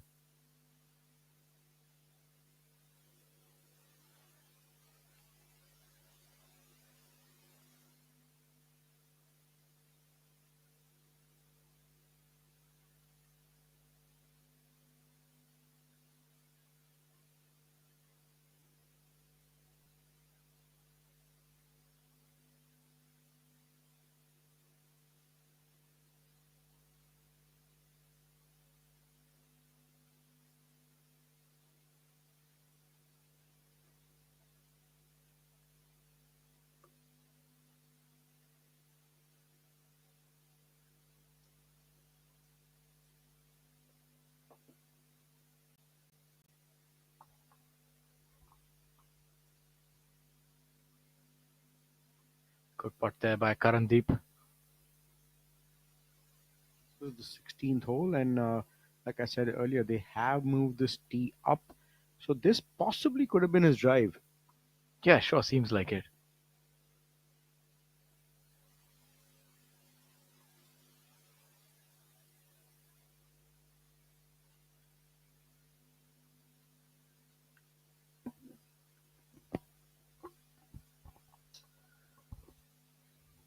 A look at some of the other scores today. We had Praveen J. Patare at 1 under par, total 9 over for the tournament.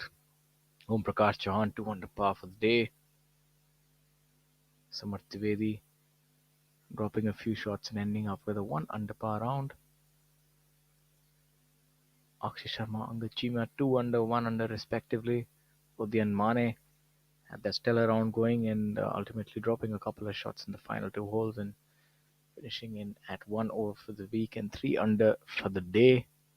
Sachin Basoya with that bogey-free round, 3 under par, a birdie and an eagle. Very consistent round, 4 under for the tournament. Currently sitting in a tie for 9th. Veer Lawat on our screens at 4 over for the day, not having the round he would have liked to, and 4 under for the tournament. Aditesh Sandhu ending up with a 4 under par today and 5 under for the tournament. And on top of the leaderboard is Manu Gandas. He is at 5 under par today and 14 under par for the tournament, leading Gaganjeet Bhullar and Anirban Lahiri by 4 shots. Both Gaganjeet Bhullar and Anirban at 10 under respectively.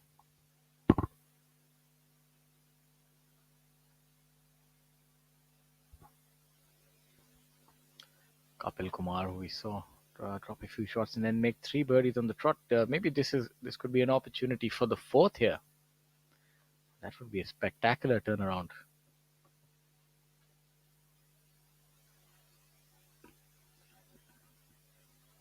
Yes, he makes that putt and yes, fair enough. I think that's a birdie, so that'll be 4 birdies for Kapil Kumar. Well done.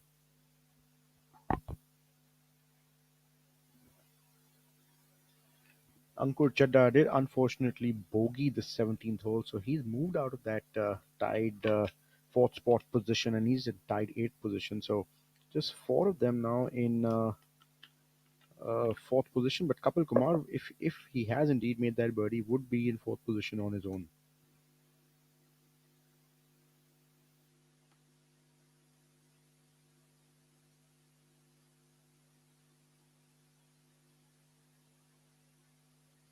Karandeep Kochar just cleaning up. Not quite sure if that was for birdie or for par, but could possibly have been for birdie, as he might have driven this green on.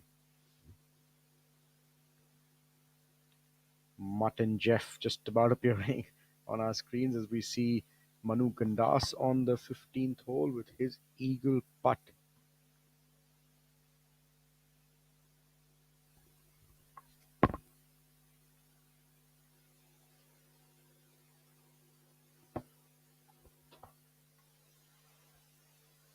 Let's see if Manu can drain this putt and move to 16 under par.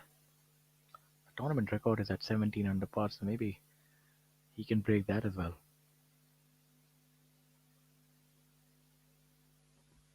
Not being able to hold that, would move to 15 under par.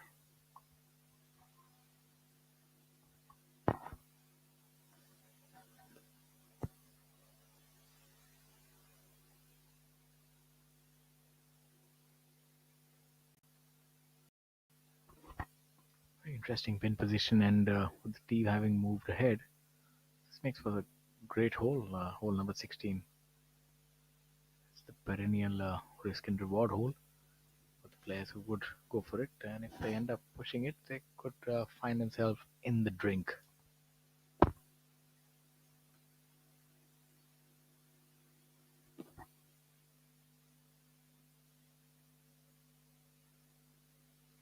Shamim Khan now finishing his round.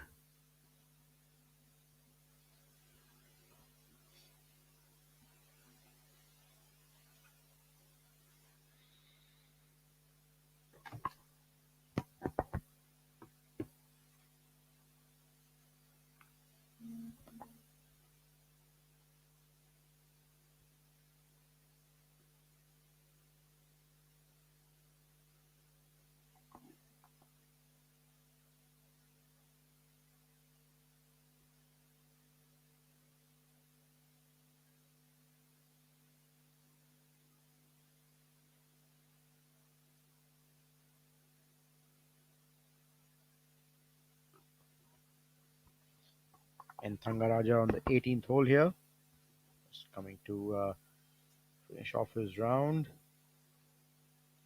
Tracking, and that's in. There we go. Well done, Thanga.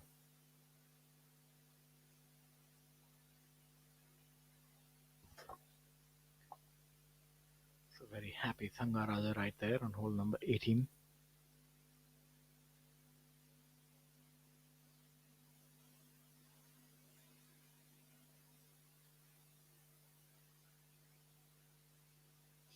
Abhijit Chadda, the third member of this group.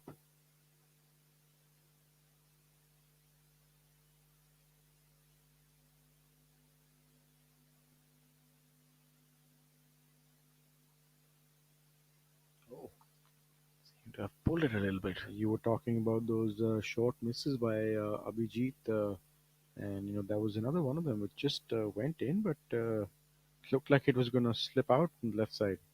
Yeah, I think that's the only part of the game which seems a little.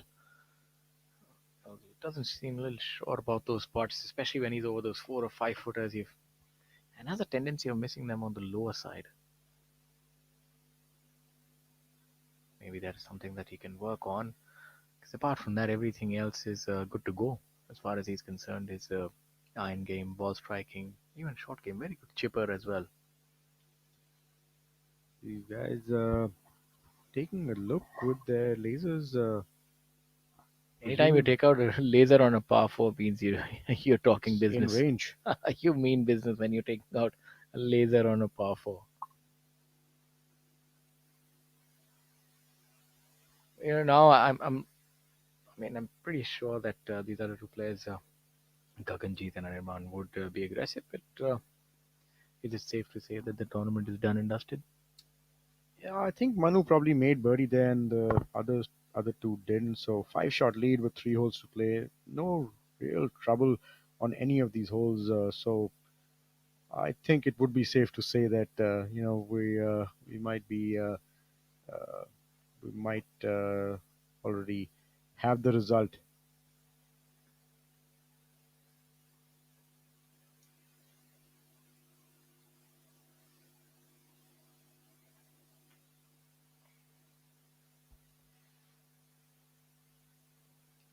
We have the group of Kalin Joshi, Yashas Chandra, MS, and Abhinav Lohan as we see Manu Gandas going with a feather metal there. He's Is he playing in a going little. for the green, or is he just Seems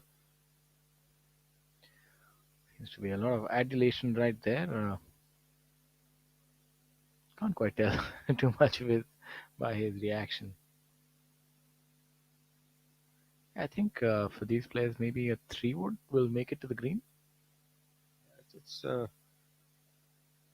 think only playing about 260 or 270 today. I don't think so. It's still playing longer for sure because from the back tee, the front edge is at least 330, 335. So Anything more than that would probably be a driver for these guys. Even 290, 300 would be a driver. So not I more than think 270, 280. I think 290 would be a 3 wood for these players. We'll roll it up to about 285. So with their 3 woods because all of these players have the ability of hitting driver well over 300. So we'll find out where these 3 woods actually land up. I think the hole would play at least 285, 290 yards. Few claps coming there.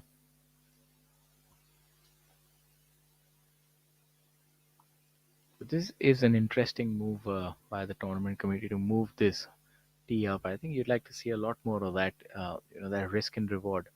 Maybe to compensate for that, you can add the degree of difficulty on some other holes and make them a lot more difficult. This adds to the drama, right, coming down the line, especially if the tournament is tight.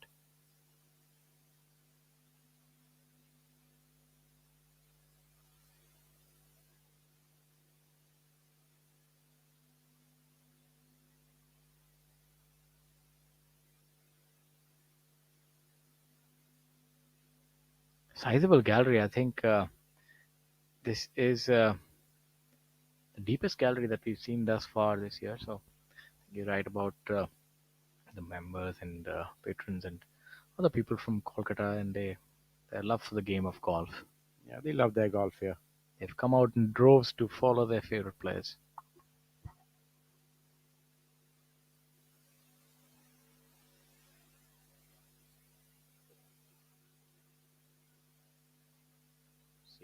perfect golfing weather in Calcutta. Kalin Joshi just coming to an end uh, of his round on the last hole. Second shot seems to be in perfect position off the tee.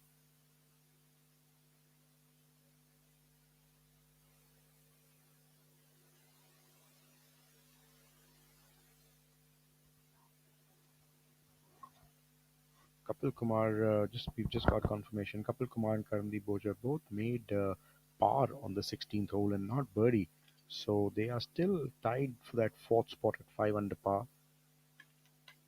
Abhinav Lohan walking down the 18th, he has dropped a few shots. He's three over par, excuse me, for the day now after 17 holes. So he started off all right with a birdie on the second hole, but dropped a few shots after that. All those wonderful aerial views were kind courtesy Abhinav Lohan. My apologies. Seems to be in a little bit of trouble here on the 18th as well, missing his second shot left.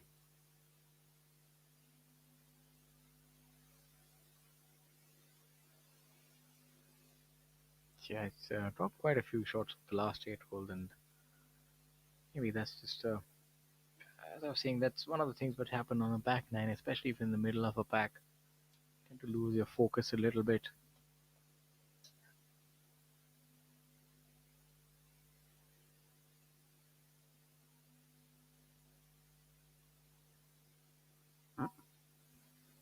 We have not got an update yet about what the leaders have done on the 15th hole, but we do presume Manu Gandas would have made birdie and the other two were out of position, so maybe they made a par. But here we are with the leader group on the last hole.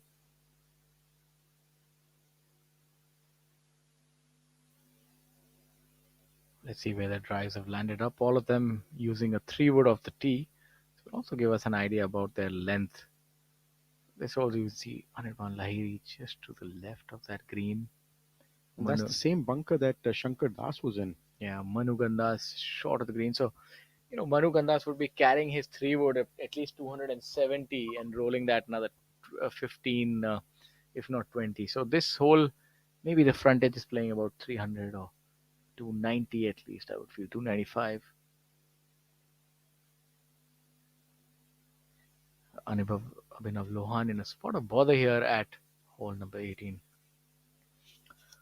He needs to use all his imagination to try and get close to the flag here.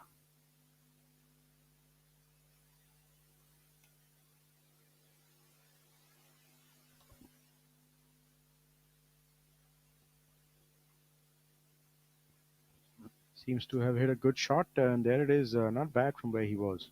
Yeah, I think that's A for effort and A for execution. So we have got confirmation. Manu Gandas, the only one from the leader group who has actually made birdie on the 15th hole, and now he is 5 shots ahead. He has got to that magical mark of 15 under par, Shaurya, that we were talking about since yesterday. We never thought somebody would make it, but Manu's really put up an exhibition. The lowest round of the day, 6 under par so far on a day where we don't have too many under par scores. So it really goes to show the quality of golf that he's played. Yeah, leading from the front. And this here is another straightforward birdie opportunity to move him to 7 under par. Maybe hold it and move to 8 under par. Not a very difficult shot. It's well executed. Great Should shot be there. able to Great make shot that. there by Manu. He's really shut the door on these other two players with his fantastic sublime play today. It'll be interesting to watch the kind of shot that Anirban Lahiri hits from that bunker shot. From that bunker, we previously saw Shankar Das overshooting the green and going into the hazard from there.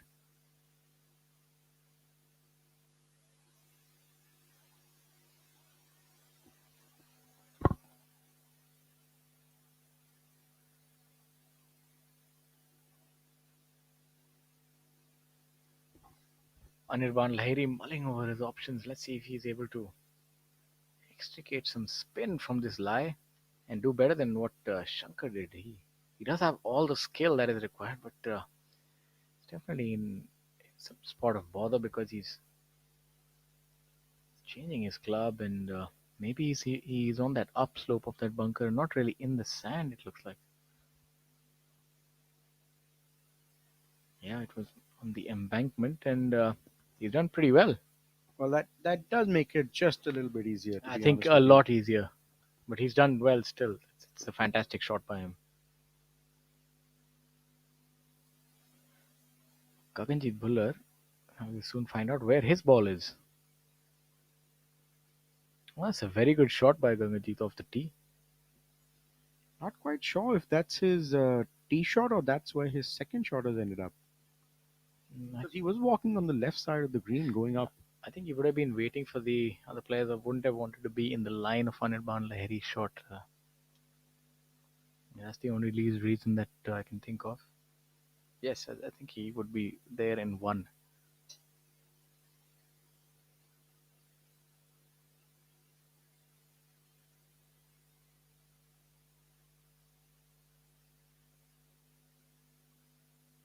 Oh, that's an atrocious shot by Gaganjit Bhullar. Seemed a little casual in that, maybe a little hurried as well. Just a little steep on that shot and catching a lot of the grass between the club and the ball. So Gaganjit Bhullar not executing that one very well. Yeah, he looked a little disinterested in that. I don't know, maybe just hurried that. Normally he's a quick player, but even by his standards, that was just, rather quick. In all fairness, wasn't a very tough shot. So maybe he just didn't think that he would hit that bad a shot, and maybe something just Maybe it happened. just comes back to your point where you said all the grass is growing against, and especially here on that upslope, didn't quite gauge all the factors, and he's ready to putt as well. I think he's he wanted to win this tournament. Yeah, I think this might be a bogey for Gaganjit. I think he hit his second shot maybe over green, and um, you know I'm not quite sure as to what's going on here, but yeah, uncanny. I think he's obviously in for the victory, and players like that don't really care about second position. Gaganjit, Anirban, they've built their careers on victory, so maybe that focus has gone off a little bit after that. You know that the chase is over. He knows the worst he's going to finish is third. So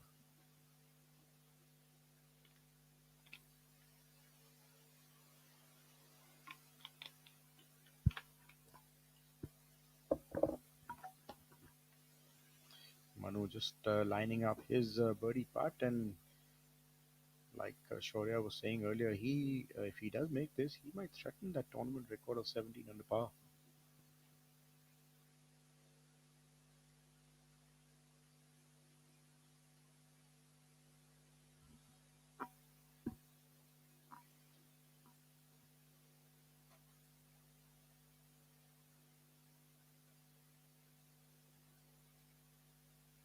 I'd put my money on Manu making this putt. Yeah, it would be a surprise if he misses it.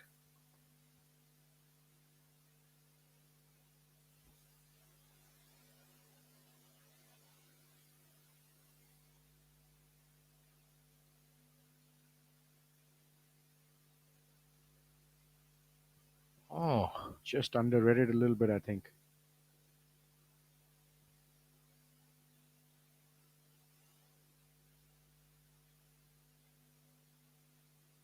This putt for Anirban to get within four of the lead with two holes to play, and I think might be too much even to expect of Anirban to make that lead up unless Manu really does make a hash of the last two holes.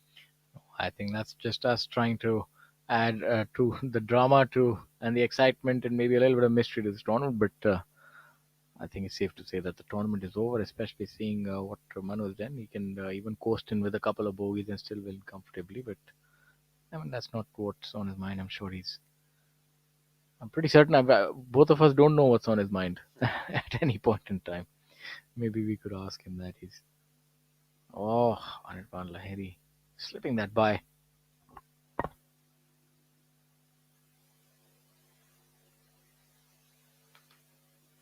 has missed a few opportunities in this back nine, and I think that double bogey on the 13th hole just kind of derailed him, and you know, maybe in his mind he thought that that's the end of his chances of winning this tournament. Abhinav Lohan just coming to an end of his round. Can he finish with a par? No, he cannot. Good attempt there, but missing out. So Abhinav is going to finish with yet another bogey on the 18th hole and 4 over par for the day. He's going to finish at even par total at 17th position along with Rashid Khan and Mohammad Jamal Hussain Mola.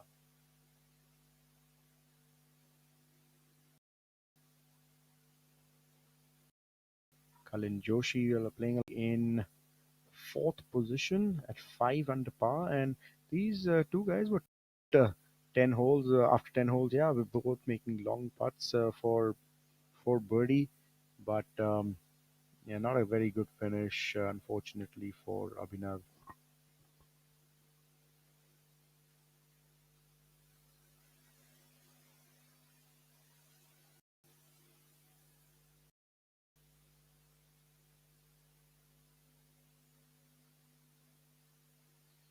As we see the footage of the 17th hole here, again provided by Abhinav Lohan. This is the 17th hole. We see that penalty area on the left side, just lurking. It's about 220 yards to get to that little slope that we see from here, and that's the ideal place to put one's tee shot. As I was saying, back in the day, in our amateur times, we tried to take it over those left trees and go for the green. There wasn't this big hazard which you see on the left-hand side, this grass hazard all running along the left-hand side. So the hole has changed and obviously taken the driver out of the player's hands now. Yeah, you got to play it down the right hand side. That's what you get. That's where you get the perfect angle from into this hole. So yeah, you got to keep it right, a little right off the tee.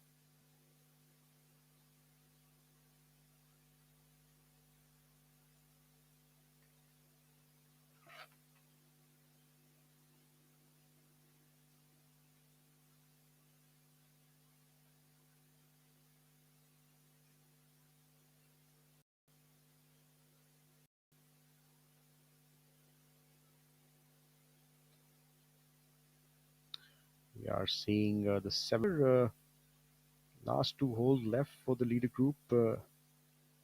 Gaganjeet Bhullar teeing off now in the background there.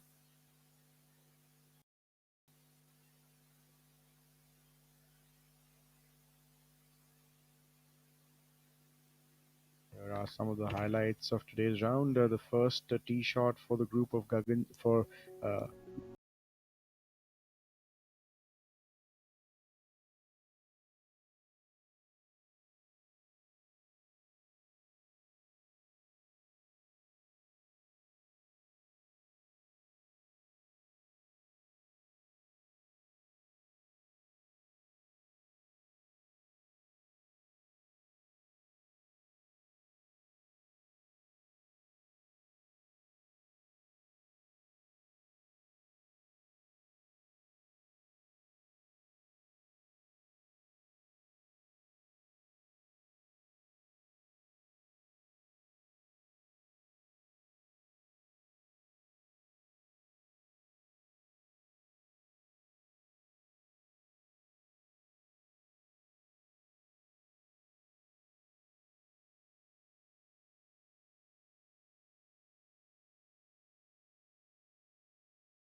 Kapil Kumar, Veer Lawat coming up alongside Karandeep Singh, Kochar.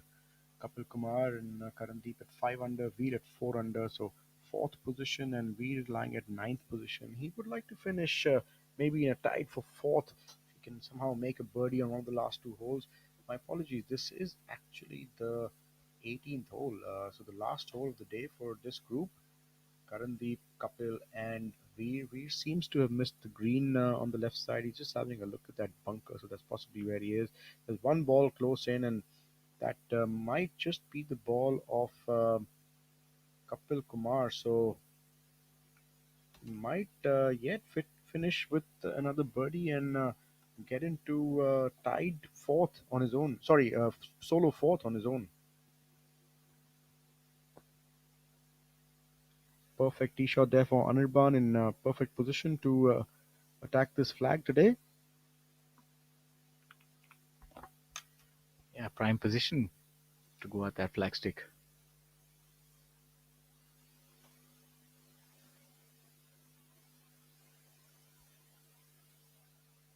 One thing that is noticeable, the fairways have been in pristine condition. And that's what's allowed a lot of these players to really go for these flagsticks.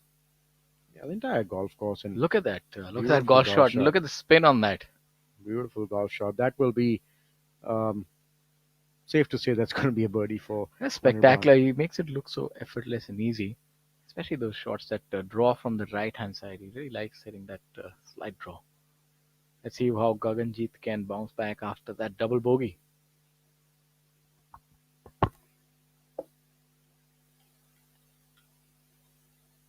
Oh, even better.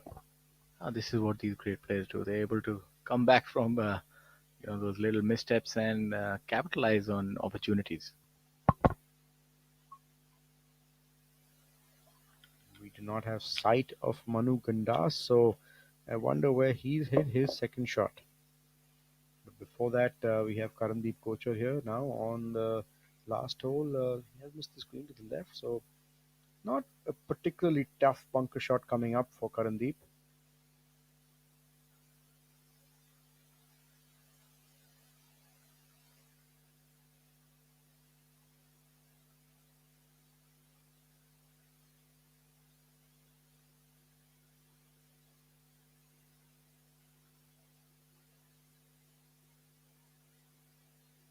Oh, great shot there. Fantastic. Excellent execution by Karandeep Kochar, and that will help him to remain at 5 under par in that quartet, or rather five, a group of 5 players.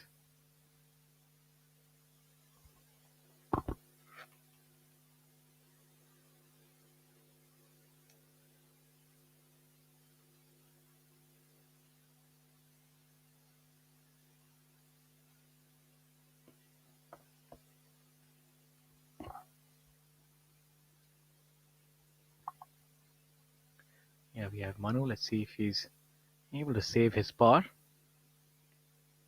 Finally, showing a little bit of weakness, maybe not his best effort. Let's see if he makes that putt. Yeah, just missing the screen to the left hand side. Not that tough a chip shot from there, though. Maybe just didn't make the contact that he was looking for. It's not that quick from that side, so a little bit of a error here by Manu, but he's so far ahead that he really doesn't have much to worry about.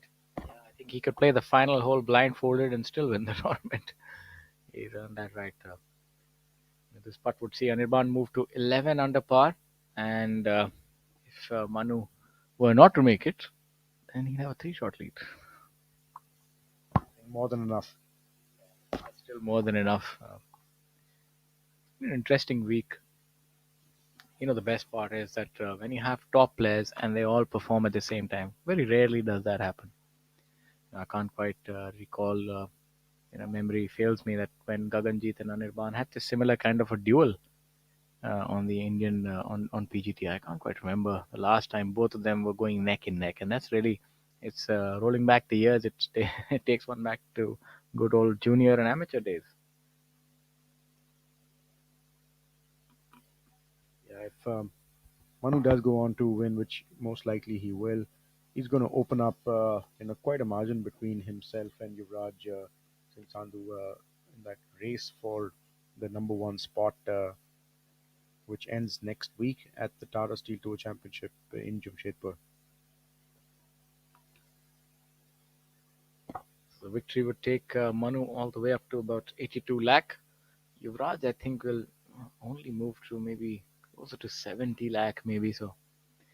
But the last event is a big roll of the dice. 50 lakh for the winner, and 30 lakh, 30 odd lakh for the second place position. So it could still, you know, change in the order. Ajitesh Sandhu would also move closer to Yuvraj, maybe somewhere in the mid 50 lakhs, I think. So I would think this is a three-horse race now. I mean, if Ajitesh Sandhu were to win next week, um, he would be pretty close to getting that number one spot as well. I mean, I don't think then anybody would be able to catch him also. So all to play for, but it's a three-horse race next week.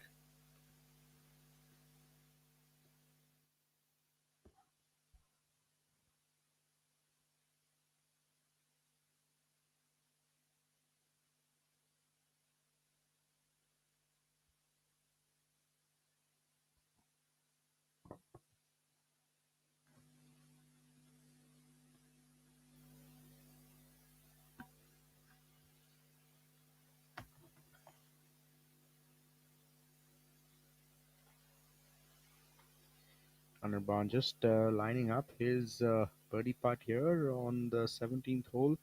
This putt to go to 11 under par. Or just sneaks in on the left-hand side, and that's a good birdie for Anirban.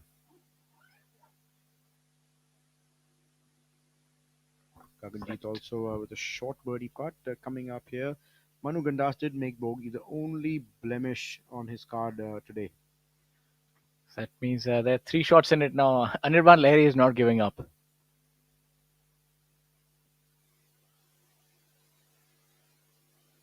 Good bounce back there from Gaganjeet, but I think second position is probably out of his reach now. I don't think Anirban is the kind of guy who's going to make an error coming down this last hole. I think we can safely say that this drive will seal the tournament unless something. If you really have an unmitigated disaster, that's the only way that you could have a playoff. Maybe a birdie, double bogey is the only way, but I don't think so. Manu should probably just go with the three wood, but knowing him, he'll just take out his driver and go ahead because that's another thing that I've seen that these players play aggressive. They don't really take the route of safety. He'll be looking to make birdie and reach that mark of 15 under.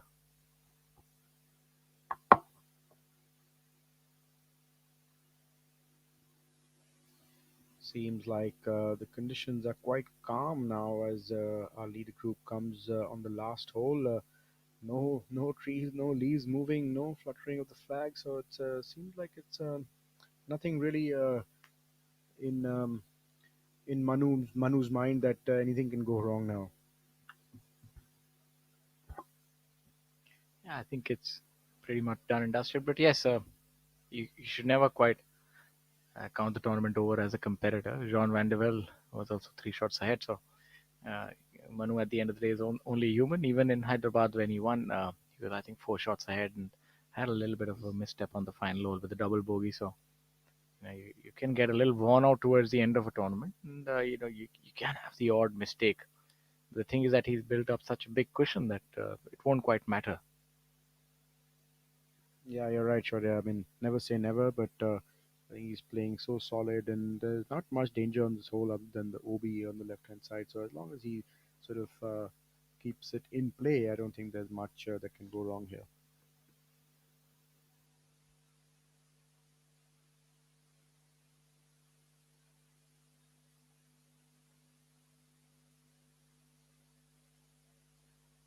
Back live now, and it'll be interesting to see what club Manu Gandas chooses off this 18th tee. I think knowing him and seeing how he's played, I'm certain that he'll be going with the driver. He's not one to sort of play it in or just sort of walk it in the end. And that's one of the defining characteristic of these aggressive players that you know, they don't really change their game. They don't really cower down to pressure.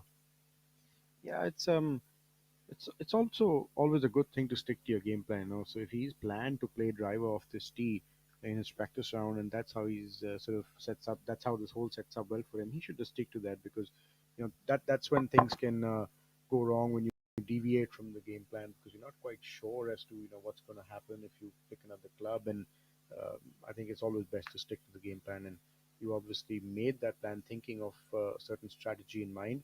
You're comfortable with that club, so no reason to change. I agree with you.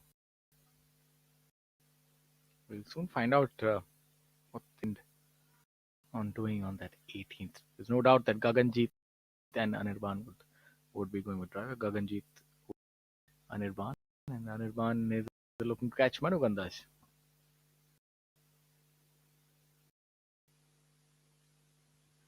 Just getting confirmation, it was actually a bogey for Gaganjeet on the sixth one shot behind Anirban Lahiri for that second spot, second place position. If he does make a birdie, he could catch Anirban here. Yes, so it's all to play for these two players.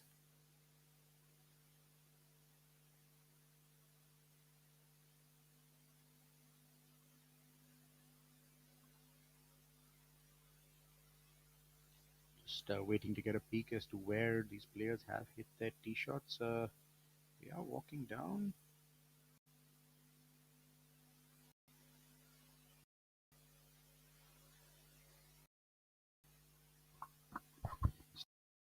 Not something we see very often now.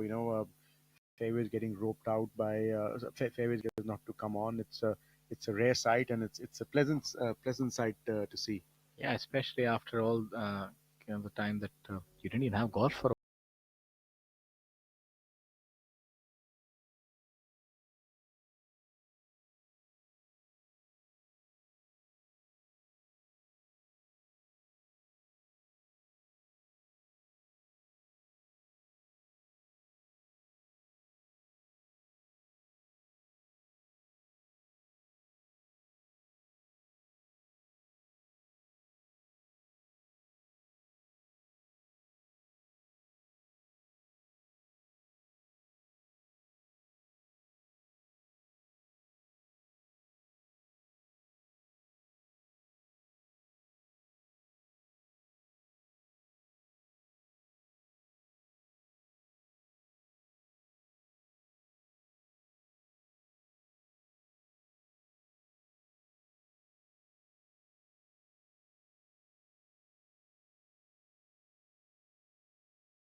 We are back live now. Gaganjeet Bhullar has missed this fairway just a little left. He might be blocked out by that tree that we can see on our screen. But luckily, the pin is on the front portion of the screen. If this pin was at the back, it would have really been a tough shot. He could get it somewhere close to the front edge, I feel, from here. He might choose the aggressive shot because there's not much to lose because third position is anyways guaranteed. So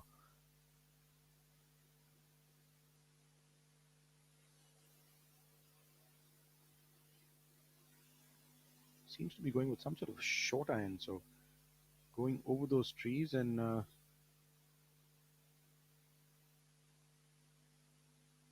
he missed it to the right of the green, if I'm not wrong. Anirban Lahiri now playing his second shot. We can see him yet again on the right part of this fairway. So I think he's home safe. And he's the last to play, so he's obviously belted one down. No holding back from Manu Gandas.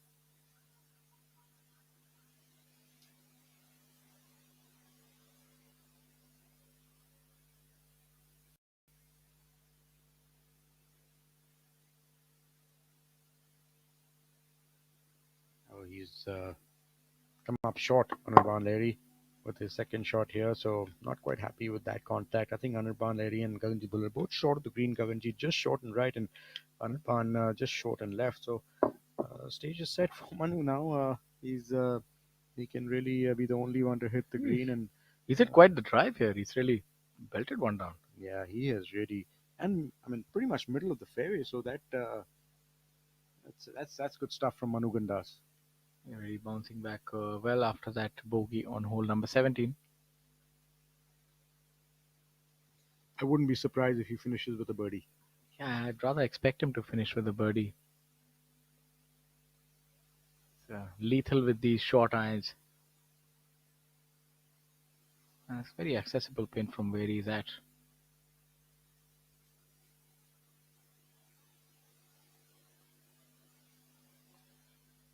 Hoisting that up high, well to the right of the green. I think he's just about rolled in that bunker. Well, he should be down, or even a bogey will ensure the victory, and he'll end up winning this tournament by at least 3 shots, it seems. Yeah, no real trouble there from that bunker. He's got enough room to hit his third shot, and I think he should be absolutely fine.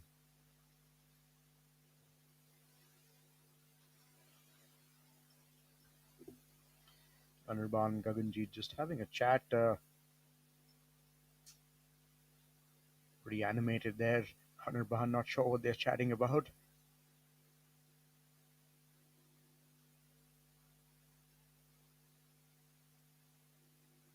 But great performance by these two champions as well, putting up a show for everyone out here at the Royal Calcutta Golf Club.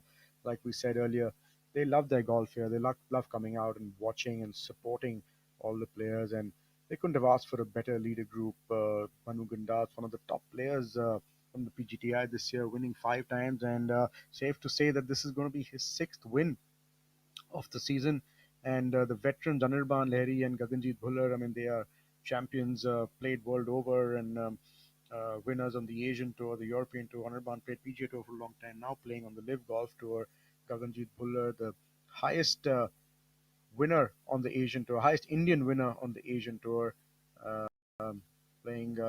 So Manu Gandas has really put up a show here, fighting off a challenge from these two great players. Just a few shots left before we can crown our champion. Anirban would not be happy with that second shot of his. Just missed it short and left from what seemed to be coming out from the fairway. So obviously missed the contact on that shot. So he'd like to finish off with a par and secure that second place finish.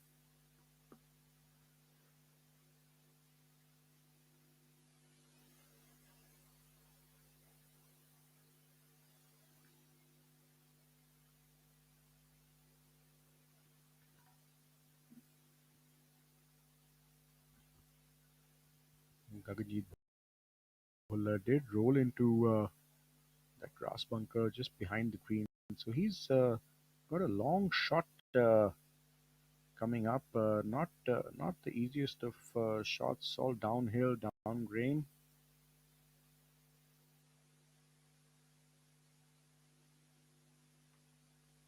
Not too bad from Gaganjeet Bhullar's shot. So just giving himself a chance to save par on this last hole.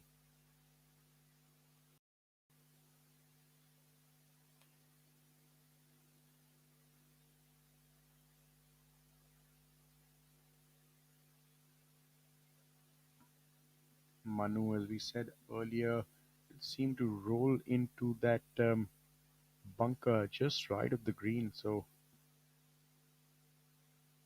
you wouldn't want to see Manu making a bogey to finish with, because he just bogeyed the 17th hole. Not ideal. Wouldn't have liked to finish with two bogeys. So he would really be looking to make this up and down and finish off in some sort of style.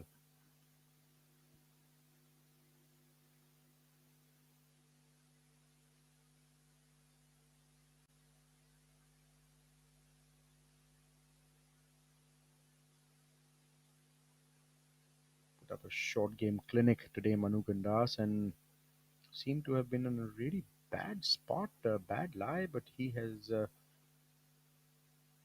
dug that out. Not sure where it's ended up, but should be on the green. No applause for that shot. Obviously had a bad lie, maybe a plug lie.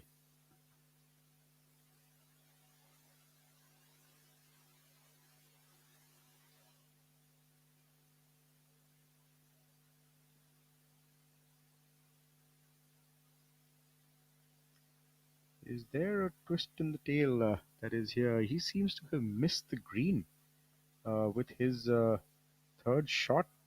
He has gone into the bunker. Manu, what is he doing?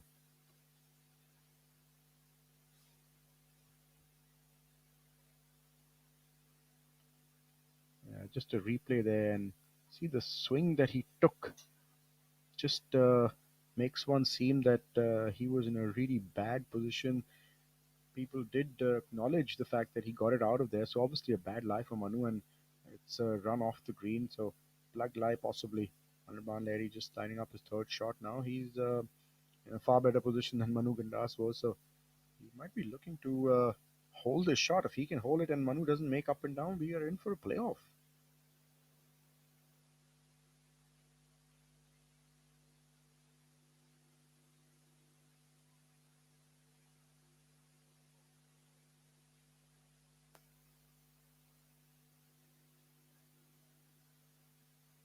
Seems like a good attempt by Anirban. So not holding it does give Manu that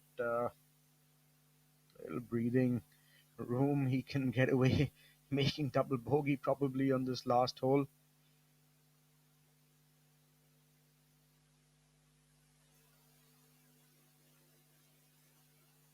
Where is he?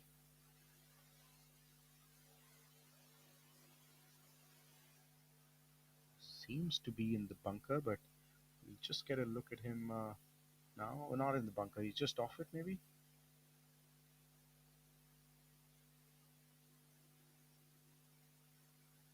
No, he has rolled into the bunker.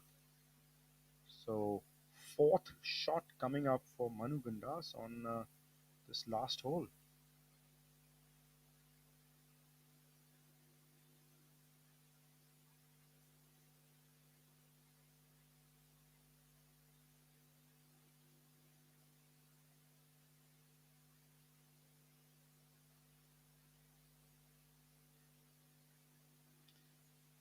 Seems to be acknowledging the crowd there. So obviously a better shot than the one he hit last. See how close that has gone.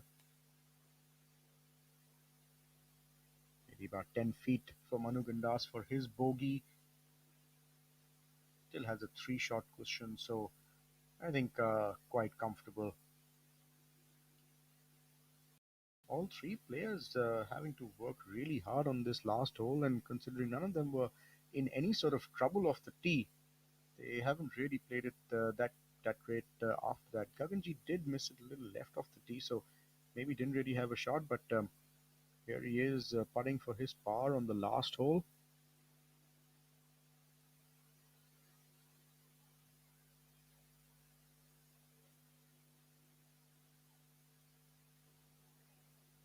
Just missing out.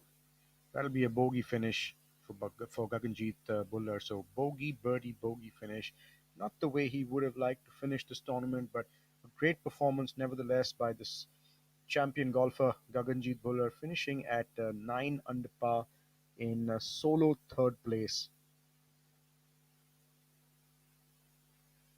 It is Anirban Lahiri now putting for par, and he finishes the tournament at 11 under par, solo second spot for Anirban Lahiri.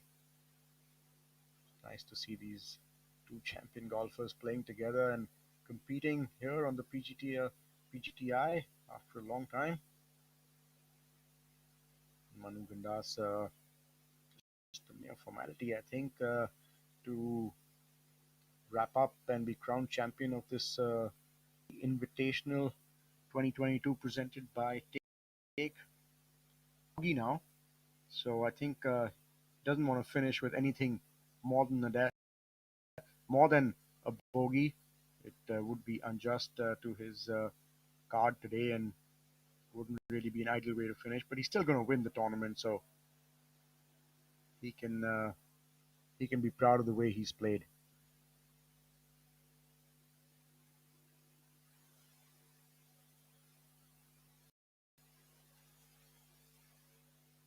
Bogey putt here for Manu, and he has holed it.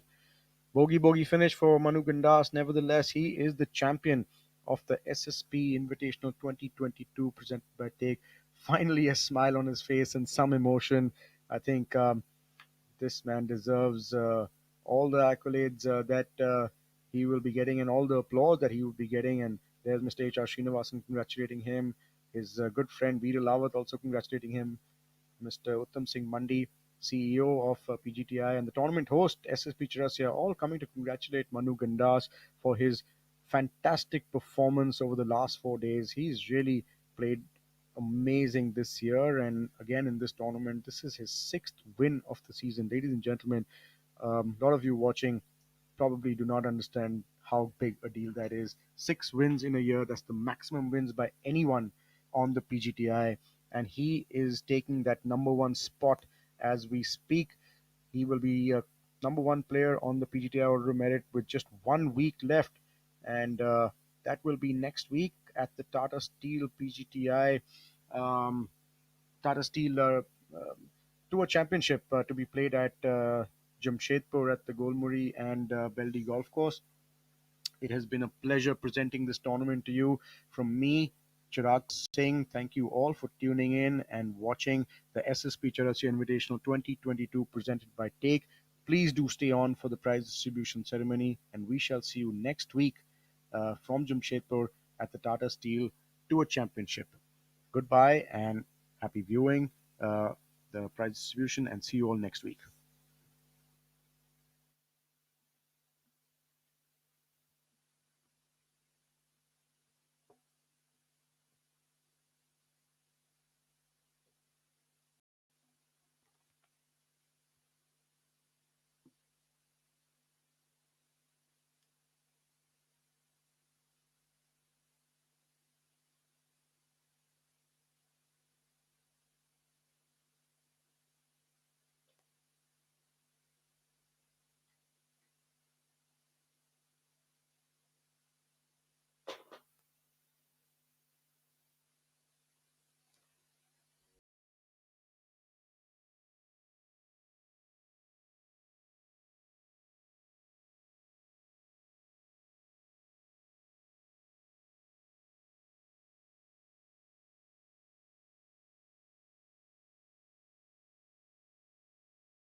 Karandeep Kochar, Abhinav Lohan, Veer Lawat, Gaganjeet Bhullar, Anirban Lahiri and Manu Gandas, and we had the most deserving winner at the end.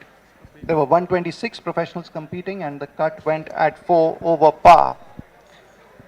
To begin proceedings, I'd now like to invite Mr. Uttam Singh Mandi, CEO PGTI, Mr. Rohan Ghosh, Captain RCGC, Mr. SSP Chawrasia, Tournament Host and Indian Golf Legend, and Mr. Srinivasan HR, Director, Take Sports.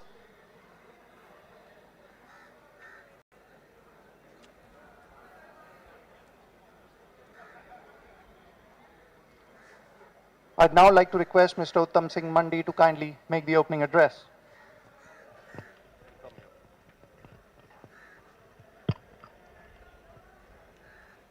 Ladies and gentlemen, a very good afternoon to you all.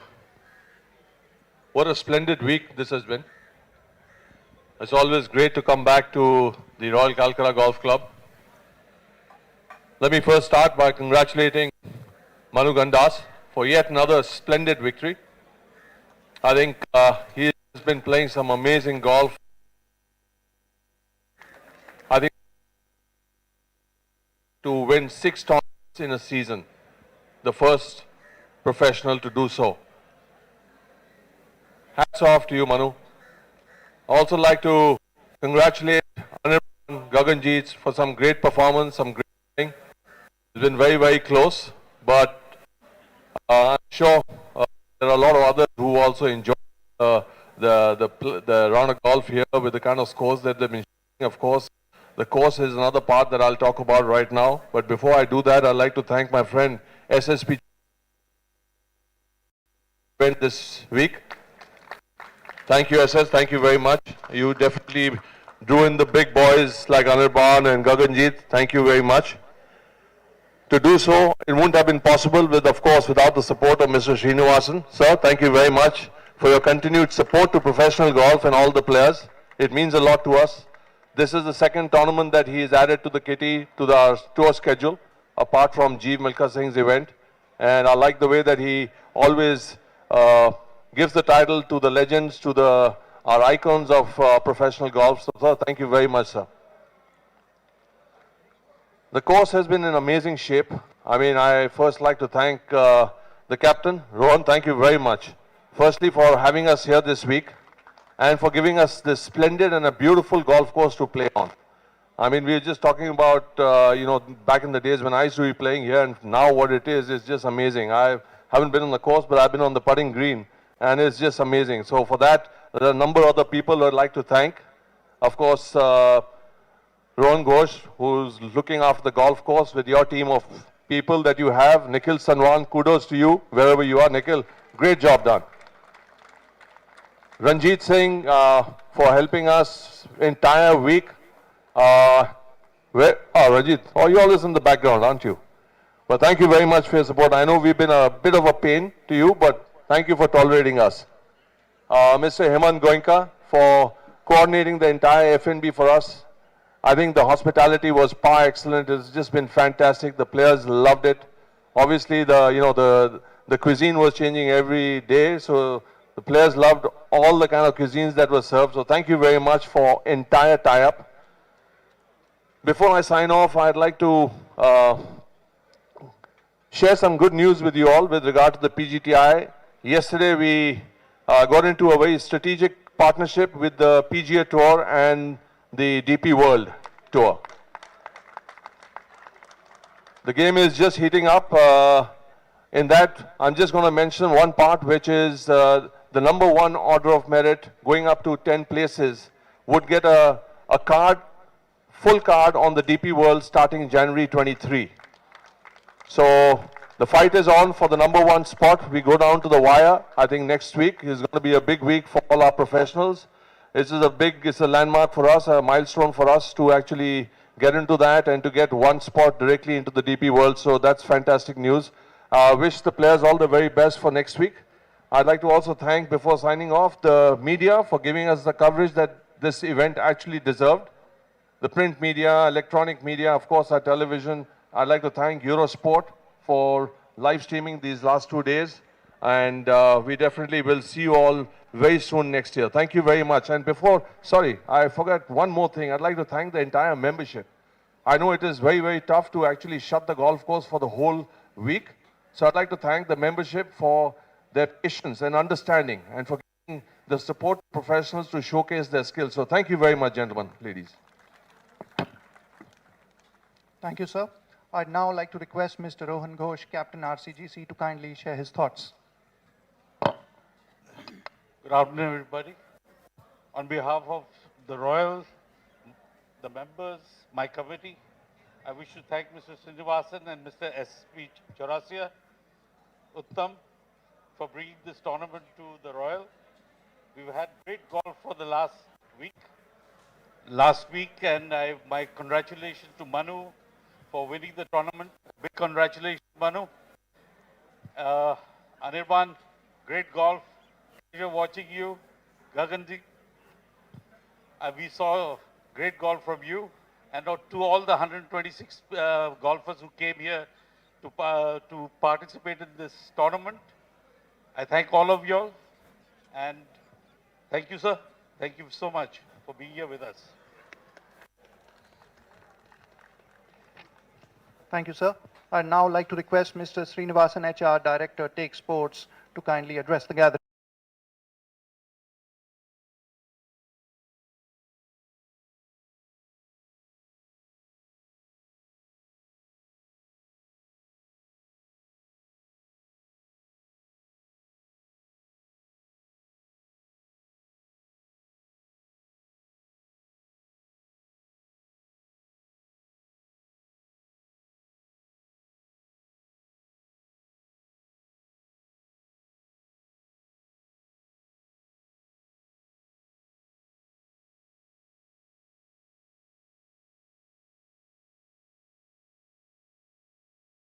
Partnering you in bringing this tournament every year here. To Captain Ghosh and the team at RCGC, just amazing. Can't thank you enough, not only for the spectacular course conditions, but more so the wonderful hospitality. So I think it's not only the committee, but I'd like to extend my sincere gratitude and appreciation to the course workers and the hospitality staff who've all done a wonderful job. And last but not least, my colleagues at PGTI, another fantastic show. We've had a great year and some more greater times to come. Thank you all very much. Thank you, sir. Thank you for all your support and encouragement. Finally, we'd like to hear from tournament host and Indian golf legend, Mr. SSP Chawrasia.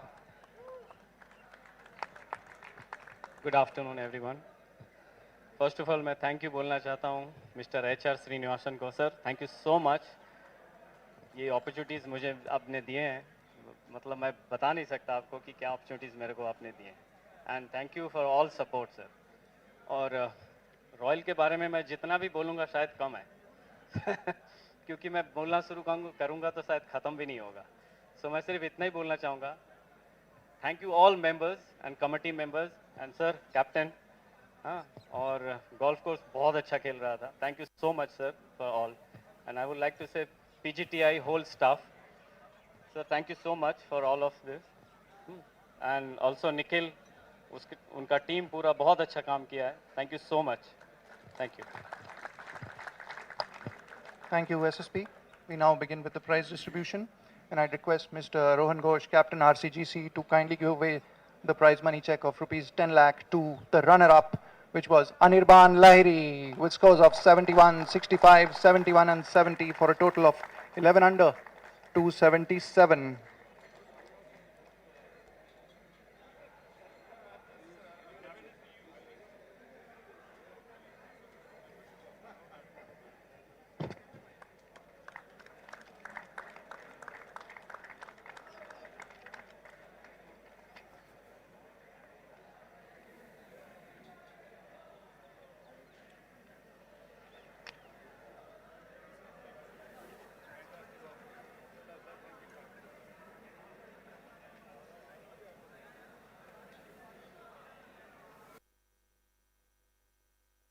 And well played.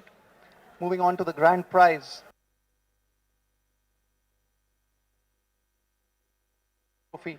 2. Manu Gandas, record a PGTI record. The first time it's happened in the season that a player has bagged 6 wins. He takes the lead in the Tata Steel PGTI rankings. His final round score 69, 60, 72 and 68 for a total of 13 under 270 ending this season.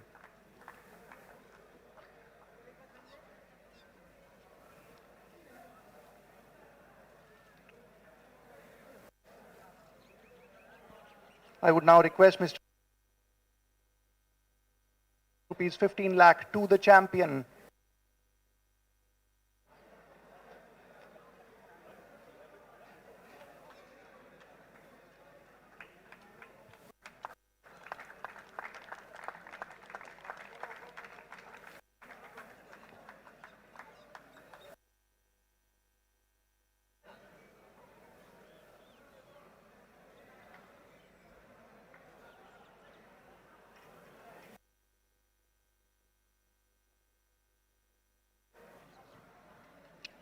It's now time for the winner's speech. Manu.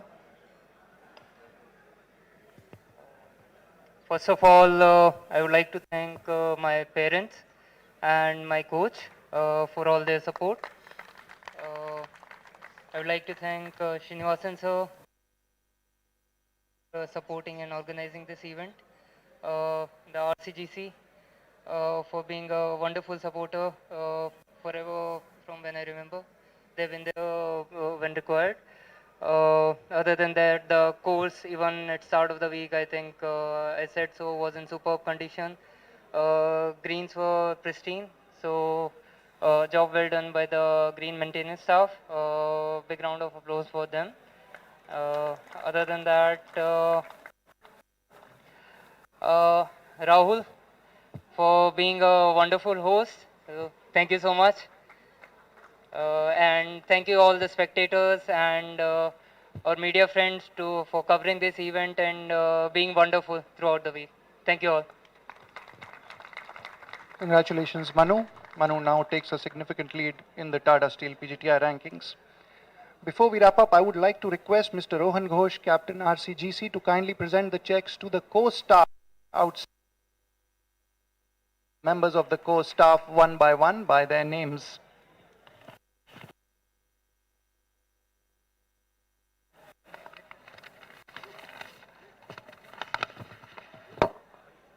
Mr. Sambhu Haldar.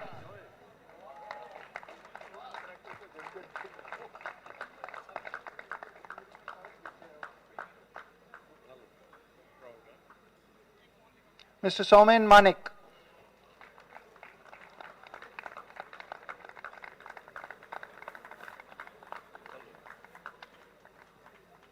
Mr. Dhananjay Mondal.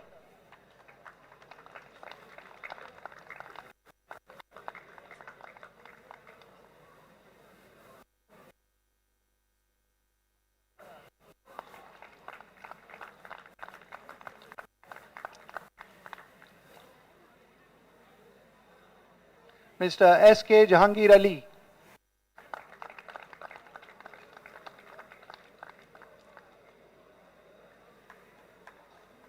Mr. Taposh Pod.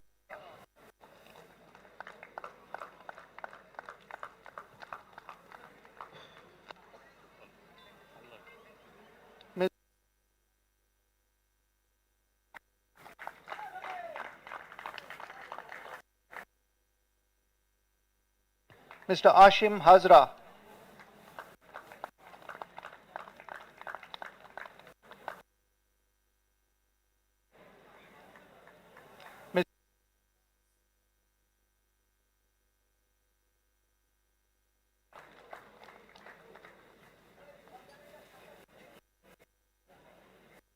Mr. Smrita Purkait.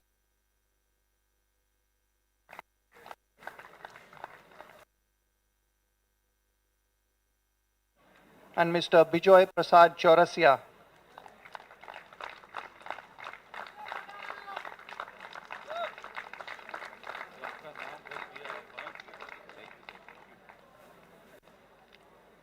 Well, That's it from the prize presentation. But before we conclude, we would like to thank Mr. SSP Chawrasia, Mr. Hassan Club for playing host, and the great hospitality extended to the players and the officials. All committee members, members of the club, presenting partner, Take Sports, PGI Tour partners, Rolex, Tata Steel, Golf Monthly, and Athletic Drive. And rankings, those who made it to the top 60. We'll see you on the other side of the break next week in Jamshedpur. See you.